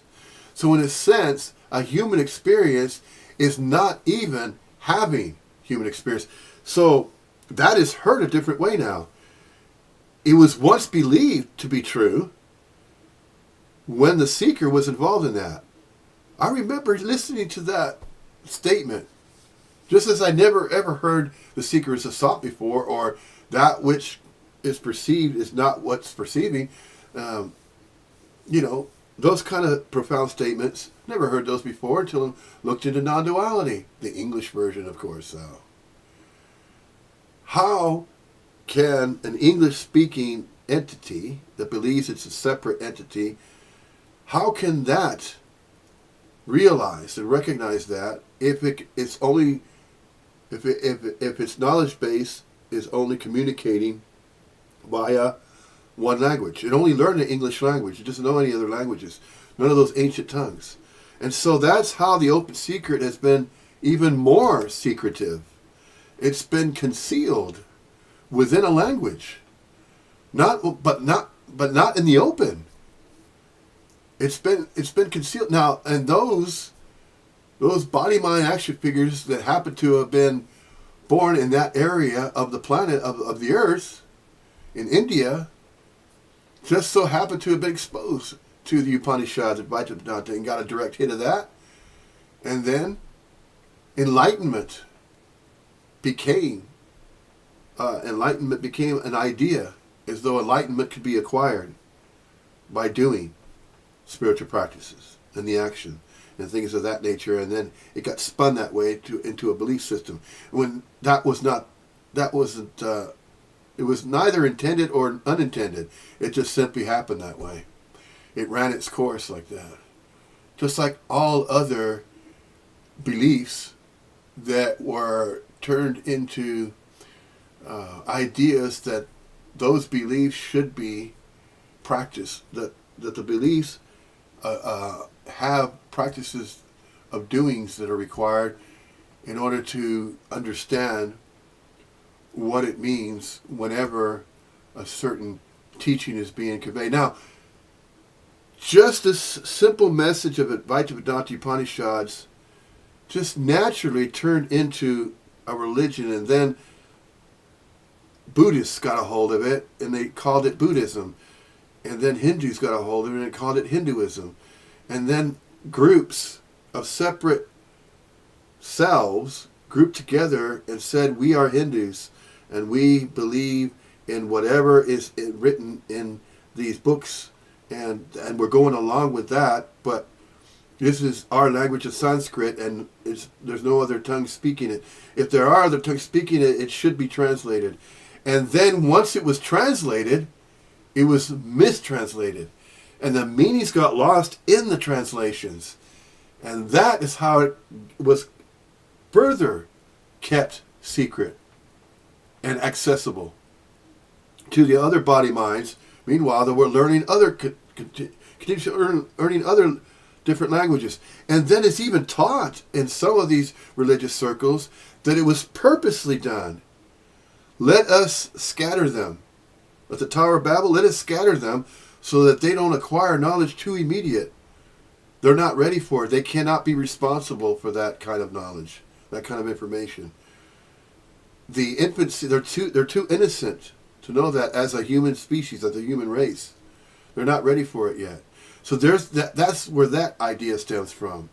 And this has been heard before, whereby this entire planet is as though it's a learning school of learning, and or an experimental type of planet, and that so many different types of beings are manifesting here and are born into this appearance as a human corporeal form from other parts of the universe.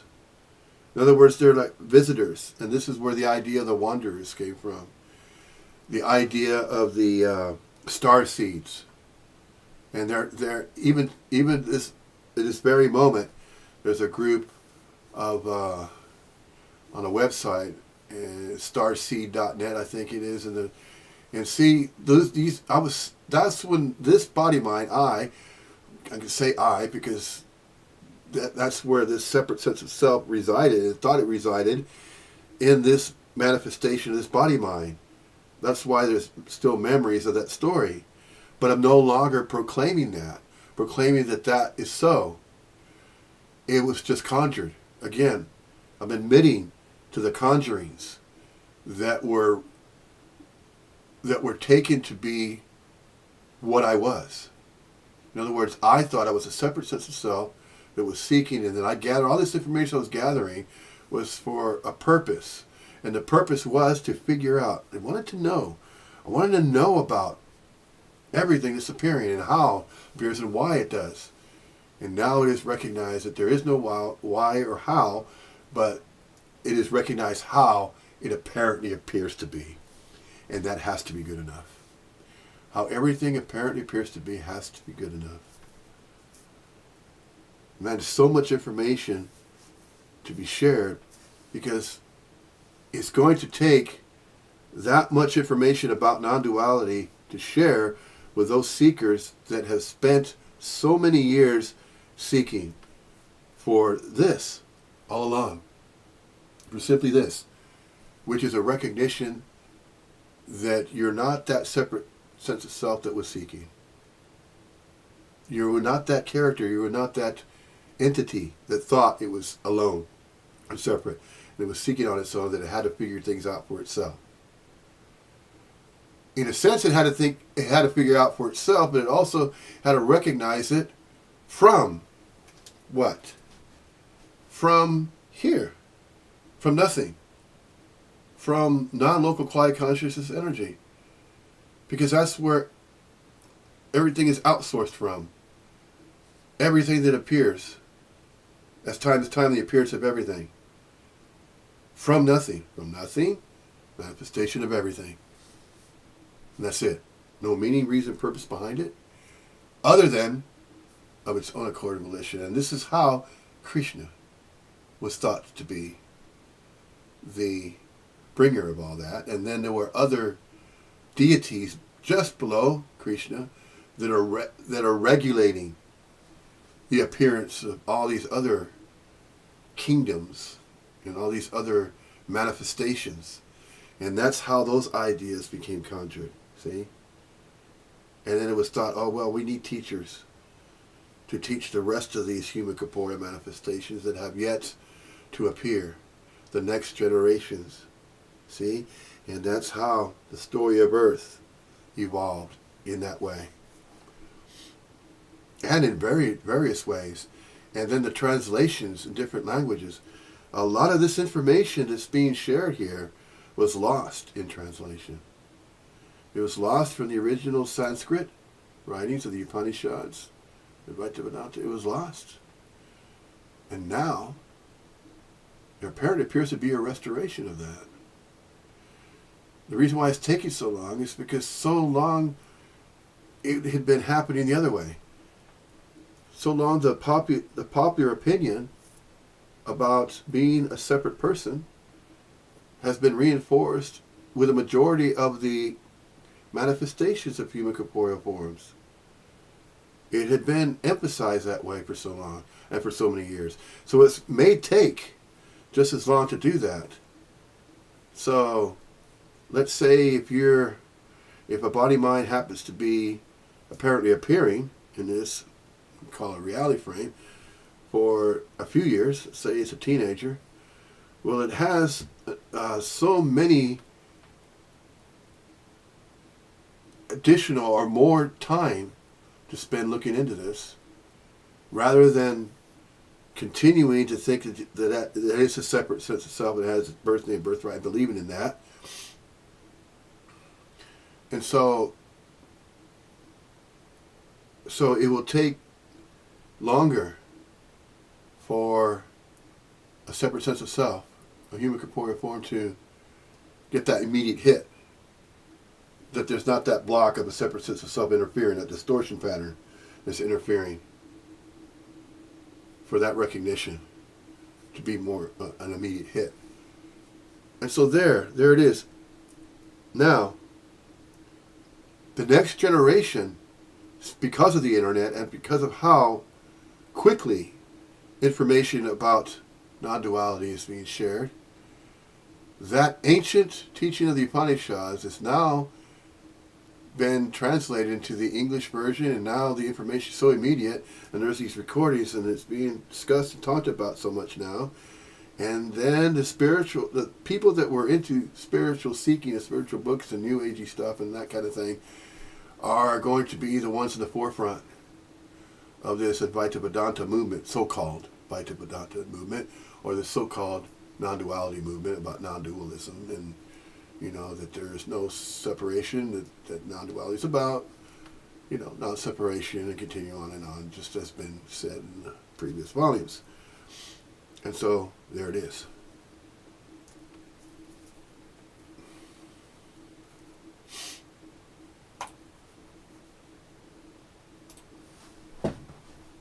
To try to go in there as that, to reform that, is pointless to me. Yeah, it is pointless. Yeah.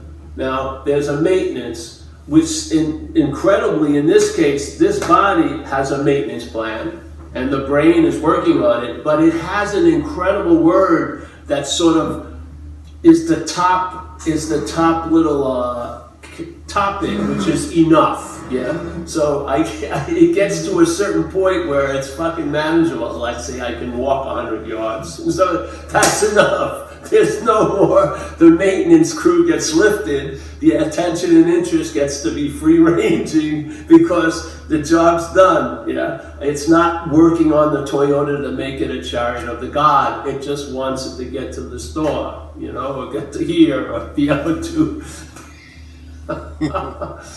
Swim or fish cards or something, whatever it is. See, now what he's kind of describing there is ordinariness.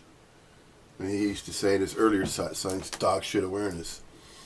And so, that's kind of another way of saying it.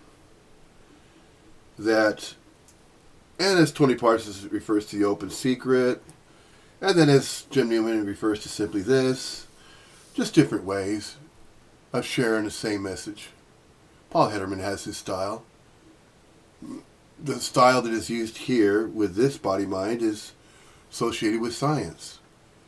And that's why I use phrases like non-local quality of consciousness energy, local units of quality of consciousness energy forms, and that in itself is dual, although that is speaking of that which we're not. If we study more about what we're not, which is a separate sense of self, then by exposing that and referring to that and examining that about all the different dualities, that there is no separation, that duality is just conjured, and it's thought about, it's a self-conjured idea that I'm a separate sense, that I'm a separate self, and that sense of separation is unreal. There is no such thing as separation. It's only thought to be so. via consciousness. So what's really interesting is that consciousness is used as a force that can either be known one way or another. It can either be known, and all information that is knowable is associated with that which believes it is separate and singular and a unique version. In a sense, versions of human corporeal manifestations are what apparently appear to be appearing.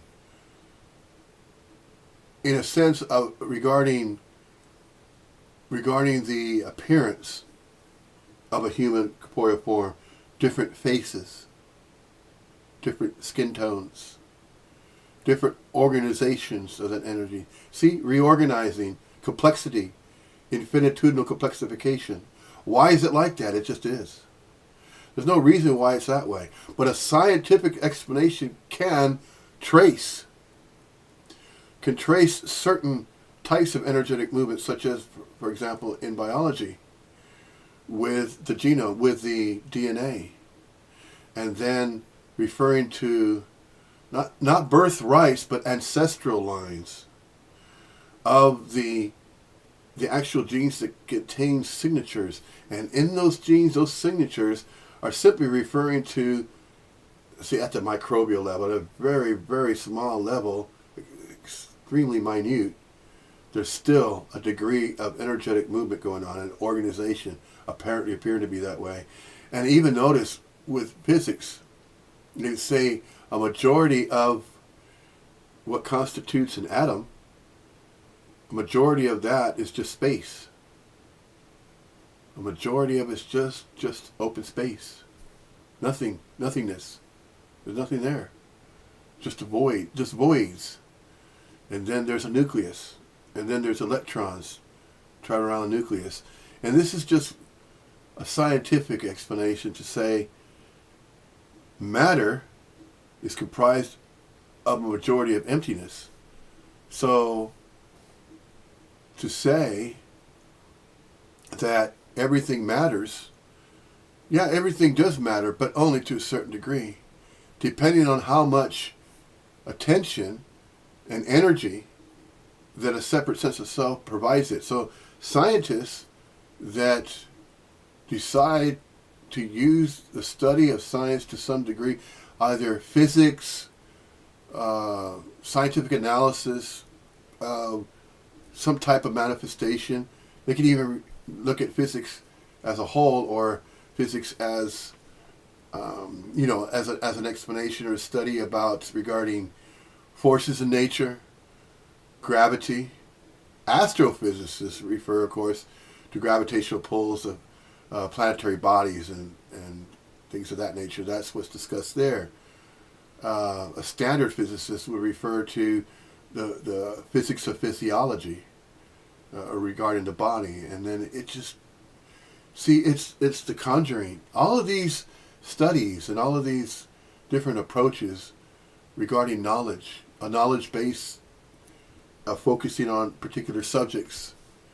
See, that can, of course, be regurgitated. That can be repeated. And this is what it means to be book learned. That's holding to the letter of the law. And then there's the spirit of the law. And when that's kind of a quote, or that's just a description of what could be referred to as there's knowledge. That's the letter of the knowledge of the law. And when they say law, well, there's laws that govern physics as well. There's a law of gravity, and those type of laws that physicists refer to. So there's different kinds of approaches to that which is thought to be a particular explanation regarding everything that's appearing as it does. It doesn't require the study, though. It doesn't require study to be what it's being, as it appears to be. There's no study required. There's no spiritual practice. Again, just to simply be. This is why it is said in so many different ways this same way. But using the English language, since it's so diverse, there's many different approaches. There are many different words that can be used to convey this message about non-duality.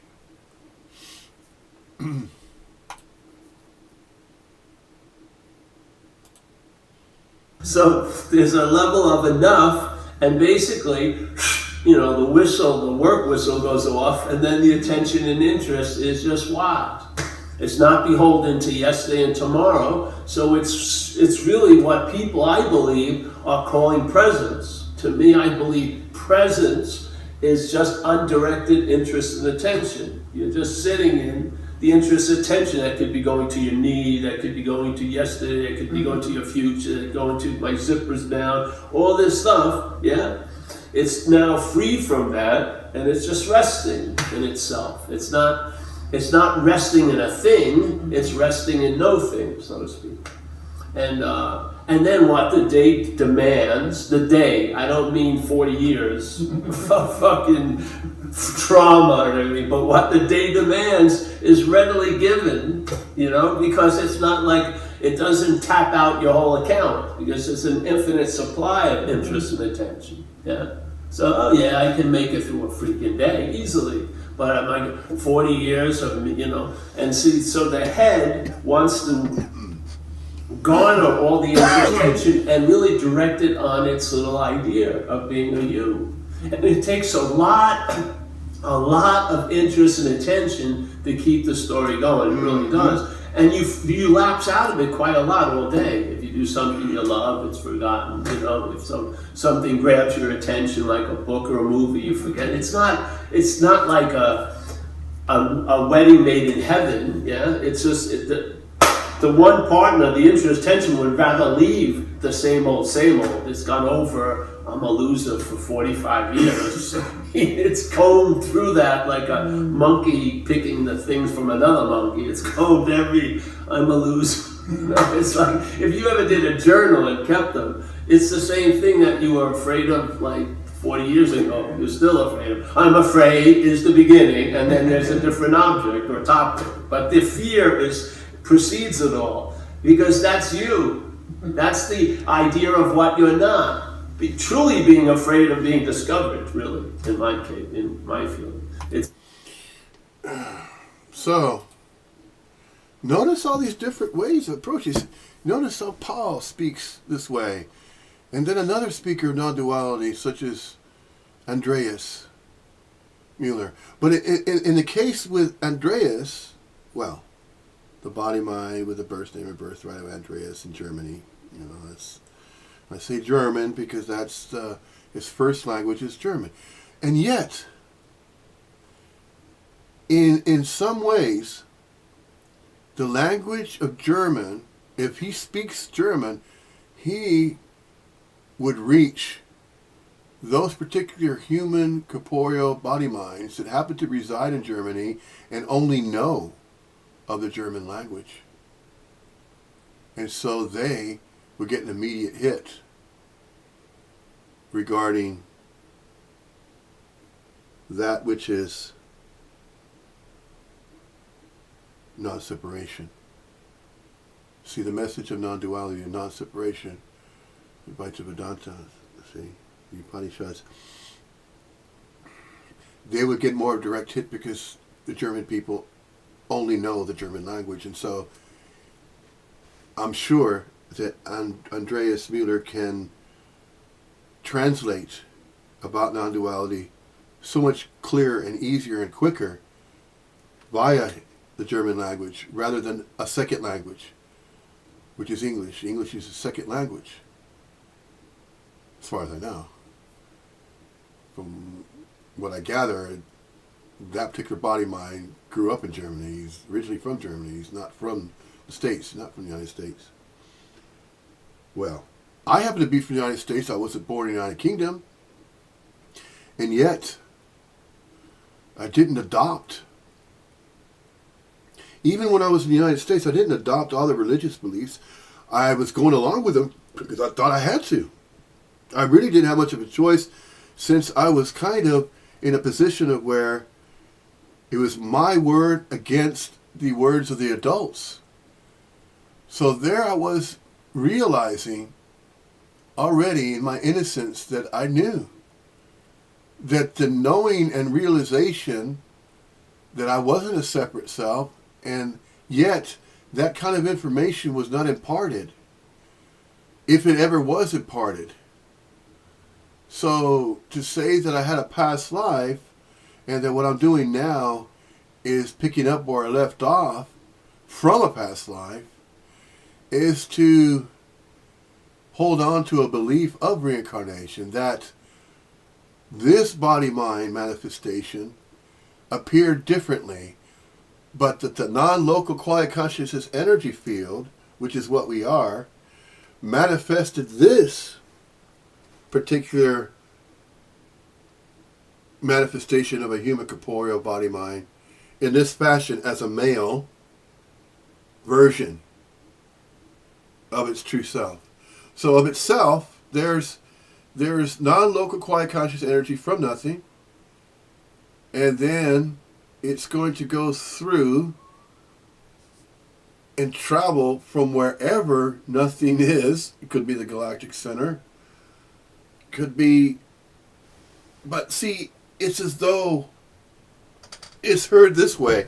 It's as though this void exists somewhere, and it's a place where each of these body-mind manifestations originate from.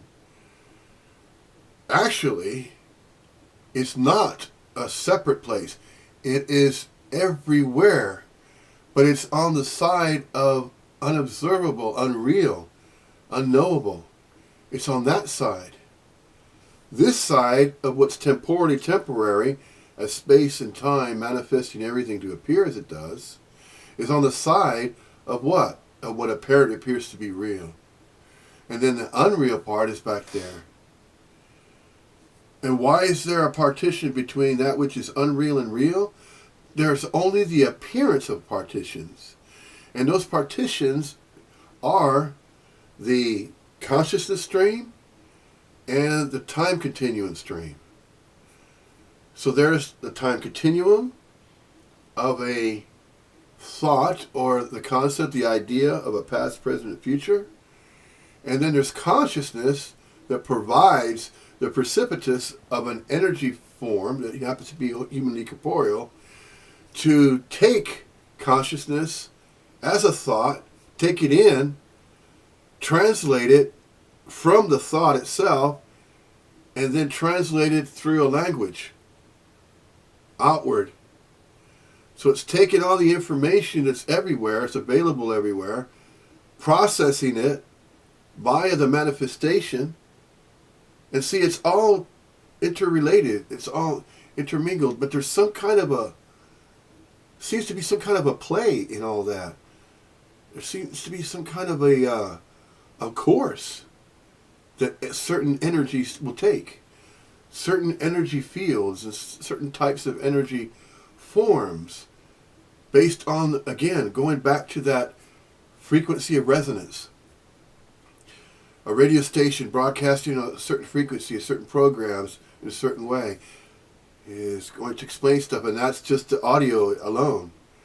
But as a television program, let's say, as a let's say it's a just as this is appearing, as though this is a manifestation, like a holographic image from where the energy field is directly manifesting temporarily in space and time. And this manifestation is not of space and time. This manifestation of human corporeal form is outside of space and time, but it's temporarily appearing as a manifestation in space and time.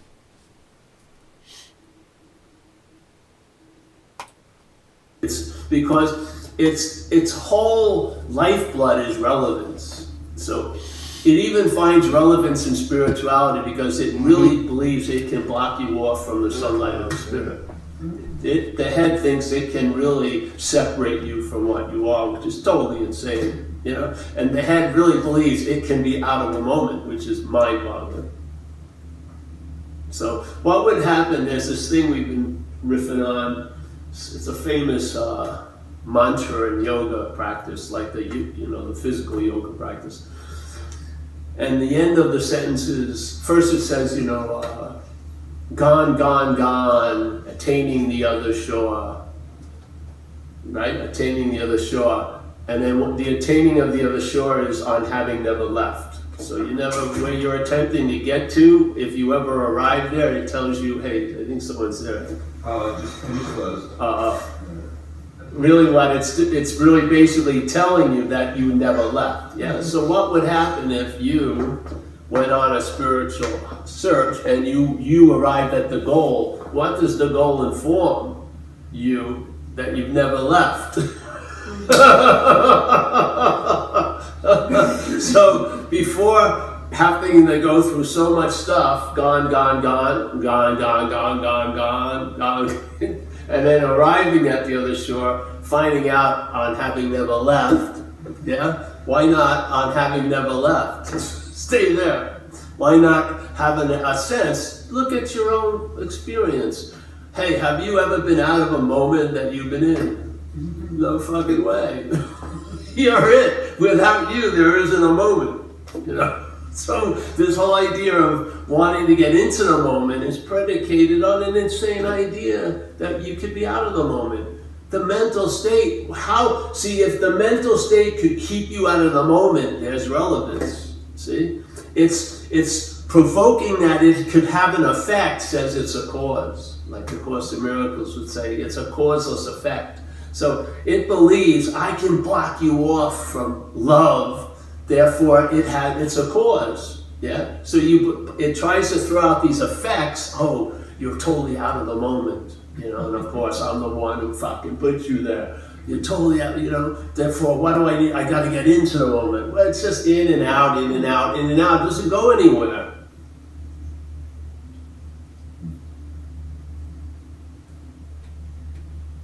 So this message, if you haven't heard it, so to me, just fundamentally, It's only thought this to is be. only the take that's come It's through. only thought to be so. Non-duality is a negation. It's only It does thought to not- be so. Yes, it's only thought to be so in a sense whereby this in and out is no different than inhaling air and exhaling air, oxygen, breathing. The activity of breathing. Notice that a majority of the responses of a body-mind are automatic. They're defaulted. You don't pay attention all the time, every single breath that's taken. It's not noticed unless it is noticed in, let's say, certain yogic practices and bhakti yoga and different stances and meditative practices and things of that nature, the lotus stance and all that, and the breathing from one nostril in and the other nostril out, and this, that, and that sort of thing. That's not going to change anything. No, it won't. It won't. It's not going to get you closer to enlightenment. You're not going to be spiritually enlightened after doing that for 7 years in Tibet and chanting all those things. No, of course not. So the idea of a within and a without, the idea that there's an inner world where the me exists, that my separate sense of self, me, my birth name, inside my body is where this body mind used to entertain that idea that, okay, well, where is my soul? Where's my mind? Why can't I point to it? Well, just because they're pointing to an appearance of a head, and then there's, a brain, obviously there's a brain there, but something is energetically creating the thoughts to be entertained in that brain. But it's pointing here because that's all it is aware of, and that it recognizes, and that it has learned biology. It has learned about the human form. It has learned that in a school. It's been schooled to learn that in biology, or it has been simply told. If that particular body mind didn't go to school, it's going to pick up biology some other way. It's going to learn. And what is it learning? It's learning and being exposed to information. That information, it will happen to be in a certain language. The language that's learned is based on where the environment And that kind of environment is usually within the apparent appearance of the Earth. On some landmass or some island, some place that is called a certain name for that piece of land. In the story of Earth, if it was mapped out, and it has been mapped out, just to say that it has been mapped out and that there's coordinates, and then longitudinal and latitudinal marks to keep track of where the land is located on the Earth. Since the Earth is so much area in space that it is apparently appearing in, and just the idea alone, just imagine, look at how large that we're thinking that the planet is, and that there's 8 billion people scattered on different areas of the lands, some crowded, and of course the top 10 cities of the United States, you know, in New York, Los Angeles, Atlanta, Georgia, you know, San Antonio, Texas, and Detroit, Michigan, and all these largest cities where there are many human corporeal forms, all believing that they're all living separate lives. It's just extraordinary when it's taken to a larger imagining or conjuring the idea of largeness. It's not all about me, and it's not all about you. Life is about us. It's about everything. Life is about everything. And life apparently appears to be happening. But life is not happening. Life is filled with energetic movements of all types of different energies. And they're somehow moving freely. But the movement, to say that there's movement, is to claim that the movement can be witnessed. It's just a sensation. It's similar to being in when I say being in a car, going into a car and then traveling very quickly on a road, very fast, 60 miles an hour. And when we say an hour, see, we notice the way that time is gauged and time is used, even in velocities. Not just saying, well, it takes so much time to get from here to there. It takes time to do that. The reason why it takes time to get from here to somewhere else is because of the reliance. That much reliance on time is it apparently appears to work. It apparently appears to make sense. So time is focused upon. Now consciousness is also mentioned, and that's focused upon, which provides the ability for a body-mind to think and to entertain a thought and to think about thoughts.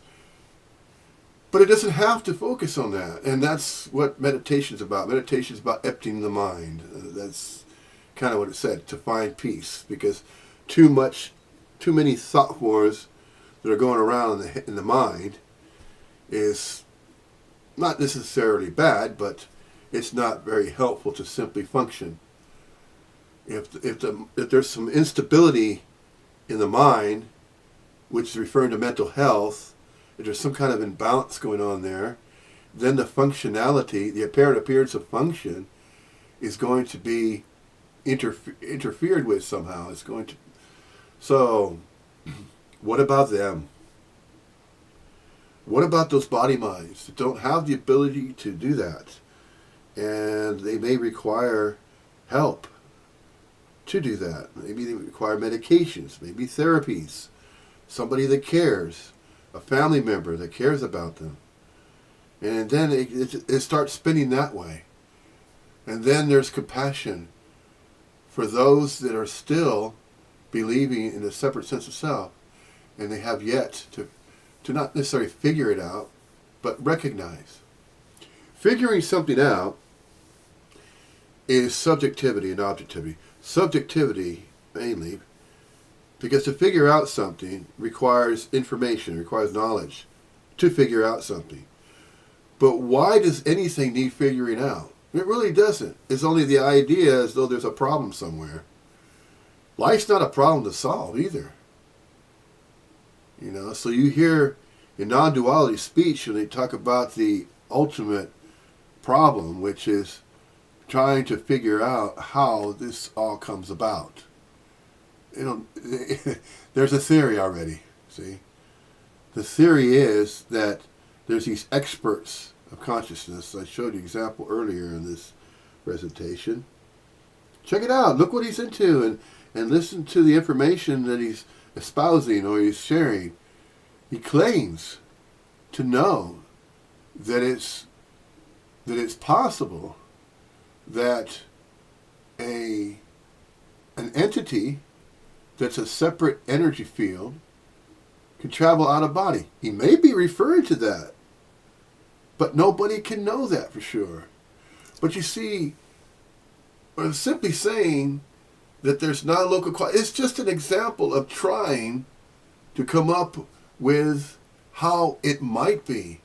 Just because it is stated to be so does not make it so. That's why it doesn't matter. And that's why it's not worth mentioning, and that's why there's no meaning, because there's no meaning, reason, and purpose behind it. So why say it at all? So why mention it at all anyway? Why? There is no why. There is no how. It's just being mentioned. See, that sounds like an excuse, doesn't it? It's just being mentioned. It's just what apparently appears to be happening. So anything that's said, although it's dual in nature, it's being said anyway. Why? For no reason. How?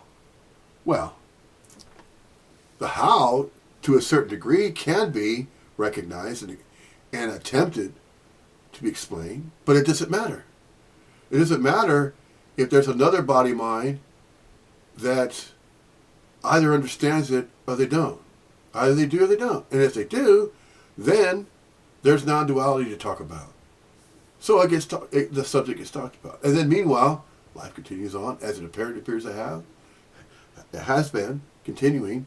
And then body-minds continue to manifest and go through various experiences. And then they begin to continue to claim that, oh man. And then all these different emotions that are claimed as though life's happening to me. I'm feeling bad today, or I'm feeling good today, or I'm not really sure.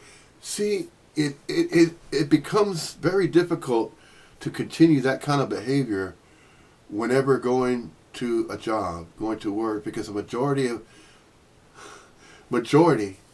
of those people that believe that they are separate selves, they're just manifestations. But now, what's really interesting is that you find the people that realize that they're not a separate realize that they're not a separate self, and that they're not buying into the idea of a body-mind, a separate self that is lonely, it's alone, self-sufficient, has its very own birth name and birthright to claim, and it claims its own life to live, it has free will and choice to live its own life, and so on and so forth.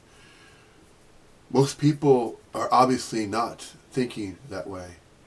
Most people are thinking in terms of self, in terms of individuality. And how? How do you continue to integrate? How do you continue to do that? It's not really difficult. You just show up. You apparently appear to show up. It's not difficult at all. You just simply travel just as the apparent appearance of travel has been going on all along. Just if you want to travel from one place to a longer distance, what do? Hop on a train or a plane. Public transportation. How is that so? How can everywhere appear to be suspended places in space and time, as though that there's a here and then there's a there, and then if this body mind stands up, walks into another room, it was here, now it's over there. But when it gets over there, then it believes it's here. It calls there here, and here could also be there.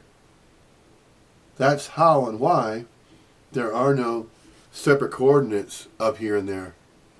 So you think you're there, and I think I'm here. But notice, I'm thinking that I'm here. See, so it's in the thinking. It's in the consciousness. But once all of that is dropped, that there is nobody here thinking about being here, there's just simply an apparent appearance of somebody, a body, obviously appearing visibly observable in mirrors, and sitting in a chair. If I was sitting in front of a mirror and then looking at the reflection, it's manifesting a reflection because, why? Because non-local quality conscious energy is providing the manifestation of aliveness to appear as an alive human body, as a humanly corporeal body mind that's sitting in a chair.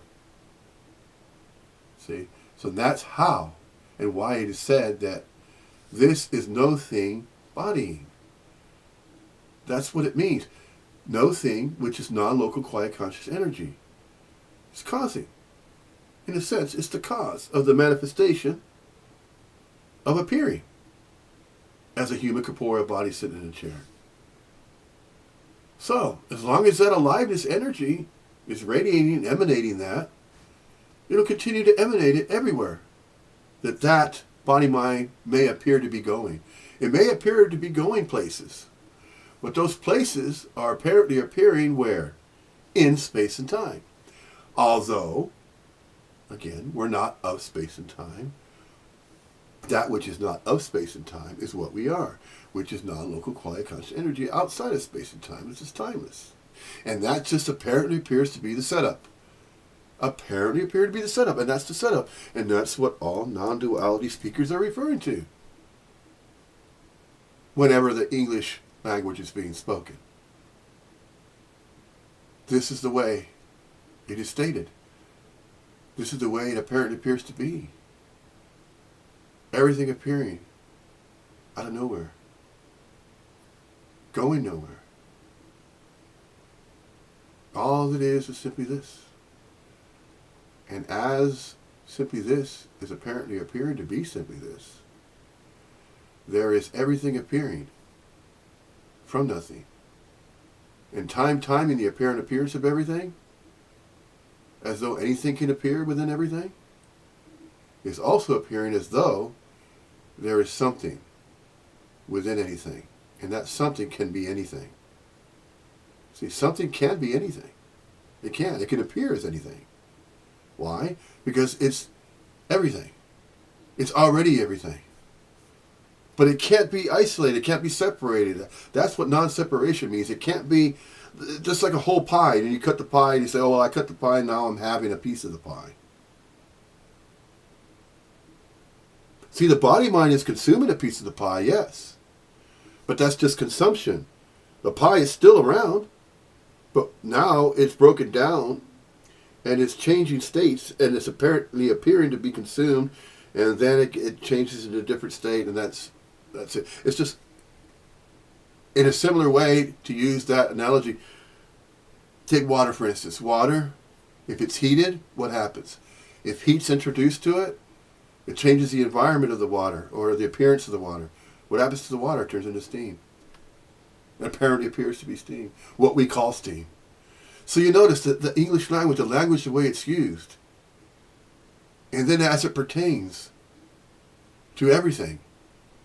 That's why there's so many paradoxical situations that are involved whenever referring to simply this.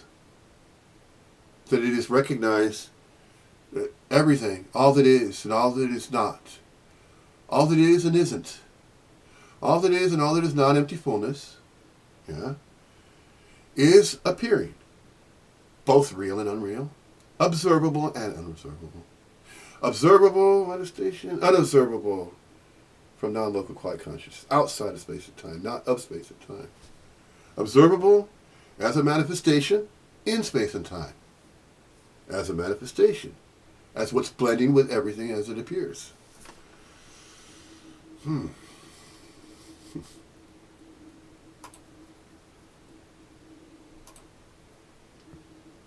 It's not proclaiming oneness because it knows that doesn't go anywhere. It doesn't. Yeah? It's saying not to. They're not negating the fact of subject-object, basically. It's negating the fact of you and me. It's negating the fact of this and that. It's negating the fact of the dualistic dreaming. Right. Yeah, that's happening. Yeah. And basically it tries to bring it back to the dualism that seems to be right where we are, which is sometimes you're the object being thought about, sometimes you think you're the subject thinking. Yeah, so there's a subject-objectness that's rolling around all day, assuming so. Some days Meanness and you're Venus. thinking about someone else. Meanness. I'm the subject. I'm Believe in thinking your about me. them. And sometimes you're sitting you're a home and the separate thoughts person. are all about you as an You're in the object. beingness. So you're being Manifestation observed, and then outward. you're the observer. Yes, Yep. this is. Different way of saying it. Yeah.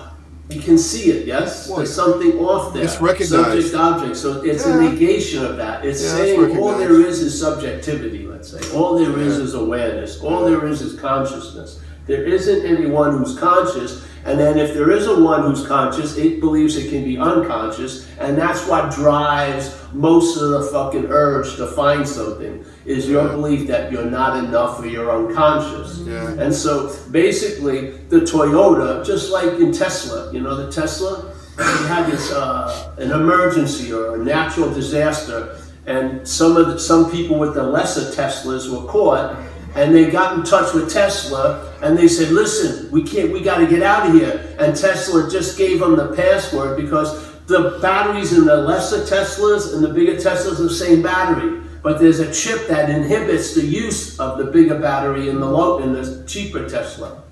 But it has the exact same battery power, the exact same length of travel, but there's an inhibitor in there. It's basically the exact same. You're paying one 90,000, the other you pay 30,000. Another metaphor to use. And the only real difference is there's a Explain chip this. in the 30,000, not to access the power of the 90,000, Another but it's metaphor always to use. available at all times. See, so So many there was metaphors. this giant situation, and they had to break down and give them the fucking code, and then they could drive like a 90,000. This is sort of what it's like here. Yeah, see, that's the beauty of non-duality. That now analogies can be used by finding everyday things that are confronted or thought to be things. See, using that example of a car battery. See, as I was using an example earlier of a radio station transmission and the English language that's spoken. And also the light bulb, the intensity of a light bulb, the wattage. Manifestation as light, emanation. Okay. The electricity, which is what we are, energy. Electricity, the non-local quiet conscious energy, going through what? Certain channels, going through, in the case of the light bulb, in order to light it up, to create, light, such as this, like that. See right there is artificial light. It's not really needed right now, is it? Not necessary. So there you have it. Another analogy. He was using Tesla and the battery and that kind of thing as an analogy. That's how it is here. The way it is here is that the representation of electricity and current before opening the switch to light the light bulb, before opening the switch, the thing of it is, the switch is always on, so to speak, from a hit of non-local quiet conscious energy. And that hit is the animating principle that provides the manifestation to appear in space and time as a human corporeal body, mind, form. See?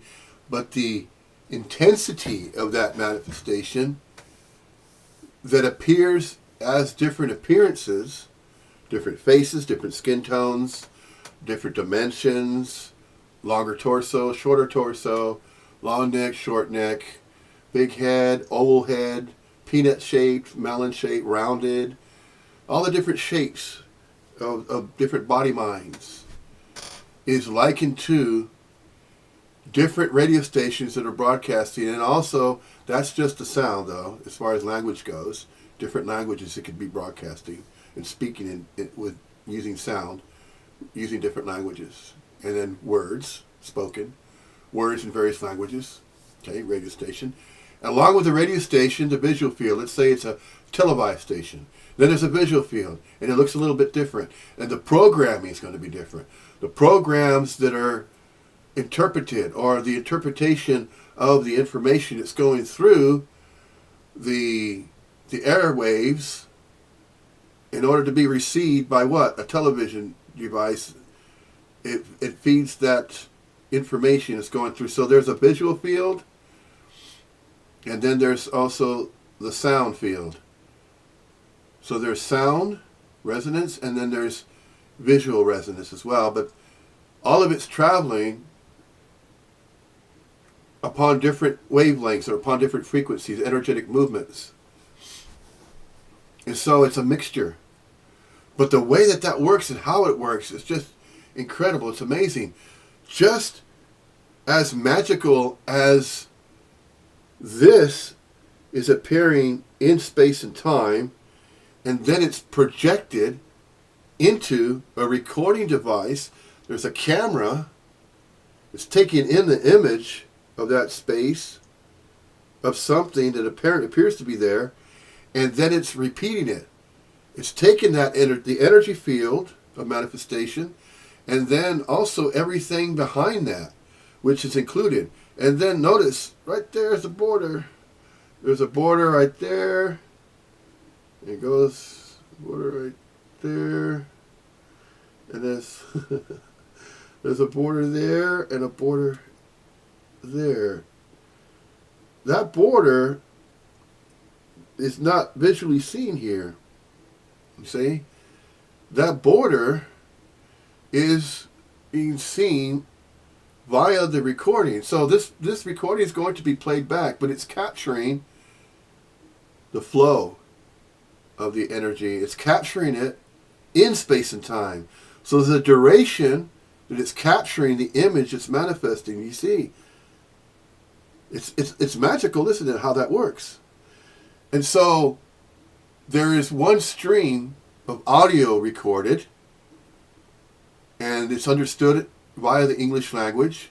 And so this human corporeal manifestation can appear in a different form as though it's somewhere else, and it's never seen this before. And once it sees this recording, it's going to be listening to it. And if it understands the English language, there's a message that's being conveyed. And it's wondering, well, what is this message about? What is this recording about? Oh, non-duality. Oh, yeah, I've had an interest in that. I'm not quite sure what that's about.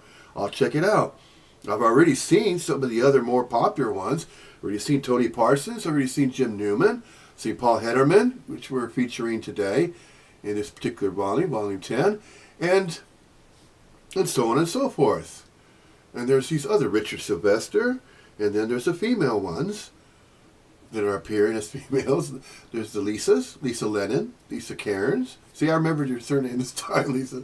So Lisa Lennon, Lisa Cairns. There's other females, but I can't think of any others other than them, because they're the ones that appear more active and actively engaged. Well, of course, there's Ella Sophia May, bless her.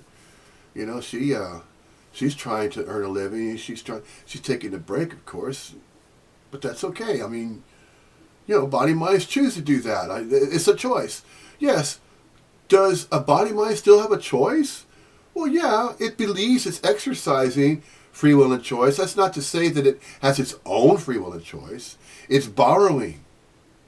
It's borrowing the energy it takes to choose to go from here to there, or what it thinks, or what it has believed to be here and there. There's just every-where-ness. But this body mind doesn't talk like that all the time. It only speaks this way if we're referring to the subject and discussing the subject about non-duality. It's just like talking about any other subject, fishing. Let's say if we were talking about fishing, it's supposed to be a fishing program, and then all of a sudden we start talking about non-duality. Oh, what the hell is this guy talking about? I thought we was going to talk about fishing and making certain types of or using certain type of hooks and certain types of bait to catch certain types of fish. What the hell is this non-duality thing? Man, I'm on the wrong channel. I need to change this. See? So, you see, channel surfing. You can channel surf, and there's various ways to talk about, have a conversation, carry on a conversation about various subjects. But this body-mind can now not think of any other fascinating subject other than non-duality to talk about. And so this is why this body-mind has taken the time. And taken a lot of time to create these volumes, these recordings. And they're long and lengthy. The reason why they're so long is because I'm taking advantage of the spare time that I have. It's understandable that not everybody that chooses or wants or desires to speak about non-duality and the message of non-duality, they don't always have a lot of extra spare time.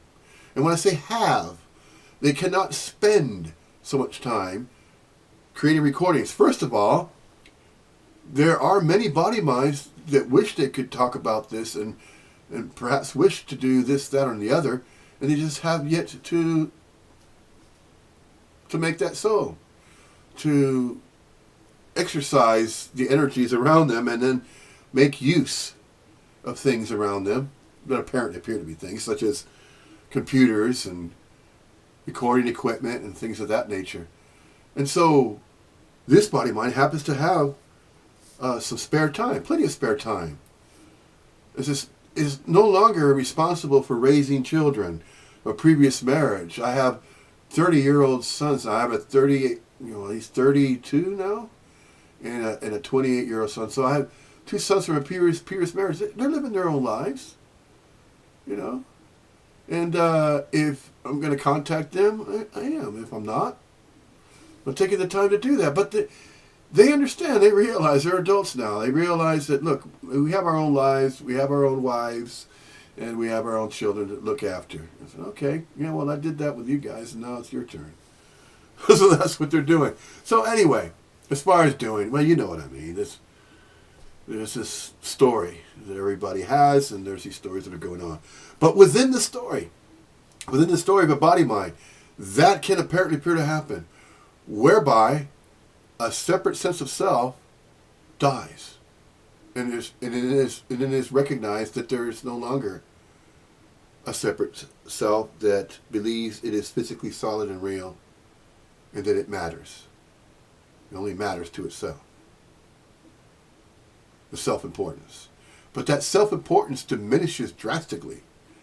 It diminishes drastically once it's realized that, hey, there's no more self-importance. Why was I trying to control every action I was doing and every thought that I thought was my own? Those are just simply thoughts. And then emotions and reactions. No, those were just emotions and reactions to what? To what I thought was happening to me?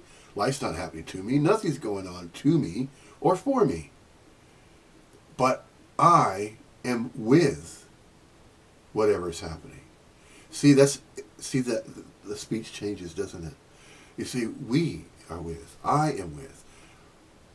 Whatever body mind happens to be viewing this and understands the English language and listens to this message up to this point, it is understood.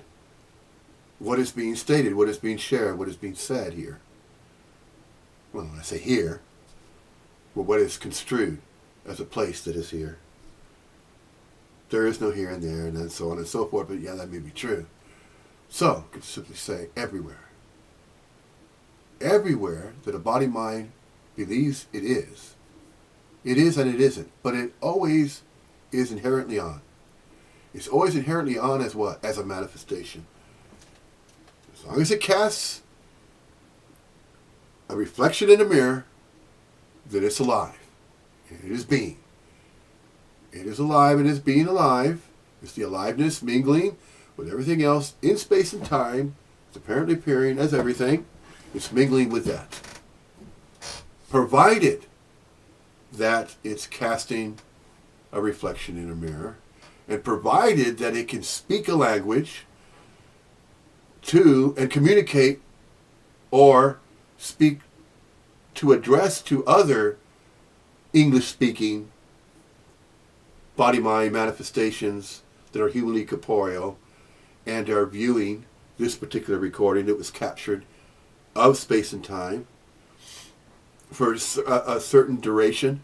I don't plan to think, well, I'm going to record this particular presentation up to a certain time. Sometimes that can happen, and sometimes when those apparently appear to happen, these recordings that are pre-planned, there's reasons why certain types of programming need to be pre-planned.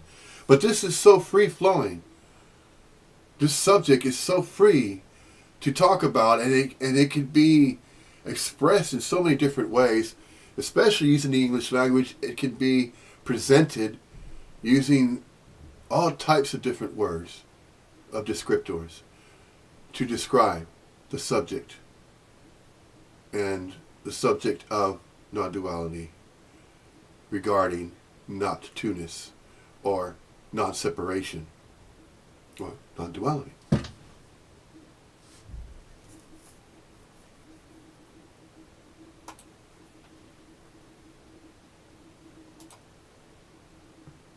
There's an inhibitor, and there's an inhibitor in us, which is the mental state. It's inhibiting the access of the power of the attention and interest because it's trying to run that battery power is going all to it. Yeah? Basically, it's using our juice to play God with. Yeah? And so in recovery, we run into a thing called, it's like the biggest unspoken step in recovery, which is you got to quit playing God. Sounds good. Yeah? And it says, why? It doesn't work. Okay, so it makes it simple. All right, I'm going to set out on my course to quit playing God. I've been told by a higher authority, a big book, it says you got to do it. All right, I'm going to quit playing God. But if that which is playing God tries to quit playing God, isn't that playing God? Exactly. This is the dilemma. This is the freaking dilemma. Looking for what you are from what you're not is flawed. F-L-A-W, not F-L-O-O-R. Flawed. Yeah? So looking for what I am from what I'm not is failed. It's built to fail. Hopefully, that's the beauty of it. What's the beauty of a failed system? It shows you it's a failed system. So what? Maybe you'll stop looking for what you are, and in the stopping looking for what you are, you'll find out you're that which you've been looking for. Maybe just that's the possibility of satsang, of non-duality. Satsang delivers a possibility, and then let's see how it triggers in where you're at. Yeah? And if you find out like the spiritual shoe fits, you wear it. So you wear it. If the statement of Hawaiian Po, hey, whatever can be perceived cannot be perceiving, hits the truth in you, what's the appropriate response? None. Just let it roll over. Yeah, and then he gives you a second punch if you try to get up, boom, which is you can't use yourself to find yourself. You can't use the Buddha to seek the Buddha. Can't use mind, attention, interest, awareness to seek attention, interest, and awareness. You can't use light to seek light. You can try it for eons, nothing's going to happen. Yeah, light doesn't What an have to incredible seek warning. itself. Light doesn't seek light. Doesn't have to. And would he say that to anyone who was not the Buddha? Of course not. Because it's the Buddha being identified as Paul that's looking for itself with itself. Only through the disguise of being identified as something else. What a conundrum. That's how It's it amazing, goes, isn't it? yeah. So all that needs to be corrected, and after it's corrected, there was no need for any correction. Because nothing ever really happened, is to see what you're not from what you are. And I believe, humbly, it's always available at all times. Yeah. This is just the message hopefully rotates, where you see the fallacy of looking for what you are from what you're not, from what you are. You see what you're not, looking for what you are from what you are. Not from what you're not, but from what you are. And what you are is what?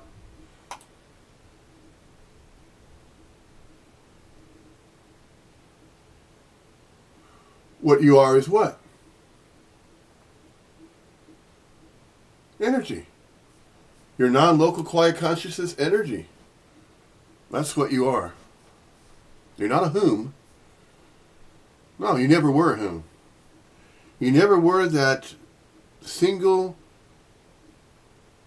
entity, that single self-sufficient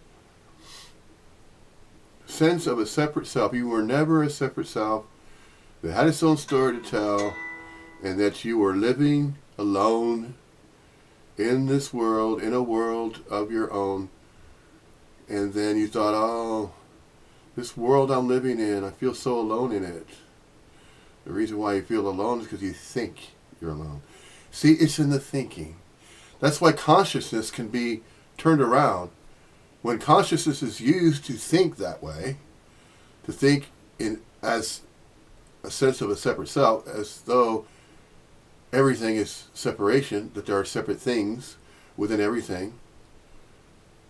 When separation is held onto and then everything is looked upon as though everything is separate, and that there are separate things with everything, but that's not the totality of everything, then what is the totality of everything? Everything, however it appears to arise, that is the totality of everything. Simply this. But the body-mind manifestation has been so accustomed to using consciousness to think otherwise. To think that, no, separation has to be true. I have to be a separate person. I must be.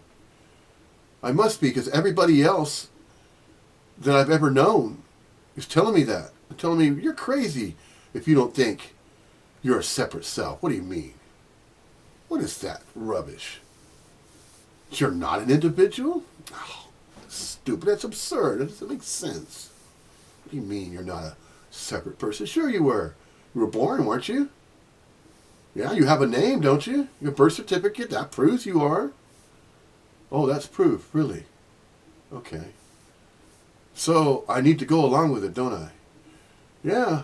The parents are going to say, sure, if they're thinking in terms of that. You know, that you are a separate person and you belong to a certain family, that the parents say, you belong to us, you're our child. You're my child. You're my kid. I'm going to raise you. And I gave you a name, so that you carry that name the rest of your life. You have to go to school. You have to learn. You have to learn. You have to learn subjects. You have to learn how to live with other people around you. See? And so, in a sense, whenever that might seem to appear to happen in space and time, once a separate sense of self has dropped or has collapsed, has fallen, is no longer entertaining that idea, once that apparently appears to happen, that you were never born and you will never die, just the idea of being born and dying is all that apparently appears to be happening. Because you may have already seen what death looks like, how that appears with a body-mind. You may have already attended a wake. You may have already attended a funeral. You may have already even seen a loved one that you consider to be a loved one because they were part of your family and that's all you knew. So all that you may have ever known before, prior to the collapse of a me, was that you belonged to a family and that you had a story and that these family members were people you believed to be part of your own family, and that you had a family, and that you have a birthright, and that all those that share the same surname, see, all those in the past generations that share the same surname, that's what's part of your family, that belongs to your birthright. Does it really? Well, that's what's believed to be so. Can you dispute it? Sure you can. Just as easily as you can dispute that you're not a separate person that has and has to possess and believe to possess a birth name and birthright. Simply because you're not a separate person. You're definitely manifesting an appearance as a person. You're definitely appearing as a human corporeal body mind, but it's not thought the same way anymore, is it? Once non-duality is admitted to be not the teaching, but the recognition. Non-duality is recognition that there's not two of anything, that there's no separation, non-separation, that everything is non-separation, or everything's oneness. Everything's whole, complete, and perfect just as it is, just as it arises. As time is time in the apparent appearance of everything appearing, that's it. Simply this. End of all the stories that have ever been conjured before. End of all those stories. It's the death of a me. It sounds dramatic when you say it that way, but it is recognized that holding the idea of being a separate individual person apparently feels as though it never was. And it never really was. It was just conjured. So a death really didn't happen there. And a birth never really happened there. So the manifestation, as though you were appearing as a baby once, and then that baby began to age and grew up, and development seemingly happened. Yeah, that's the way that a human corporeal body mind appears in space and time. It appears that way. And meanwhile, all along, there was and is and continues to be what we truly are, which is non-local quality conscious energy, an energy field that can appear in space and time or anywhere in the universe upon any planet. That how does it land? How does that know? How does that manifestation of a human corporeal body mind form know to land on a certain planet in the universe? Now, wow, now that is quite an idea, isn't it? Quite a thought to entertain. How does it know? And how and why did it land? That human corporeal manifestation, if it came out of nothing and came from nowhere, and suddenly it's appearing somewhere, it's appearing on a planet called Earth, there's the story of Earth, how did it get here? How did it get from nowhere to somewhere? Whoa! Nobody knows that, do they? But the idea could be conjured up, couldn't it? It could be conjured that that energy field that we truly are from nowhere appeared somewhere, and that somewhere is called Earth. It's this planet. So the manifestation of human corporeal apparently appears to be living a life on the planet Earth, and that there's a societal structure, and all other human corporeal manifestations are appearing as people. But they're appearing as people everywhere. The every-where-ness throughout the entire planet.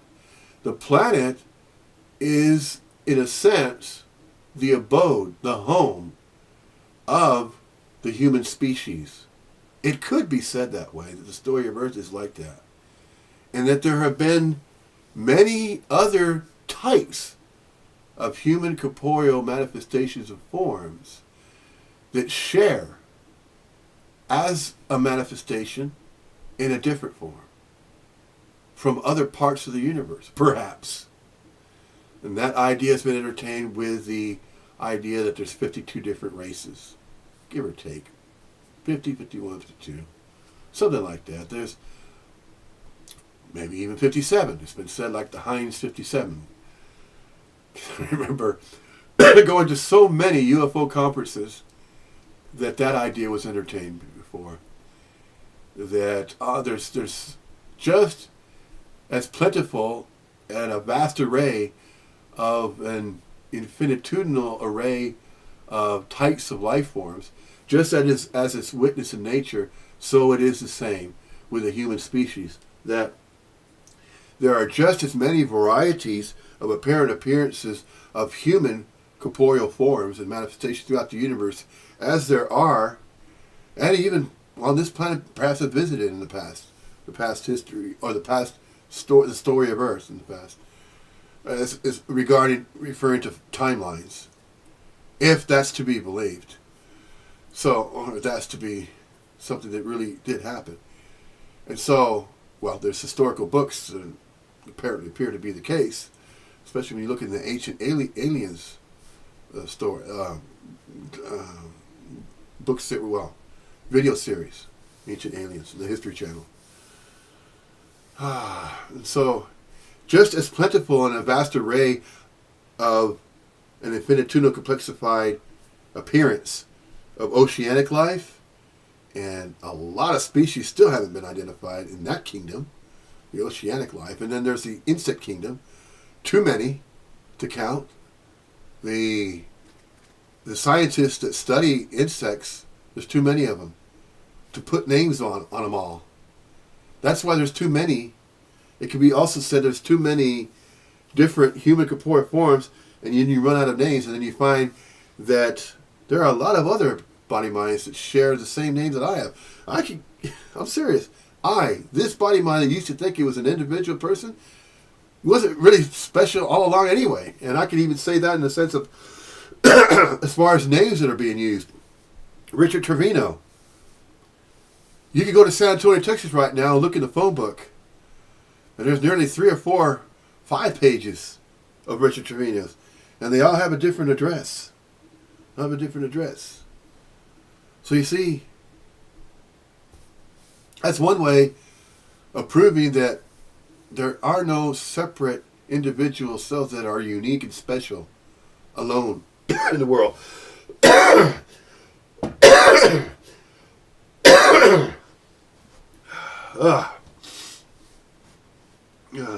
Still very slight residuals of a cold that I was having, and tried to fight. This body mind trying to fight colds. See, when I say a cold, well, there's these very small microorganisms that apparently try to latch onto the internal body and try to use that. Well, these are parasites, and the body mind can apparently appear to be to become poorly. Fuck. Man, I'm glad I fucking quit smoking. Frank, you need to quit, or you're gonna wind up like me in about 10, 15 years, man. Talking about Frank McKagey. I didn't know he smoked until I saw him presentation on when he did that one recording in Norway. With that guy that looked like a mountain man. He was driving around. Was that Norway? I think it was. It looked like you were going on a camping trip. But anyway. Doesn't matter. Smoke or you don't smoke. But tell you what, if this body mind manifestation, if you want to be around a little bit longer and you would like more time, then you increase your chances of being around a bit more with that body mind by trying to break habits that kind of inhibit, relatively good health. And, well, allegedly, if a smoker that smoked for many, many years, if he makes an effort to quit, allegedly is supposed to provide just a little bit more time to be around, or to apparently appear to be around. Anyway, that goes along with exercise and diet. Of course, we've all heard that, haven't we? No, I'm sorry, I can't have that sweet tea. I'm watching my weight. There's a lot of weight to watch. So, what's another one? So it's diet and exercise. Yeah, I need to get back on the bike, but when it's cold outside, you don't really feel much like going outside until it gets warm. So in the spring and summer months, definitely out there on the push bike, get some exercise. And it really does feel good. It feels good in the body-mind. Now, yeah, that still goes on. These sensations, but they're no longer claimed as my own. I am not going out riding a bike. There's simply bike riding apparently appearing to be happening. But I can't see, once a person speaks to non-duality, they can't talk like that everywhere they go. No. Would you want to be able to talk that way everywhere you go? Well, if that degree of conformity was required, then of course it would happen, wouldn't it? Because it is so, in a sense, In a sense, the innocent child that was simply a body-mind, it was an energy field directly manifesting from nowhere, for no reason, but simply life appeared that way and happened to appear as a human corporeal form that way, and then it's given a name. It had parents to watch over it, try to do the best it could to guide it throughout what it called its life, and then it says one day, it tells it one day you're going to become an adult, and then you have to go out and find your own way of life to live. And hopefully you learn enough between a good way of life and a bad way of life. Hopefully you've adopted good habits. And see, when a parent has, well, like the standard story goes, when a parent has had children, this is what a parent appears to feel as far as associating with a body mind that it really appears so much like their own. And then there's a degree of concern for that other body mind. But then there's also the realization that I don't own that person. That person may appear like me, but he only appears like me because I went with a female, and of course, yeah. So yeah, we did that, and then along comes a baby. If no protection is used, of course, of course, it's understood. And so there, if you're a parent, if you're, well, I'm a granddad now. My sons, each of them have already had a child. And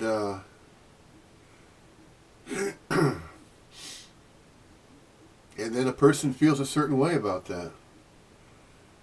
And it kind of changes the way a person feels, even if there's still a person that has yet to realize that they're not a separate person.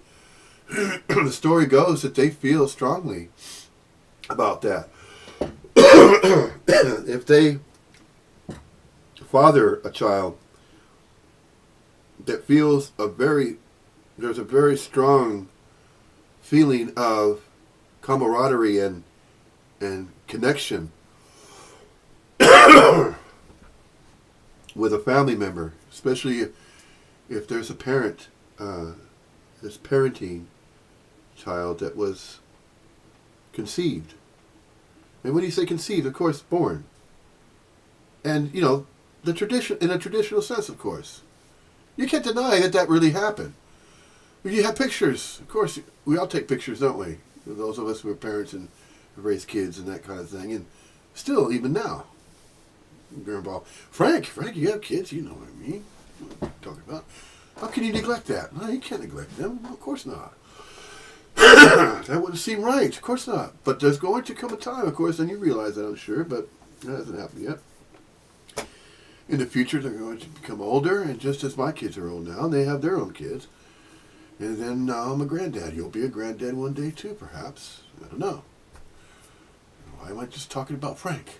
Because I want to be on a show, damn it. Can we be frank? Can we be frank here? Sure. I'm being frank. I'm being honest. Being open. See? That's what, well, frankly speaking. Frankly speaking is being honest, isn't it?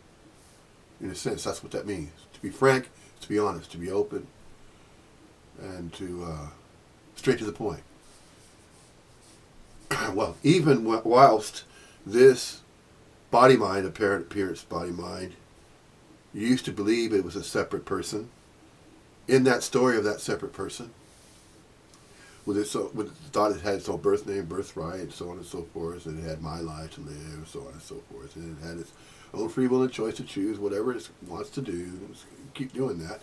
And you know what? That keeps going on as well, but it takes on a different meaning now. And when I say it takes on a meaning, the reason why it takes on a meaning is because it believes it has to have a meaning. Otherwise, how else is it going to function? But there's no planning anymore, like there used to be. Well, yeah, to a certain degree, you look at the clock and the watch, well, I have to take this body mind and it has to be somewhere else. Why does it have to be somewhere else? Well, because there's other places to go that need to be arrived.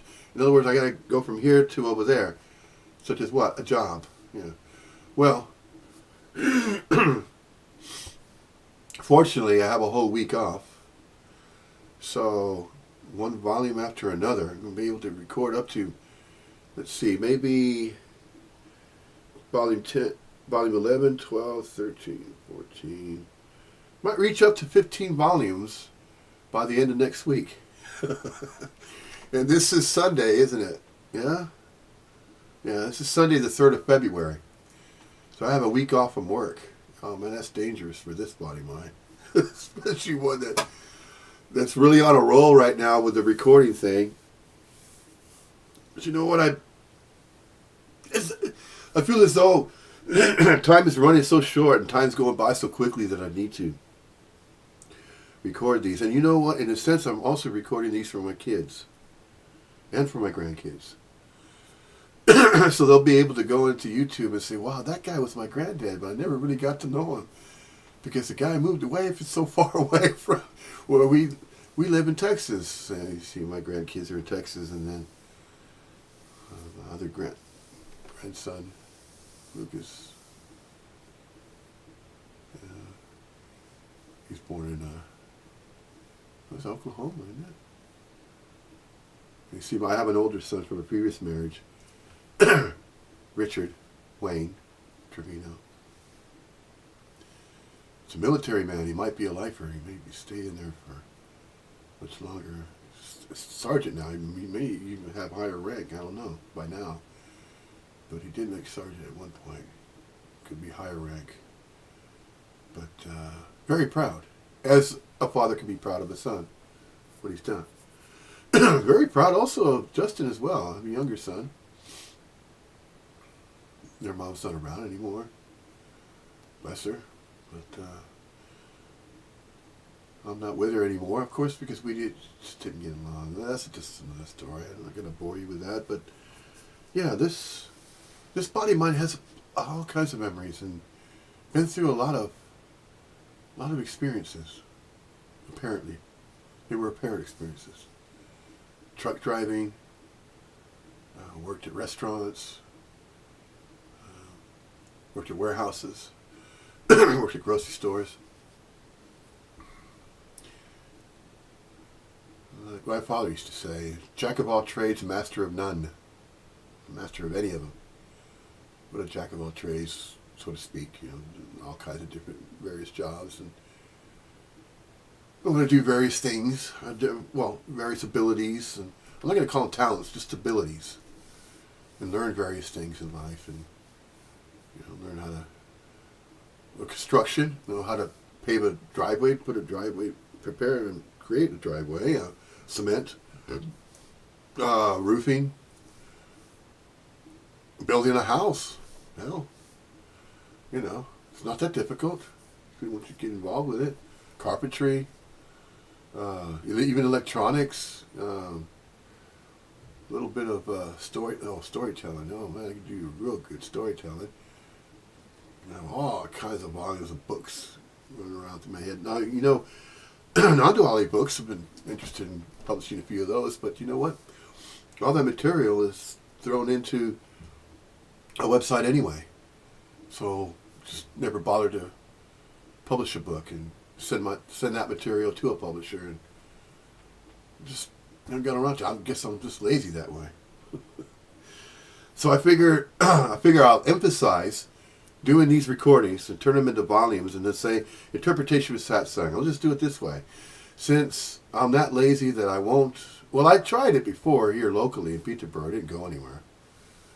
Because that's how rare this message is.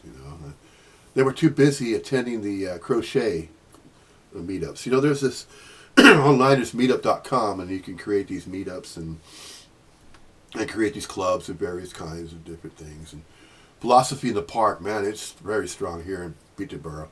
There's hundreds of followers there and hundreds of attendees. Philosophy. Oh yeah, philosophy is very popular, sure. Okay. But no, I didn't find that appealing at all. I actually attended a few of them. Didn't really take this body mind anywhere as it was seeking. But what I did come across, though, was about Dr. Thomas Campbell, and there was somebody was attending one of those meetups here in Peterborough locally, and that was back in 2015, 2016, and that was when it was the death of this idea of a separate self. That's when it dropped, fell away. Now there's this obsession with non-duality. And this is a very obsessive type of body mind. It's carried that seeking energy, and now it is focusing on that energy, admittedly so. It's taking all that energy to seek, and now it's putting it into seeking everything that's associated with non-duality in Upanishads and Advaitans. That's just the way this seeking energy of this apparent appearance of a body mind was doing that. Well, it thought it was doing it, but it was engaged in those type of activities. Do I have to be that careful of the way I use the English language here? Do I have to speak in terms of non-duality speech? I think that's why Jim Newman probably avoids doing something like this. He'd rather just go out and do a satsang, get it over with, and that's it. We wouldn't do it this way. And I see how grueling it can be, where you feel self-conscious to that degree as a non-duality speaker that you have to be very, very careful of what you're saying. Every single word needs to be, no, it doesn't. It should automatically free flow anyway. But still, there is a noticeable change in the manner by which a body mind is expressing. Once this sense of a separate self, this conjured self, a sense of a conjured self is dropped. It's no longer there anymore. And what is left? Personal presence. That's it. It has no particular identity because it's not separate from everything else and everybody else. It is mingling with the appearance of everything and everybody else. How many times have I said it this way? In all the previous volumes I've tried to touch upon expressing about the message of non-duality in a particular way. And it continues to turn out the use of these certain words, and it's as though this body mind is trying to find other words to use in the English language to explain this. But this urge to try to explain, although it's not necessary to explain it, because evidence and proof is of its own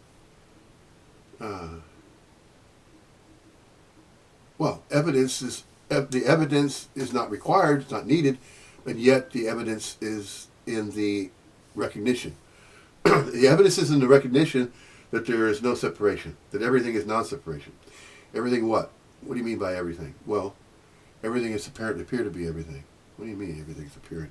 Well, everything that's appearing out of nothing, from nowhere, is apparently to be here. Well, what is being here? Yeah, non-local quality consciousness energy is being here. Can it be over there? Well, it already is. Well, how come it doesn't appear to be over there? Because it's here right now. Huh? Well, yeah, in space and time. See how the play of words, when you're trying to describe the paradoxical situation setup, it's a paradoxical setup. Everything. As time is time and the apparent appearance of everything. There is no fixed position of here and there. You want to say, if you're ever seated in a chair and you're in a room, and then you're in a home, in a house that you believe is your own house, and this is your own room, and you're in your body and you're about to speak with your own voice. No. See how it kind of, you can't say that anymore. I want to say that this is my voice speaking, and this is my body, and this is my name, but now it's Taishanti Vedanta. It's Taishanti Vedanta speaking of non-duality. That's the character it's taking on now. That's the character whenever non-duality is spoken of. But if I'm going to work, it's just Richard. Just Rich. Yeah, Rich is on the phone. And,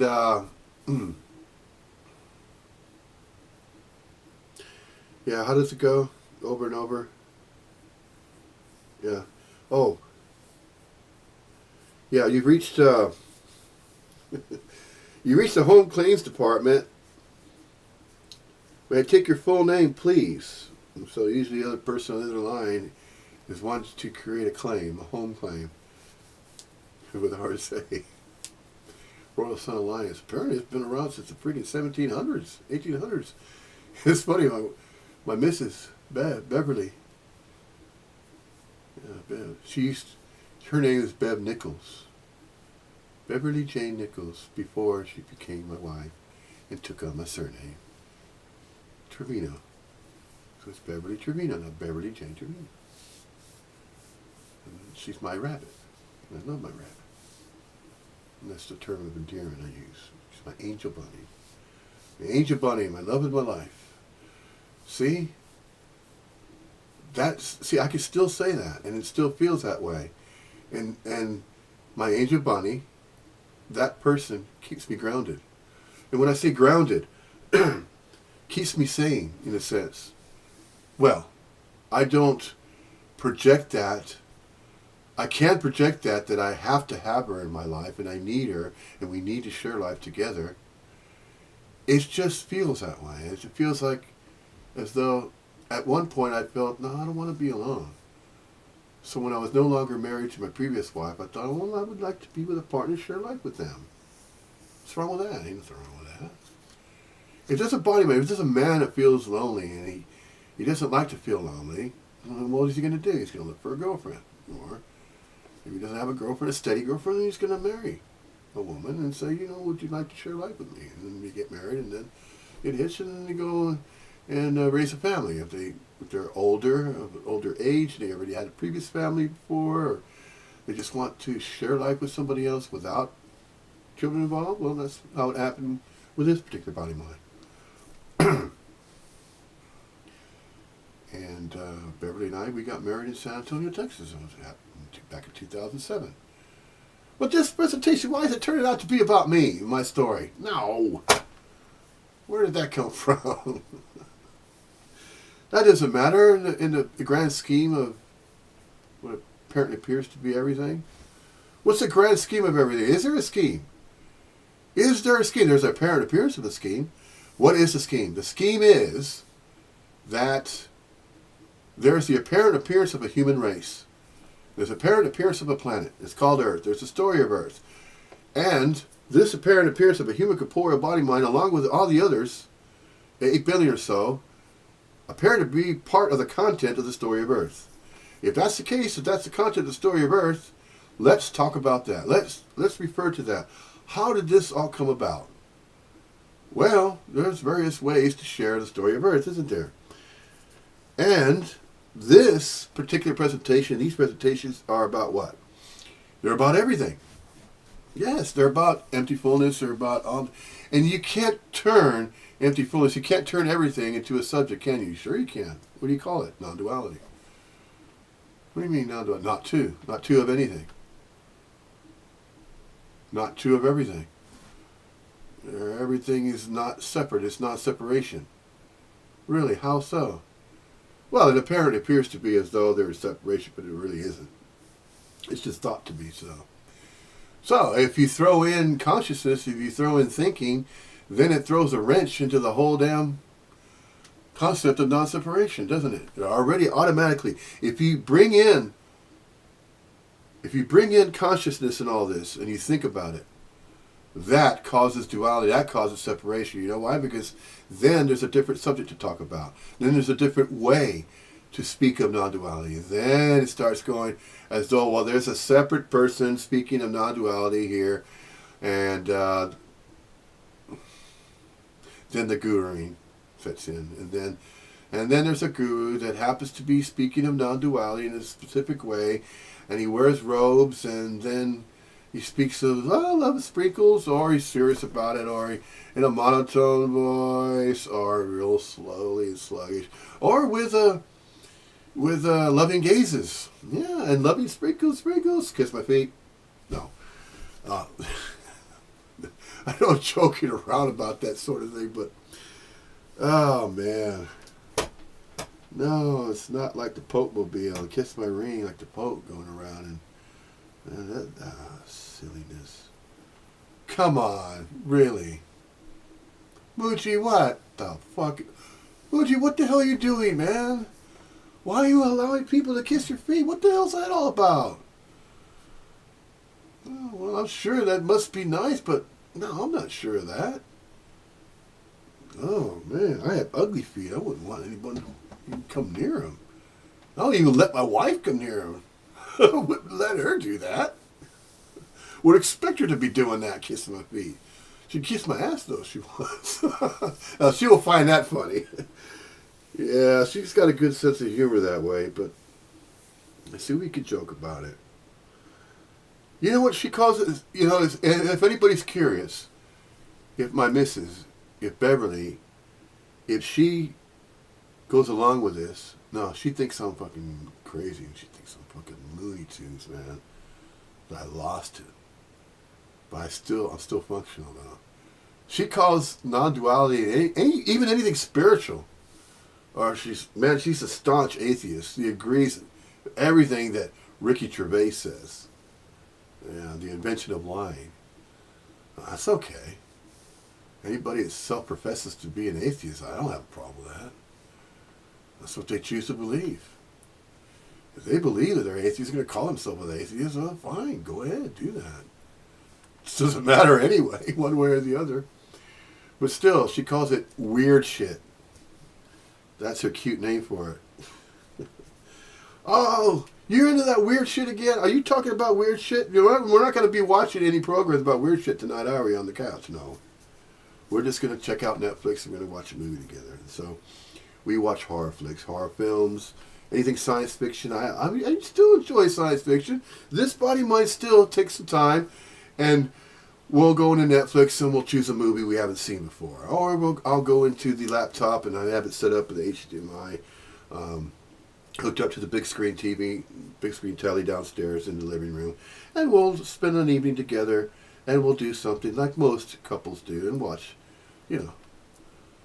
television together and check out a movie and have popcorn and then have dinner. And see, life goes on like that, doesn't it? And we don't have kids, so she has children from a previous marriage, and then she has 2 sons and a daughter, and the daughter is the one that's had children that are her grandkids, her grandchildren, and she's in Birmingham. She's about to come back in about, it's almost 5, in about 2 hours. So I have 2 more hours to go that I can play with here on this recording. So that's what we're going to continue to do. Here we go. It's beautiful, seamless. Beautiful, seamless negation of all the source codes of the mental state. It's taking out the most important aspect of them all, which is the sense of being the doer, the feeler, the thinker, the haver, the conscious one, the seer, the taster, the toucher. It's just questioning that, and when that drops out, and it wasn't even there to drop out, when it just sort of demists, you see it just like a cloud breaking from the sun of the light of the sun, So to speak. then the whole system itself loses all the power it has, because it's all based on the center, and all the system has been, the thoughts are just happening, but they're being used to imply a thinker or a thought about. That's what they're doing all day. Yeah, all those thoughts you just said that appear to be happening, that's the stream of consciousness. But you see, that's just a stream of consciousness. That's the mental thought system, it's flowing just like a river. But it's a separate tributary that apparently appears to be an energetic movement as a river flowing. There's time also flowing like a river as well. There's a song by the Moody Blues. Time's flowing like a river to the sea. Yeah. Oh, we're not going to turn this into karaoke now, are we? No, of course not. No. Silly. Going off on these tangents. Really? that necessary? No, of course not. Every experience is happening, but the experience is being collated by the mental state to imply someone's or a someone in the experience. Yeah? And if you want to talk about addictions, the addiction to experience is unbelievable. Oh, yeah. It's incredible. Yeah. Now there's addiction to non-duality. I would say it's up there, really. Because it's not looked at And as holding an addiction. satsangs. But most people would rather have an experience of what they are than to be what they And are. now I would rather have satsangs and travel around They the could world. write blogs about experiencing what they are. You can't fucking write much when being what you are. Well, you know Because what? it's really not. You know what? In a sense, these recordings are traveling around the world without me having to bother to travel in other places around the world to hold a satsang. See, that's the beauty of figuring out how to use recording equipment, and then creating your own kind of program that's associated with the subject of non-duality. I just decided to use this approach because it's so much easier. Not because I'm lazy and I don't want to travel around the world and create a satsang. It's just that this is just it's obviously an easier way. I figured, well, what am I going to do with this fancy camera I have, this fancy camera? What am I going to do with this fancy, well, I call it fancy, but what am I going to do with this computer? Am I just going to surf Facebook and like this and like that and look at the fluffy kitties and the cute little puppies and the bunnies and that's it? And then, play a few maybe games on there, join a few groups. The only groups, of course, that are on there are non-duality groups. And that's just, of course, my missus is going to call it an obsession. Oh, you're obsessed with that non-duality weird shit again, aren't you? What do you know about it? Why are you criticizing it? You watch soap operas, Emmerdale and Coronation Street. Those soap operas, you enjoy watching those programs, right? Well, I just simply enjoy watching these satsangs that are recorded online. What's wrong with that? No, there's nothing wrong with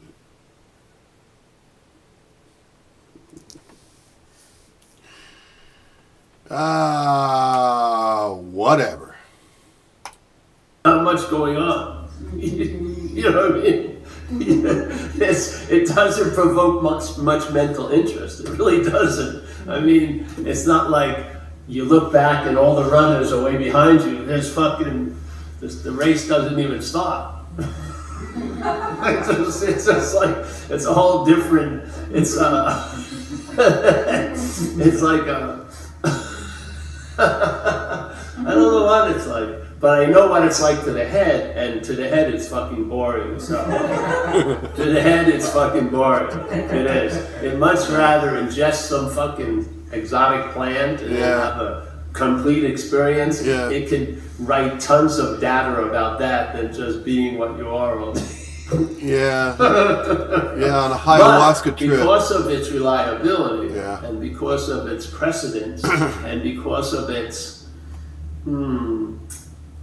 not based on conditions and circumstances, it has a huge, huge value because it's not coming and going. You can hold It satsangs. can't be polished or can it fade. You can hold satsangs. It just shines Say it. above itself. Say it, Paul. And it's going to shine way past this little mental teardrop. But that's how it's of 90 shining. years. Via satsang. This is life-changing stuff, man. You know? And No, so, it really is. Not only is the message of non-duality life-changing, but it's going to change and illuminate every single spiritual path that any body mind believes that they're on. Man, I tell you, once it is realized that you are not a separate self anymore, and that you're not that birth name or birthright, you're not a separate person that you thought you were, and that then you're no longer going to find this compulsion to control every facet of your life that you thought was your life. It's just life. Then you'll realize and you'll recognize that there's just life happening. Okay? Not for anybody, not to anybody. It's just life happening. Now, if you still believe that life is happening to you, happening for you, and that you have your own free will and choice, and that you are feeling either desperate, you're feeling lonely, or you have a companion and you're feeling kind of fine, feeling all right, but you don't want to go back to work Monday. You don't want to go to work tomorrow. Fuck that. I want to go to work tomorrow. Do I have to go? No. I think I'll call in. What will I do? Well, all day? What can I do? I guess I could just watch Netflix all day, or I could go on the internet. Warcraft. I could go on the Wii. I can go on the PlayStation. I can go on PlayStation. I can go on any of these video games. I'm gonna play video games. Yeah, that's what I'll do. You're gonna do that, really? Okay, fine. Well, you're going to be compelled to do anything that you feel you want to do or need to do. That's what a separate sense of self does. It continues to live that life for itself. Living this life for me.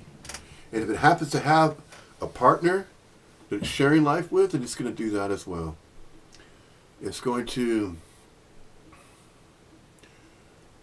it's already married, a person, regardless if you're a male or female, doesn't matter. I mean, marriage is marriage. You know, you're sharing life with them to some degree. Or you're single. And then you have plenty of more time for yourself. It doesn't matter what situation that a body-mind may find itself in. This can be discovered regardless of what a body-mind may believe it is doing at any given time. If it comes across this, though, if it happens to be a seeker, man, I tell you, once it comes across this message and it checks out these volumes and it really listens to what's being said, and then also any of these other non-duality speakers as well, they're not out there just because they feel they have to be. They're just out there because that's just what apparently appears to be happening. You know, you have these speakers, and then a non-duality speaker can turn around. You don't hear him turn around saying, "Oh, thanks a lot, Tony. Look what you started. Tony Parsons, look what you did. You caused a Jim Newman to go around and doing what you doing, well, what you did." Richard Sylvester came across also, you know, Tony Parsons. So there's mentions of Tony Parsons this, Tony Parsons that. Tony Parsons will humbly admit that there's nobody there. There's nobody named Tony Parsons. He took a walk in the park one day and then there was no Tony Parsons. Birth name and birthright. I understand that. See? How can I say that I understand that? Well, the separate sense of self that once considered itself to be its own birth name and birthright, and that it was living its own life, is in agreement with any other body-mind that is sharing this message about non-duality, and there's different ways to do that. And so now that that's happened, and I'm not going to say that Tony Parsons was single-handedly the reason why that was recognized. No.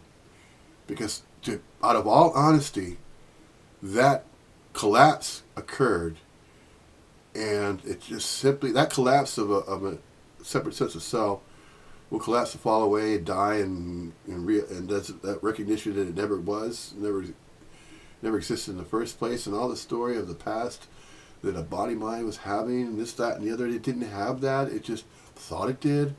It conjured up all these conjurings of experiences that it had, and then it was found in family albums and pictures that were taken, and then it was saying, "Oh, that's me. Look at me. I'm in that picture. You see how I was there?" And this, that, and the other. So, no, it wasn't that. In a way, it's kind of sad, isn't it, to say that, oh, the past never really happened. So all these family members, all the love that was shared, all those things, yeah, those experiences really did happen. Love that was shared, the good times, the bad times, all of these times that were thought to be times that were had and that were, you know, happening to me, were simply happening. They were just experiences that were happening, but they weren't happening for me or to me.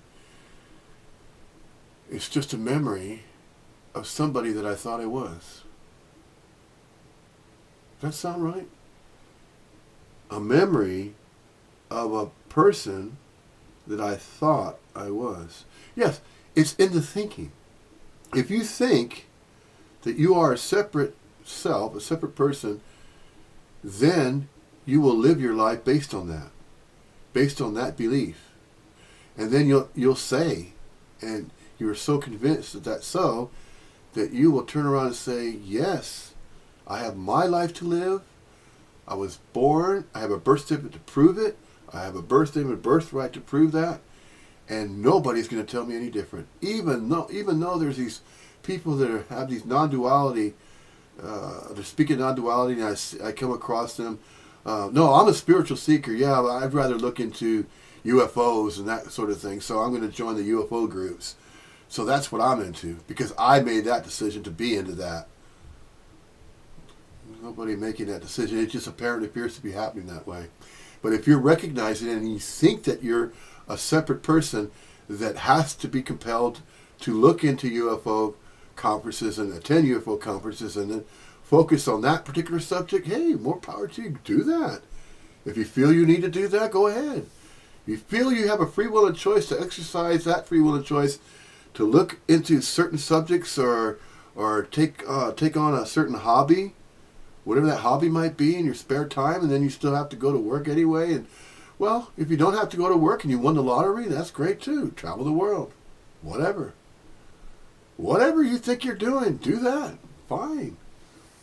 This message is not about stopping anybody from being that way, for choosing to believe that they are a separate self. This message is not about trying to stop that, prevent that.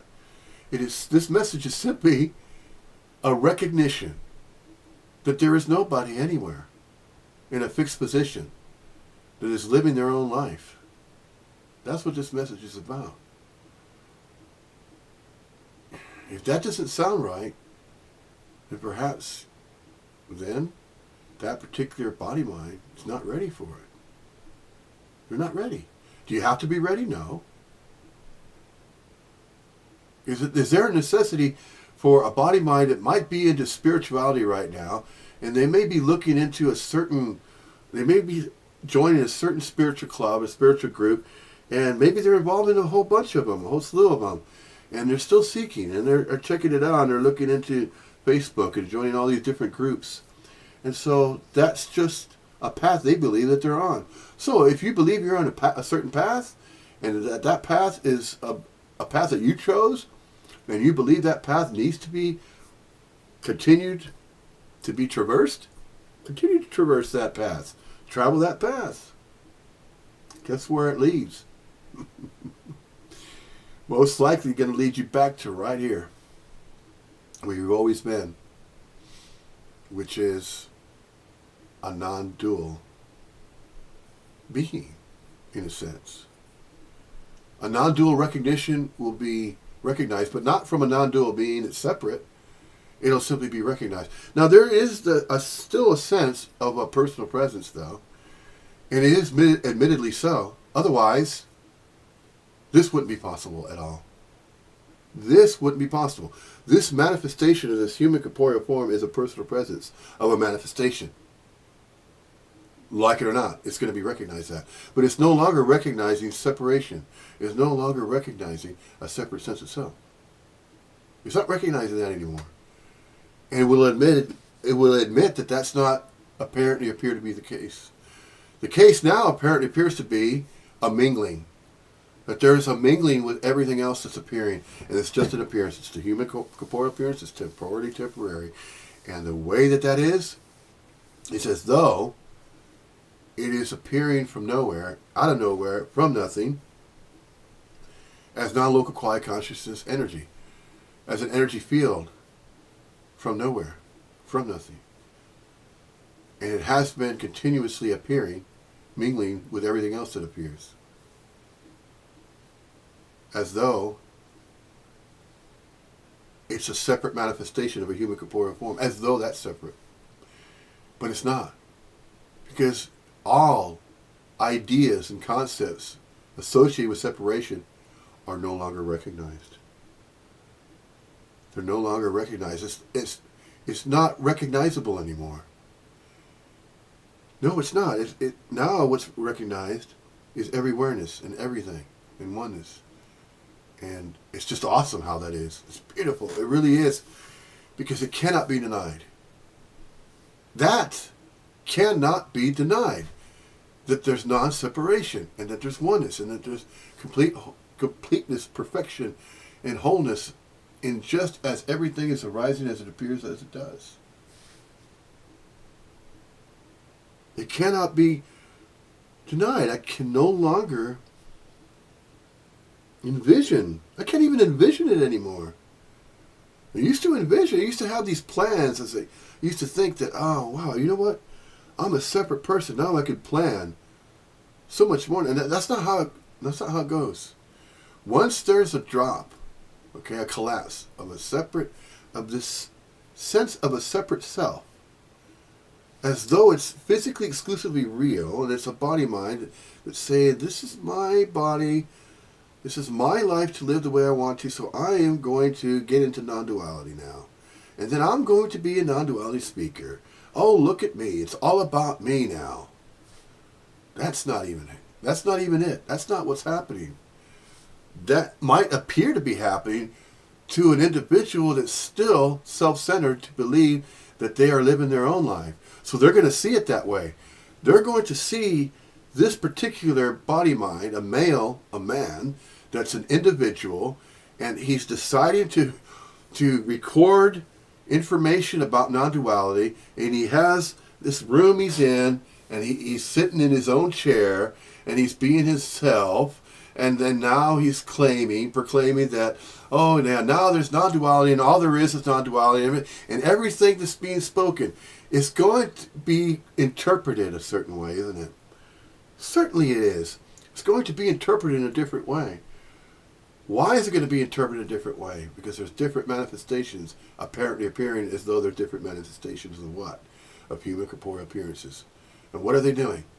They're borrowing consciousness to entertain thoughts. What kind of thoughts? Various different types of thoughts. Not exactly the same thought, though. They're going to interpret a thought in a completely, entirely different way. Why? Because it's a different frequency of energy that's manifesting there. It's a different type of frequency of energy that may know and claim to know and speak the English language in a particular way. No, if you notice that, no, not even twins.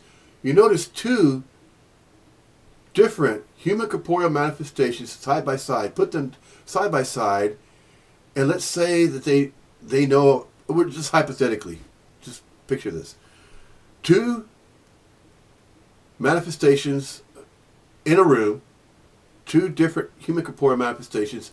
They both happen to know the English language, but they only know the English language in their own way. And when I say in their own way, in the way that was learned to express, every single human, this is what's so incredible, every single manifestation of a human corporeal form is going to express completely, entirely differently, even if it knows the same language, and even if it apparently appears to be, maybe appears to be the same race, or the same skin tone, or very similar, very close to it. Two males, two men. But that's obviously not the case, is it? It's not, because you can obviously see, anybody can obviously envision and see the differences between one man and another. And that's just referring to the human corporeal male representation of an apparent appearance of a male form, a man. And even with women as well, the female form. Obvious difference is different length of hair, different color of hair, different style of hair, different types of eyes, the appearance of the eyes, some a little bit closer, a little bit farther apart, the different facial features, the nose is shaped a little bit differently. And it's in those differences that are mistaken to be as though those are separate people there. And each separate person is living their own life. No, life is being lived through those various appearances of human corporeal manifestations. That's what's truly going on. Apparently.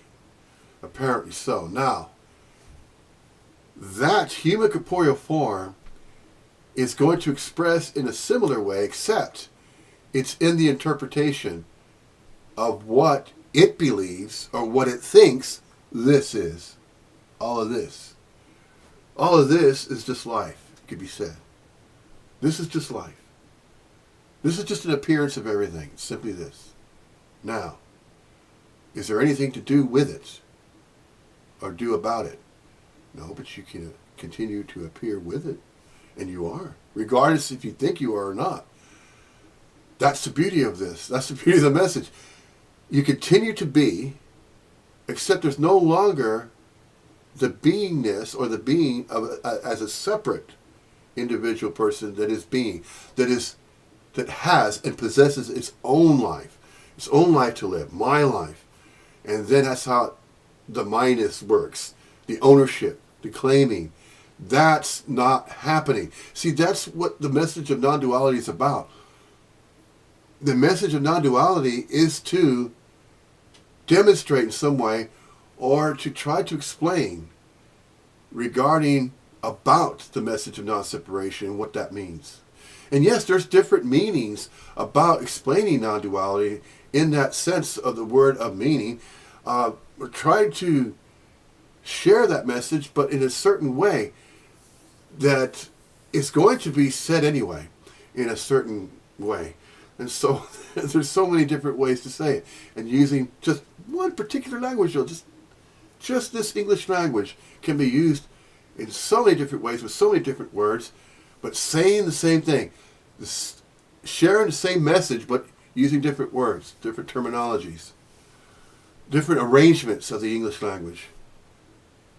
And then within that message that's being shared, it is not hoped, but it can happen where there's no longer anybody there. So in a sense, nobody's really watching this presentation. In a sense, nobody is ever going to watch this presentation. And in a sense, this doesn't mean absolutely nothing. That's right. This means nothing because it's about nothing. It's about no thing manifesting as something. It's no thing about manifesting as everything. It's about no thing manifesting as everything. Man, that's a tough one, isn't it? But there is just an awesome, to speak this way. I mean, and then the recognition that everything's whole complete. It's already whole complete, just as it is, and we're all mingling with it. We're all just appearances, and we're mingling with that, and that is just fine the way it is. It is. It's fine, just as it arises, just as it appears. However, it's going to appear in space and time, and it's going to continue to appear in space and time. It's going to continue to change a little bit, and that change is what? It's energy appearing as change. It's no thing appearing as everything, and then as though it's changing. If everything's going to appear to change in a different way, it will happen anyway. It will appear to happen in a certain fashion, a certain way. So whatever's going to happen is going to happen anyway. And so what is there to do? What is there to do? Do you have to adapt to it? No. You adapt with it. You adapt with the change. Naturally, automatically, the default position. The default position is one with everything, is oneness, and that's non-separation. That's the default position of this human corporeal manifestation. The default position is going along with the flow, going along with the flow of everything that arises just as it does. Everything is arising as it appears. That's going with the flow. And it's not this idea that, well, now that I realize this, now I'm one with everything, now there's nothing else to do. No, there's a hell of a lot more that apparently appears to be done or be doing. It's not necessarily doing, it's being. Again, see how easily doing could be mistaken for being. Being doesn't require any doing to be. Knowing that you're being is not required as well. Knowledge that you're being is not necessary as well. See, the Buddha doesn't have to seek the Buddha because it's already being the Buddha. Light doesn't have to seek light because it's already being light. It's already emanating light. So the human corporeal manifestation is already manifesting and mingling with everything else that is apparently appearing as time, the apparent appearance of everything. See, it's all a default position. That default position will never change. It will only apparently appear to cause the manifestation of change to appear. And the reason why that is because as the diminishment of the human corporeal form lessens, and as the light gets a little bit lesser a manifestation, it's likened to a light bulb that's about to go out. It's about to no longer emanate light. That's another way of describing that there's no longer going to be that human corporeal manifestation that's visibly observable in mirrors.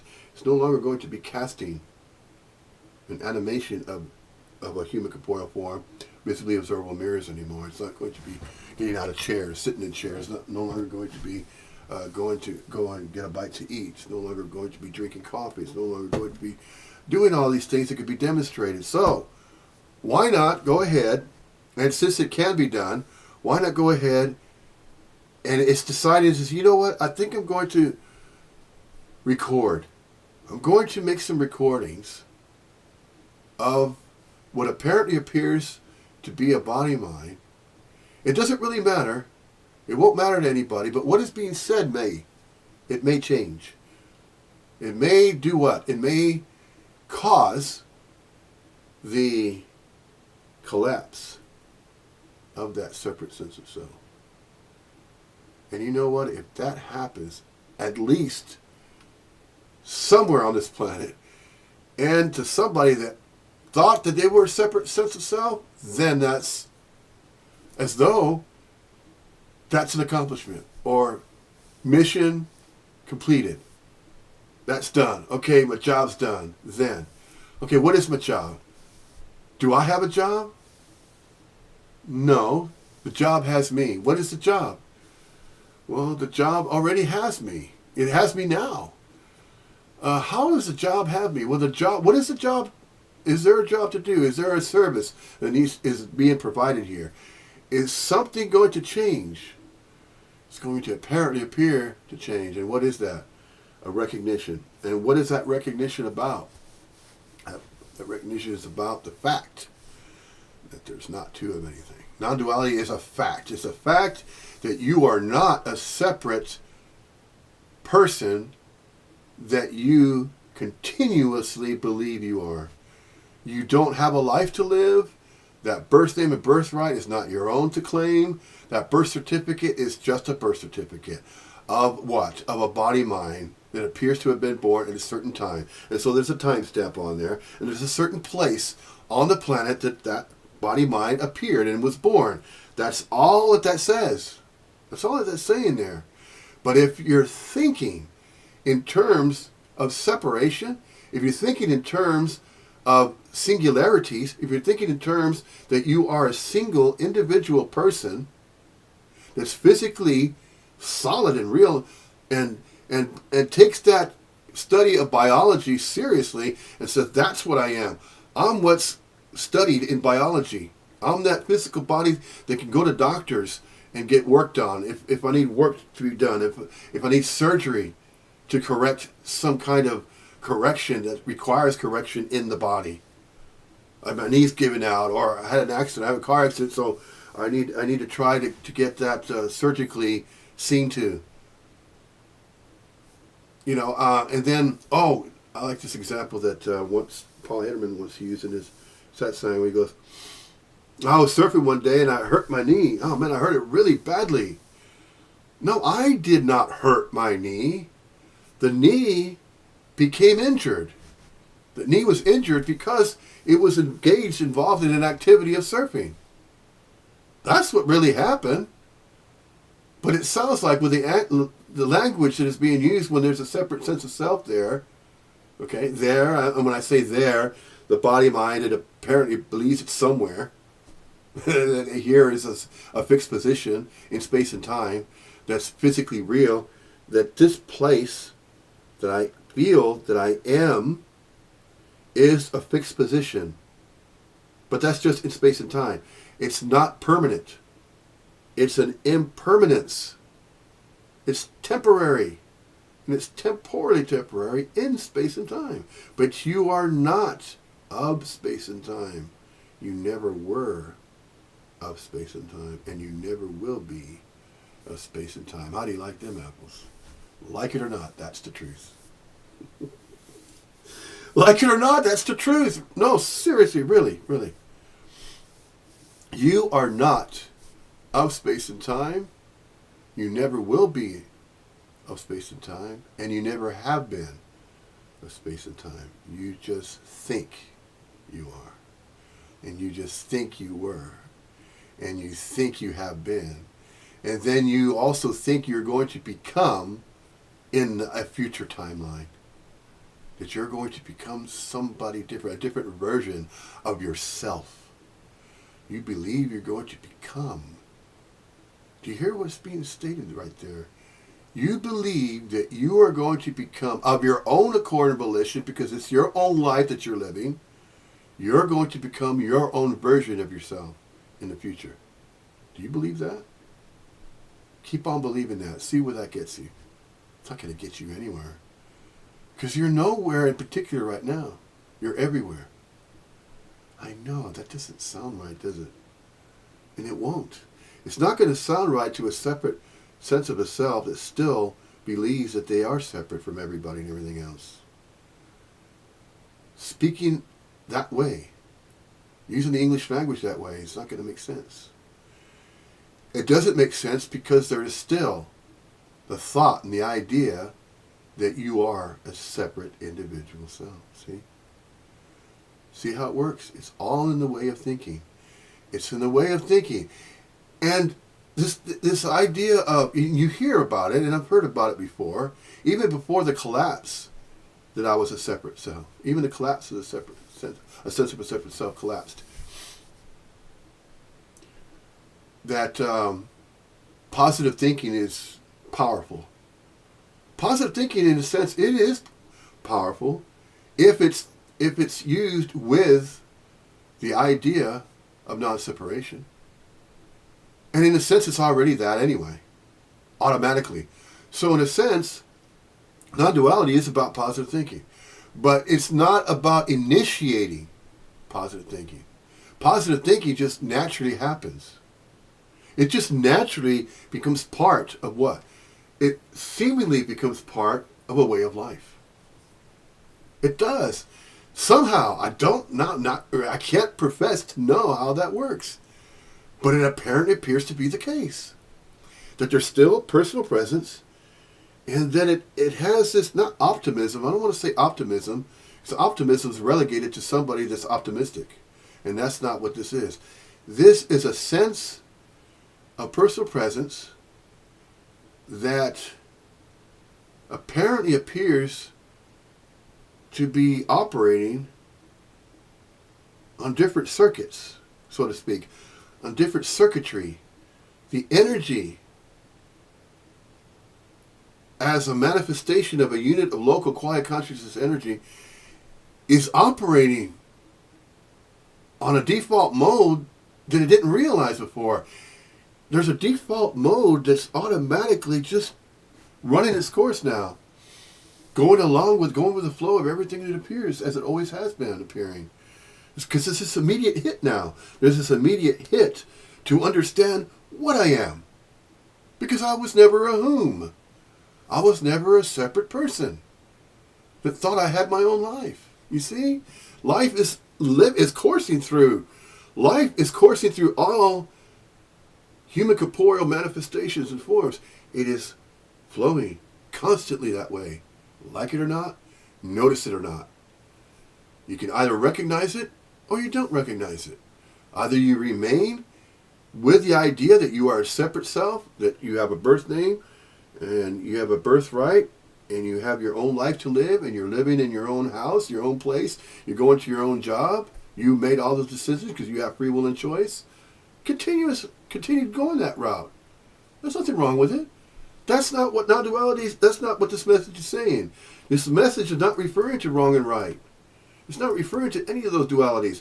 It's not referring to wrong, right, left, right. It's not even referring to position either. Non-duality is about non-separation. It's not about a here, a separate there, a beingness. You're not being here. You're not being there. You're not being anywhere. You're being everywhere at all times. You are being everywhere at all times. Does that make sense? If it doesn't, then continue doing what you believe you should be doing. And continue being the way you think you should be. Continue doing that. It's not going to get you anywhere. Don't think that you're going to find some magical book to read that's going to get you somewhere else that's better than this. As though you're going to have a better experience than you've already had. All the experience you thought you had, you didn't have them. See, it's the English. See how the English language. Listen to that. Listen to every single word that's being uttered and said. Had. There's no having. There's no had, and there's no will have either. There's no claiming and possessing life. Life is of its own accord and volition. Go with the flow of that, because you're already that anyway. See. Self cannot get out of self. If that's the case, personal self cannot get out of personal self. But it can still demonstrate that it is not only personal self, it's also impersonal self. Simultaneously at the same time. It is and it isn't. Just as it said in satsangs. Everything is simply this. It is and it isn't. That's it. Bottom line. Nothing else to talk about. Nothing else worth talking about. But the reason why it is going to be talked about anyway is to do what? Is to, it could be said, to have. Now, not to have, not necessarily, that's not the right word to use here. Is to recognize. Yeah, because a recognition is not possessed. It's not a person that says, well, I recognize it now because I'm the only person recognizing something. No, a recognition is blended with everything. Because everything recognizes that everything is as it is, as it's simply this. It's a recognition that everything is simply this. And in that recognition of simply this, an empty fullness as it is, everything that appears, time, and the apparent appearance of everything, that recognition is what we are. What we are is non-local quality consciousness energy constantly always blending with everything that appears as it does from nothing. And in that recognition is where it rests. It's not even resting. Because to imply that rest is happening is to imply that there's somebody resting. But there's not a single entity that rests anywhere. There is simply rest. Just as there's simply peace and there's simply bliss. There just is bliss. Nobody has it. Nobody can have peace. Nobody can have bliss. Nobody can claim to have it. Because there's nobody anywhere to claim that. See? There's everybody everywhere that doesn't have to claim anything because they're already being. See? There's no doing or knowing in that. There's no doing and knowing in that. It's just a recognition. It's just beingness. Beingness is a recognition that you're already being. You're already inherently on. Ad infinitum. You can't do anything about that. Self cannot get out of self. There's still a recognition in space and time that there's this manifestation of a human corporeal form, visibly observable mirrors, temporarily so, for an impermanent, indeterminate duration in space and time, but not of space and time. And not of space and time. You can't say just but, because to put the word but there, it means that, oh, there's a separate way to appear to be. No. It's all one and the same. It's just a different way of saying it. So, every manifestation of a human corporeal form is always blending as an appearance with mingling with everything. Absolutely everything. Nothing to leave out and nothing to add. Yeah? Nothing to add to everything as it appears, and nothing to take away or remove or detach from. You're already presence, your personal presence, and in that personal presence is a manifestation. And in that manifestation, you're mingling with everything. You're mingling with everything how? As time is time in the apparent appearance of everything. That's how. Nobody knows that. It just apparently appears to be that way. It's the setup. Yeah, just like Andreas Mueller, as an example, it says in his satsangs and his recordings, and whenever non-duality is spoken of and he's being interviewed, then he puts it that way. You know, everything just apparently appears to be so. It apparently appears to be a certain way, and nobody does anything about that, and nobody can. And yet, it hasn't been said before, but it's being said now, that nobody has to do anything about everything appearing from nothing. Because we're all mingling with everything that's appearing from nothing. We didn't come from nothing, and we're not going back to nothing. There's no coming and going on. It's only apparent appearances, though they're births and deaths. But those aren't beginnings and those aren't endings. Those are not finite individual beginnings of a life and the ending of a separate life. No. That's been mistakenly believed to be so. The societal structure is set up that way to emphasize, in just a natural way, it just turned out to be that way, that the society emphasizes the importance of self-importance. It's important for you to feel good about yourself. Those kind of things. Those kind of ideas. It's important to feel good about yourself. Why? Because then you can walk around and say, look how good I feel. And hey, you have a smile on your face all the time. So you can turn around and say that. Well, you know what? That can continue to work, actually. See, that's how positivity can continue to work. You can apparently appear to act that way when you go to work, because you're doing that anyway. Because you know, if you start blurting out about non-duality at your job, you know what's going to happen, right? They're going to think that you fucking flip your lid. They're going to think you're fucking crazy. They really are. Seriously, they're going to take you aside, and the team leader, if you're working in a contact center, is going to say, hey, we need to have a talk. You keep sharing this message, this information, that you're really not nobody, that you're not really here, and that nobody's around. It's just an appearance. And you got to stop talking about that. As similar to the separation of church and state in America. You cannot, in corporate America, in your job, you have to respect religion, but at the same time, you cannot talk about it in the workplace. You have to respect it, but you can't talk about it. It's just like a religious person saying, do you believe in Jesus Christ, that he died for your sins? See, a Christian cannot do that at a job, unless their job is at a church. Of course, that's all they talk about. So the saying goes with non-duality. Did you know that you're not a separate self?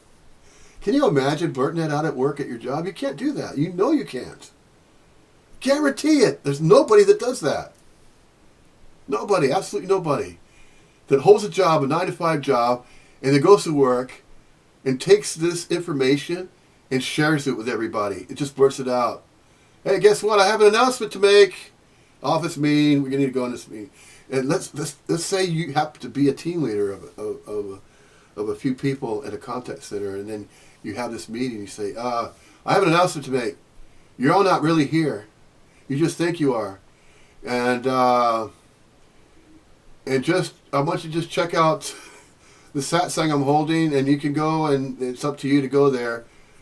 That's all. And then you go back out to the floor. Can you imagine what all those people in that team, let's say there's 12 in that team, you just had a meeting with them and you set them aside. Can you imagine what's going to be said? And then the information that's going to be going viral in Facebook about that person that said that, about their team leader. It's going to jeopardize your job. So if you want to keep your job, don't talk about this at your job. I highly recommend not to. Highly recommend not to. Because I guarantee you're going to be singled out as a crazy person. That there's something wrong with you mentally. That you're 2 servings shy of fries in a Happy Meal. Or what's the other saying? You don't have both oars in the water. There's something wrong with you. You really need to go and seek help. You need to go and see a psychiatrist. Man, I remember messing with psychiatrist heads. No, really, seriously. I even had them at one point. I can remember, even though it was just spirituality, right? In a sense, I was saying the same thing, but it was around certain spiritual circles, certain spiritual beliefs, right? Certain practices. But I wasn't saying that they're a non-person. I wasn't saying it like that. I was just simply noticing the obvious about them, and then I was deemed to have, well, they said borderline bipolar. Oh, okay, that's his problem. That's what's wrong with him. That explains his behavior. He has bipolar. That wasn't even known back in the 70s. I was a very hyperactive kid. I had every single sign of a person that was afflicted with this mental disorder that they refer to as bipolarism or ADHD, attention deficit hyperactive with the H in. And there's some that have just without the H, just attention deficit disorder. There aren't any disorders. That's just a different way of thinking. See, thought processes were mistaken to be, and look how far, and at least the study of the mind and human behavior, at least now, it's modernized up to a certain degree that we understand more about, the mental faculties and how the mind functions and affects the behavior of a body-mind. See, now this is turning into a discussion about psychology, and I didn't really want to go there. Now, when I say I didn't want to go there, this subject is supposed to be focusing on non-duality. But in a sense, it kind of goes hand in hand, because if there is a separate sense of self that thinks a certain way, right, and then they share it with absolutely everybody, even those that don't understand it, you can't just blurt this out. You can't just talk about non-duality, blurt it out every single place, everywhere. No. That's why satsangs are satsangs. That's why there's a place for them. And then you offer those people that believe there's still a separate sense of self going on there, that they are an individual, they're a separate person, you invite them. You invite them. It's just invite. Don't force it. You don't have to force this understanding, this recognition. Well, it's not an understanding. It's a recognition. This recognition regarding that you're not a separate self, that it fell away, and then that's private. It's continuously private, because these civil rights privacy laws and things like that, especially with, out in the public domain, DPA, yeah? DPA is personal, information. DPA is, the personal information about a person's birthday, their full name, their legal name, and their address, and their email address, things like that, in a contact center. That's, if you're in that kind of work, you know what I mean about DPA. Data protection. The Data Protection Act, yeah? Data protection. What is data protection about? Well, there's certain civil rights and civil liberties by law that people have about their profile, and that's how precious a single individual that believes they're a single person places that degree of importance. You notice that? Even in society, it's deeply entrenched, embedded in the societal structure, in the workplace, to that degree. to reinforce the idea that a person has personal information and that has to be protected. And you have every right to do that because it's by law that it has to be done. So in a sense, notice how that's reinforcing the idea that there's a separate sense of self that requires their birth information to be secured because it's personal information. And by law, it's not to be shared, especially bank details. All that's the main one. No. That's the strongest one, and that's mainly why DPA is there, Data Protection Act. So that's just kind of touching upon, contact center work, that kind of thing. But still, this recognition cannot be shared just anywhere at any time. It cannot be blurted out, just as sensitive as beliefs are, as religions are. Those beliefs cannot be shared just anywhere at any time. There is a time and a place for everything. You ever heard that expression? That's still true. That still holds true, even after the collapse of a me. Even though there's non-separation recognized, there's still, seemingly, a time and a place for everything.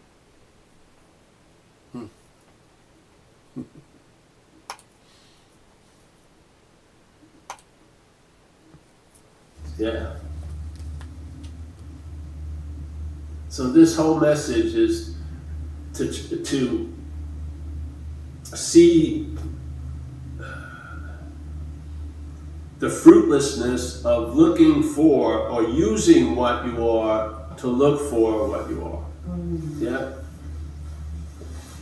And the only way we would be engaged in that event, which would be in the act of being identified.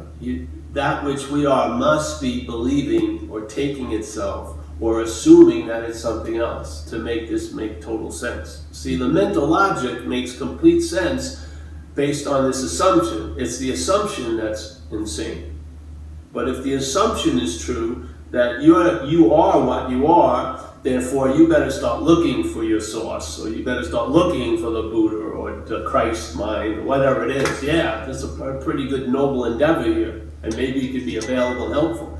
But if the assumption is off, then the whole mental logic is insane, because it's constantly trying to use what it is to get to what it is, which is reinforcing the idea of what you're not. And Ramana Maharshi explained it perfectly.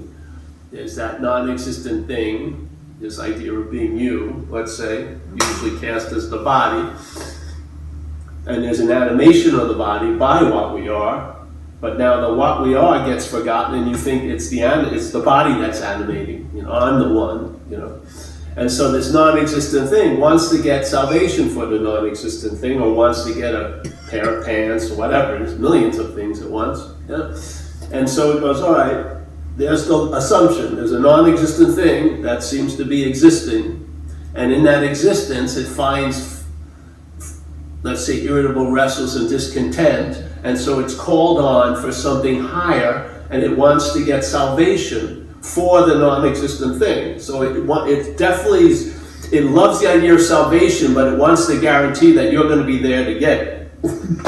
You're going to be able to reap the rewards of the salvation, or you don't see much interest in it. You want to be there to experience your own absence. Yeah. So that's the deal. So it goes, all right. There's a presupposing. The word pre is really important, because pre definitely is of time, right? Pre means before. And so time is the big part of the magic trick. It's without time, there'd be none of this could possibly take off for a second. But time is its legs, really. All right, so there's this presupposing of a non-existent thing. What's that? The identification is Paul. That's the presupposing. That's what it is.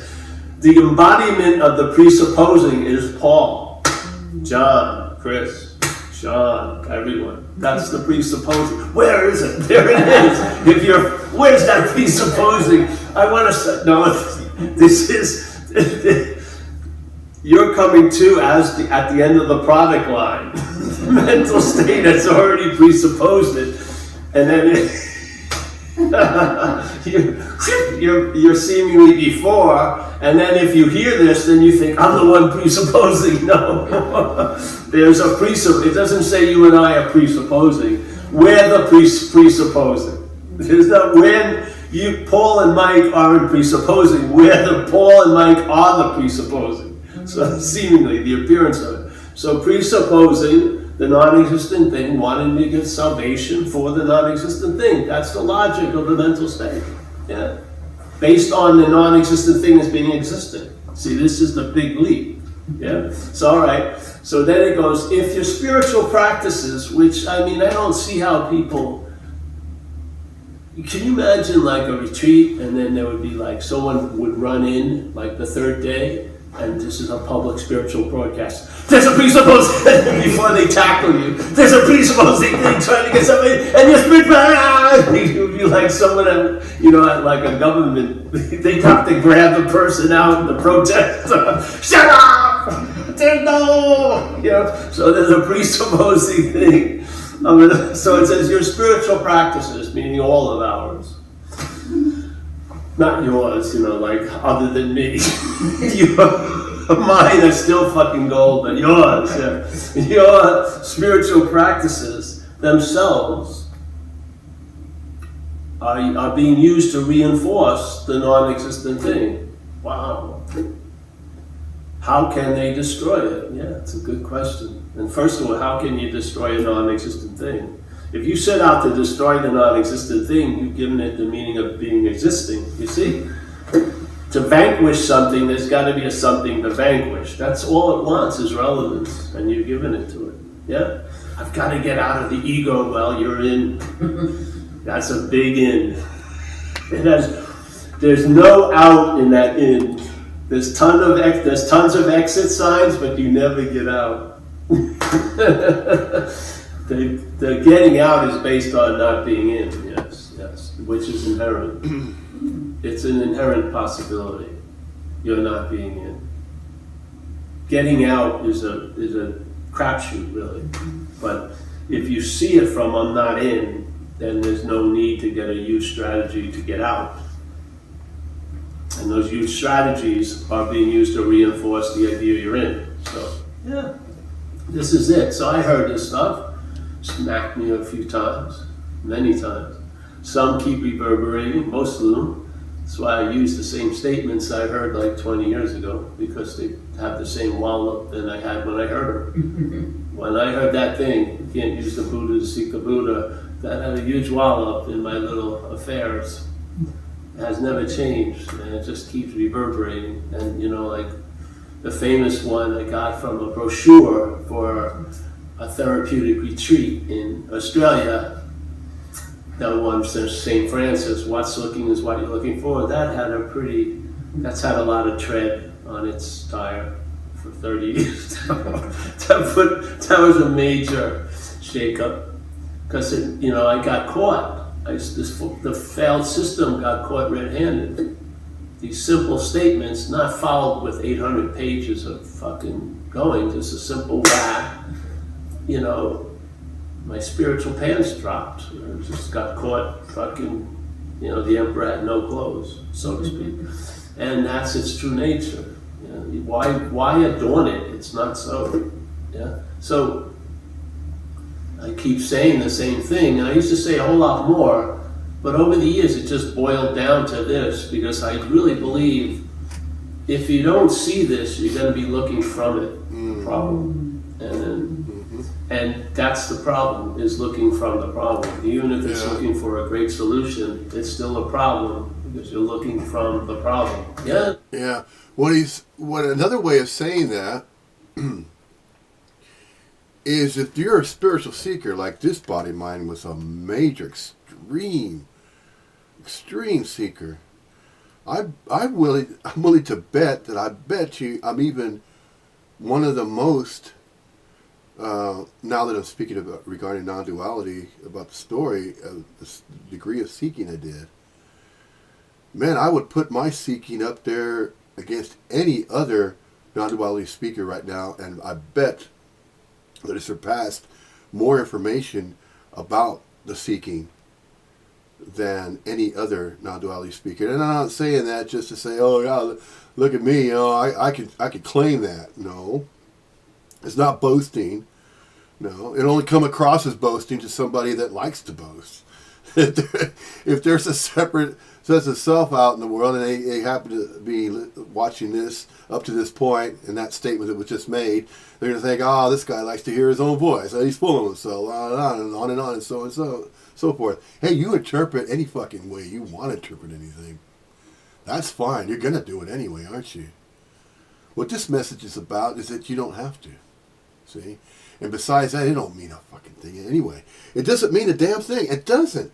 No matter what you think is important in your life, it is no more or less important than anybody else's experiences in their lives. Anybody's life throughout the freaking planet. It doesn't matter who you think you are. It really doesn't. Because it never did matter to begin with. Everything that a separate self believes that's important has no relevance whatsoever regarding life, as is simply this. So, hey, I have news for you. Although it's a win-win situation, no matter how important you think you are, you're not. Absolutely not. No. The importance, if there's anything to be important, it's not the self that's important. It's life itself that's important. It's beingness. It's recognizing beingness. Recognizing life. Life, acknowledging life, and then going on appearing as life appears of its own accord relation. And that is amazing. That's extraordinary. That everything can appear from nothing, out of nowhere. And appears, everything simply does, simply this. That's extraordinary.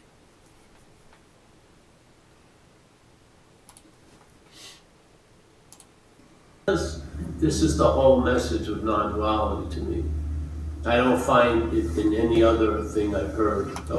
You know, as he just said, humbly, so humbly, that to me, I think what he meant to say is that this message is recognized, not to anybody in particular, but it can seemingly be so that this message can absolutely wreck anybody's day or anybody's life that they believe that they have as their own life that they've been living. Man, I tell you, when that happens, extreme change can seemingly begin to occur. But be careful with it, though. Once it is recognized, be careful with it. Don't just blurt it out and say, you know what? Now I understand. And you can't use that as an excuse anymore to say, oh, nobody's there, so I don't have to do anything anymore. I can quit my job now and join an ashram. That's it. And then life is going to be smooth sailing from here on out. No, that's not what this is implying.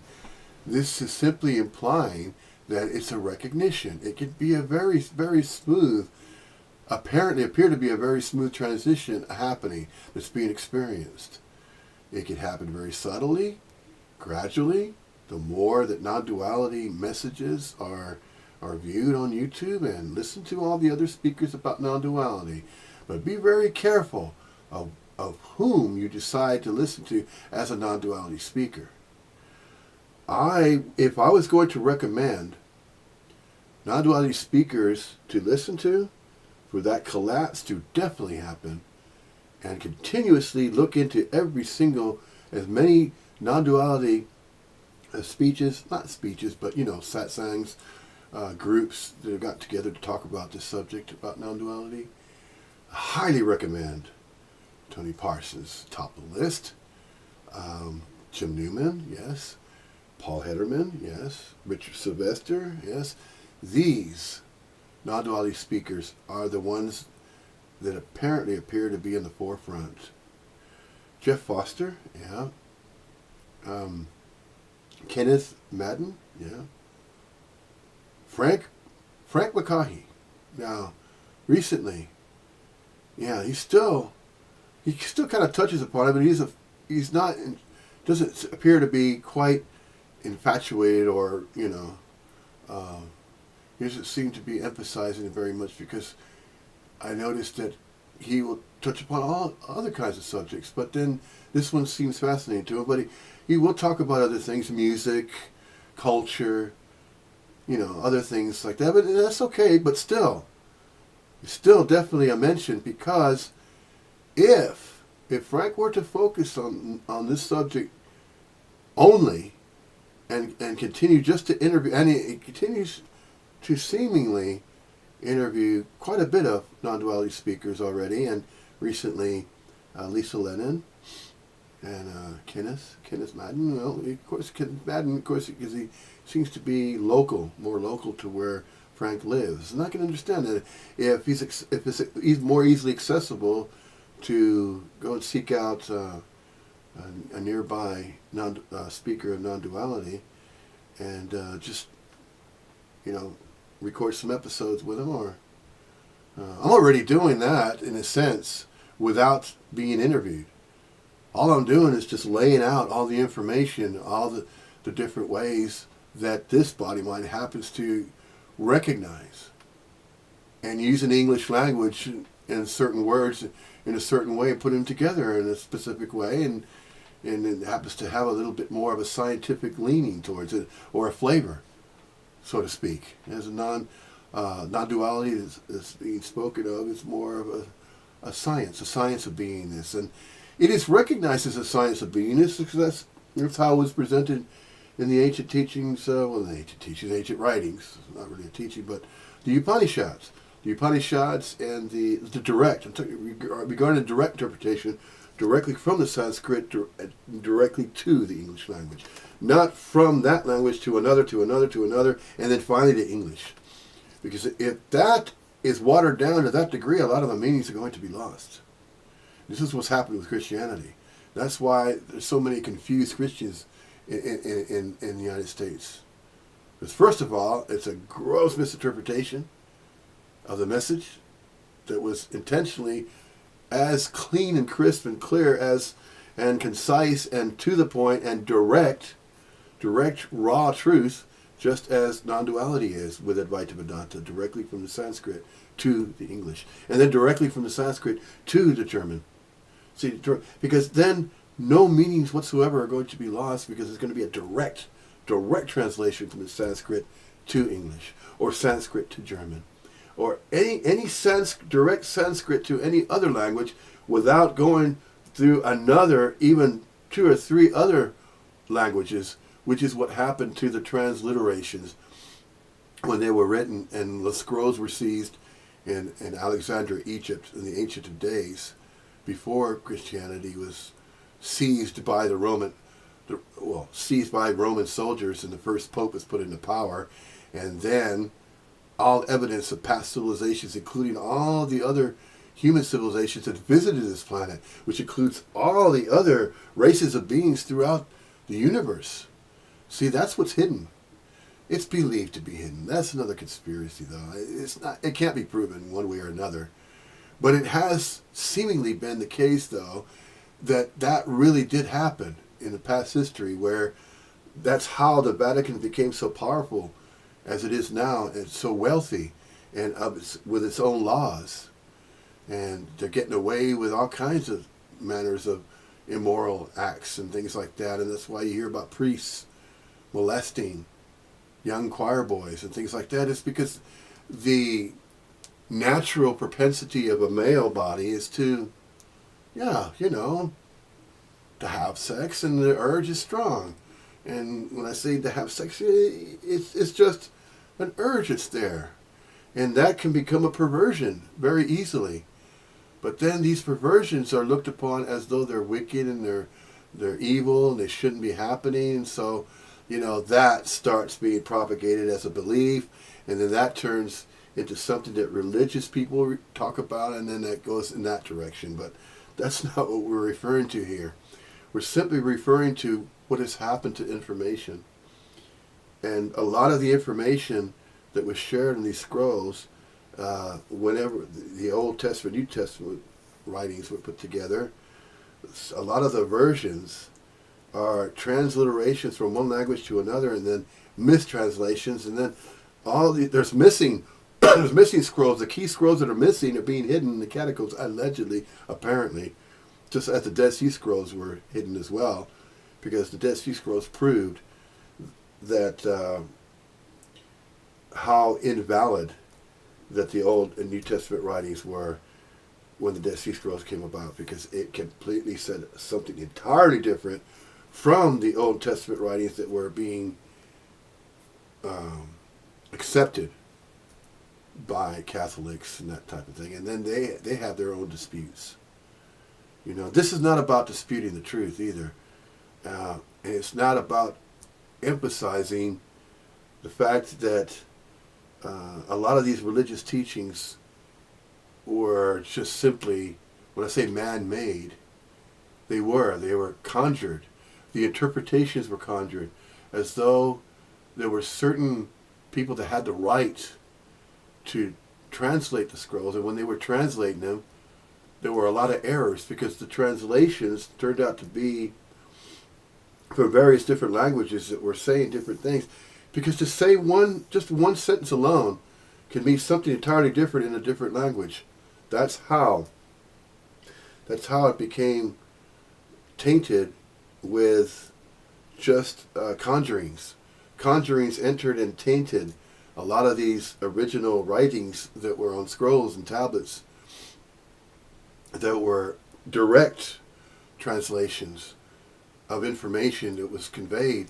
But then when modern man got a hold of them, and the Catholic Church got a hold of them, and the first pope was put into power, and then it was rewritten. Old Testament, New Testament writings were rewritten, different versions were written, so that it emphasizes fear-based information, instilling, referring to hell and fire damnation if you don't go to church and that kind of thing, and Hail Marys, and you have to go to church. If you don't try to live a righteous life and a good life, then you're going to burn in hell. That kind of thing, that old-time religion that was propagated, and still in some areas, it's so backwoods in some areas of Kentucky and Tennessee where they still hold those kind of beliefs. You can hear these, and it always turns out like a like a horror movie, like Texas Chainsaw Massacre, or The Hills Have Eyes, or something like that, where true insanity, where brothers and sisters were having babies and they're living out, and they have no modern conveniences. They're living out in the mountains, Catskill Mountains, a place like that, just like the Deliverance, that movie Deliverance, similar to that. And there's no sense of right and wrong, moralistic whatsoever. And that's another amazing thing, isn't it? It's extraordinary. Where you can still have in New Guinea, and then in Central America, and then in the Amazons, you can have cannibals, or you can have villagers that have no clue, no idea about the Western world, or about information, and about referring to just what we're talking about now, just in this language alone, the English language, and referring to the message of non-duality. Some apparent appearances of human beings, they're living just like animals, but similar to them, but without any, when I say modern conveniences, without any education regarding that there's more that is really going on beyond your little village where you grew up. And it's not their fault that those particular human beings turned out to be exposed to just that degree of simplicity of life, just living off the land, just as an animal would. It's not their fault. It's just the environment. It's just happenstance. It's just what appears to be happening to those people. that happen to be living in tribes and villages of the Amazon jungles and other areas that are very remote. There's no modern conveniences and things like that. So that's not even addressed. I never hear that being addressed. But does it matter? That's because it really doesn't matter. But in a sense, it can be discussed, talked about, and then you wonder, well, are we to feel privileged just because we have modern conveniences and there's less suffering and there's a little bit better quality of life, a much better quality of life rather than living in a small grass hut with a dirt floor, and you're having to travel a long way to get water from a well just so you can survive, just to eat, and the simplicity of just surviving alone, just that, no education, just the education of survival, and that's it. Not living too far from the same instinctiveness that animals in Africa are out in the wild. Not too far from that. It's extraordinary to know that some human beings are actually living lives that way. That in itself is really fascinating. I mean, it's amazing. It's incredible how we could be talking the English language, speaking the English language now. And I'm speaking from a place where there's running water and tap water, tap, and a community to live in, a shelter, plenty of food, and in a sense that can be considered a blessing, and that's a good thing. And then you recognize and then you realize, wow, appreciate that. I really do appreciate that, because there's a lot of people that are struggling just to find work. And it becomes a competitiveness, and it doesn't have to be that way. And then we start touching upon governments and authorities, and it shouldn't be like that. An imbalance of wealth, power, wealth, and distribution of food and wealth and things of that nature, and access to, to just the basic necessities of life. And there's such an imbalance, and then you wonder, it doesn't have to be like, and then you can recognize it doesn't really have to appear that way, but it does anyway. And then it's as though there's this, complacency. There's all this complacency among spiritual people and among people that are referred to non-duality.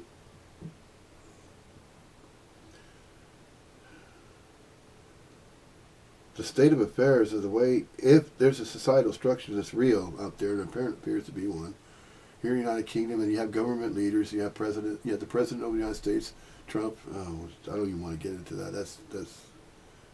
That's like a joke, man. That's a major piss taker. But and then you see here in the United Kingdom, they're going through a deal with the European Union with the Brexit to be an independent United Kingdom, and then that's a good thing. I think it's a good thing that they want to be an independent country. And the United States has always been an independence, worked there. Australia's independence, worked there.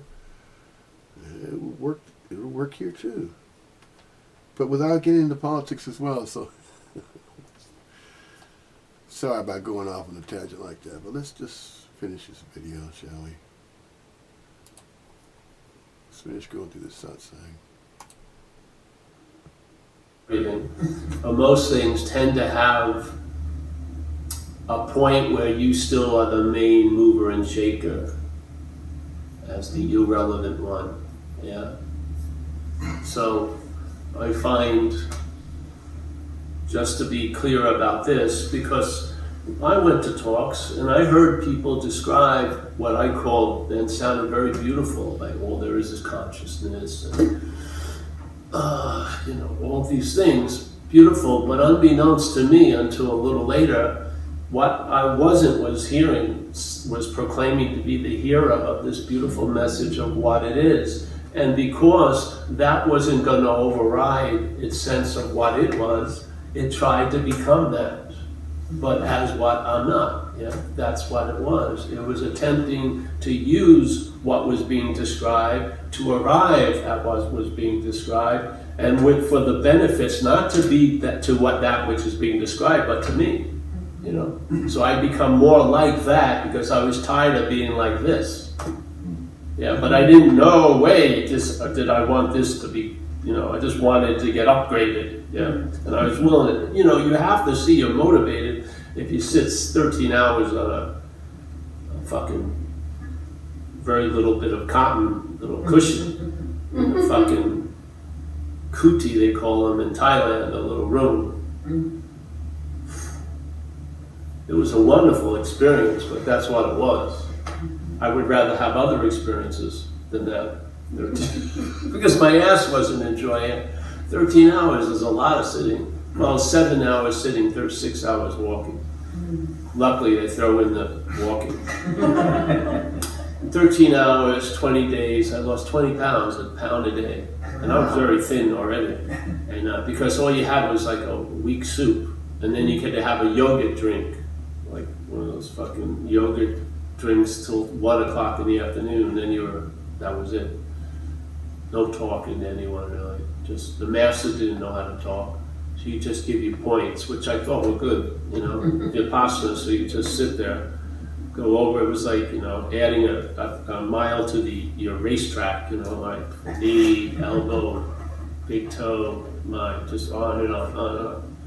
Yeah, I saw tons of experiences. Saw mandalas moving, fucking flipping out, but it didn't mean a damn fucking thing. I left, I was so blissed out, driving back to the town, Chiang Mai. After my first fucking, stirred rice, fried rice, I was fucking back to selfing. Selfie, couldn't wait to tell everyone about my experience. I just don't think there's enough to fucking, I just don't. I mean, I can't say I tried everything, but I feel like I tried enough to realize this thing, you're not gonna do yourself out of it.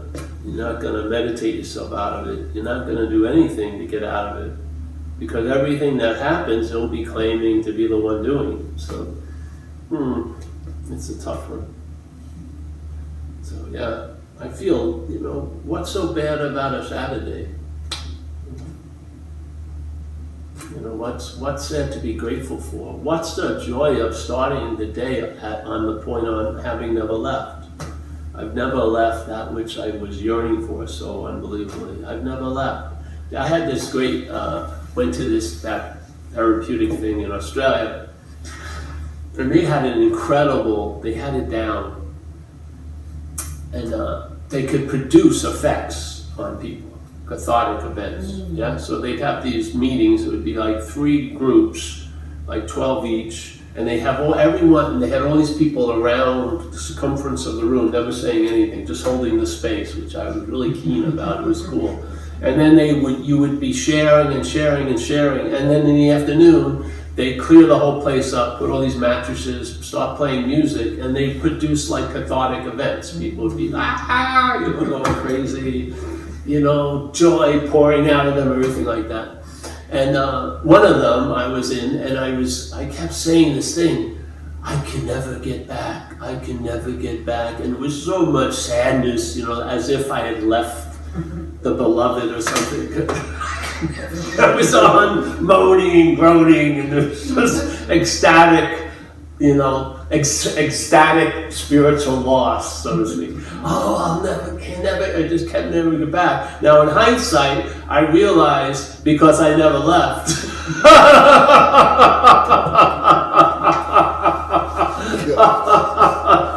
From one point of view, I could never get back, but in this narration, it's because I did something to separate from it. But from here, it's because you can never get back because you never fucking left. That's something that fucking ordinary, that obvious, was overlooked. Very, very, very relieving. Wow. Because all that spiritual guilt, if I would have just sat on 1 more hour in that meditation. Yeah, then I would have got that it. master's feet a little longer.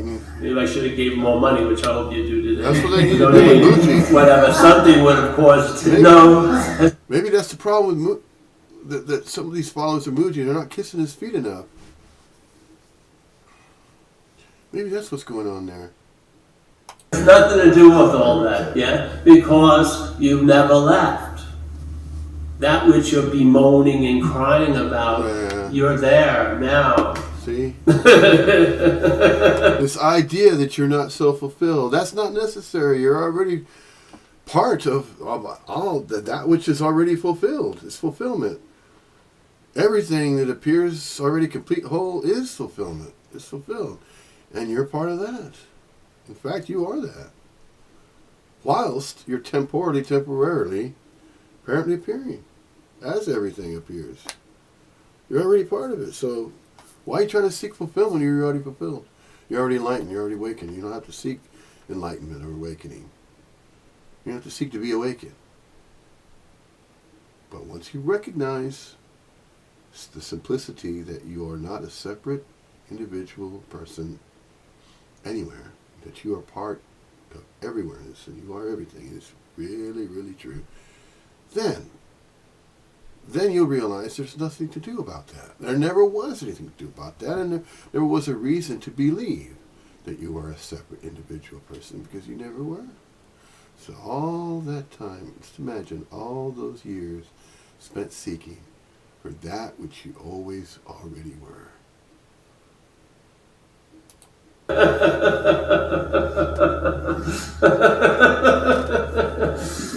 And it's not going to look like you hope. It's going to be much more empty, vacuous, let's say. Ordinary. Ordinary dog shit. Brilliant, but not moving. You don't much. say that anymore. Yeah, but brilliant. Ordinary dog shit awareness. Unwavering. You can't tip the man, the doorman. There is no doorman. Like they say, this is a gateless gate. Yeah. There's no seats bet closer to the stage or farther away from the stage. None of that. It's just what is. Yeah. Never been interrupted by all this. The most heinous thing you think you've done left no effect on it. The greatest thing that you think you've done didn't move you closer to it. It's just always available at all time. Right where we are, with no requirement necessary except for the ones you make up. And hopefully what a spiritual practice can do is giving up the requirements you've set up yourself. You've designed the obstacle course, and you've designed how high the bars are. It's all dreaming. And so if you want to make a run, it's fine. We're all going to end up right where we are already anyway. You may, have a gold medal for doing it. You may, have bed slippers. You haven't done much. But we're not, it's always available at all times. We can rest in it, and hopefully it will allow you to travel lighter today. Or you can be agitated around it or about it and make it as something really big and special, which it isn't. It's just always available at all times. Gateless gate, wide open. And it can't come, there's no getting in, there's no getting kicked out. It's beautiful, isn't it? I mean, the greatest thing you sense is when you're left off the biggest hook, which is your own hook. When something lifts you off of that mental hook that's got you convicted of things, you've been sentenced about things. There's no forgiveness for certain things you believe you've done. There's no, all of that gets completely nulled and washed clean in the court of light. Yeah, yeah. Every night we go to the court of light when we go to deep sleep. There's no God keeper of deep sleep, is there? You could have done some heavy fucking shitty things and they're snoring like a baby. That person just fucked up 80 people today. It's gone, gone, gone, upon having never left. Yeah, so that's that. Any questions? Feel it in the room, don't you? Nice feeling.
We're better than this one.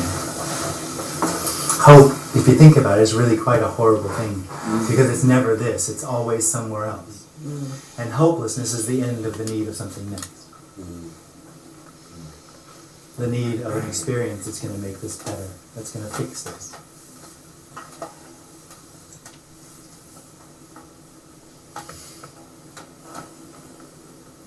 I thought hopelessness what had a feeling of despair, of giving up, Yeah. giving up hope, Yeah, rather than. that's not what we're talking about though. Okay. That's not hopelessness. That's the me being in despair that hope isn't going to work. It's not going to work. Okay. What we're talking about, what I'm pointing to, is the end of hope. Okay. Not hopelessness, but hopelessness, oh. It's not me. Yeah, there's no need. Impressed. Is the me the activity of the seeking? The me, yeah, actually, the same thing.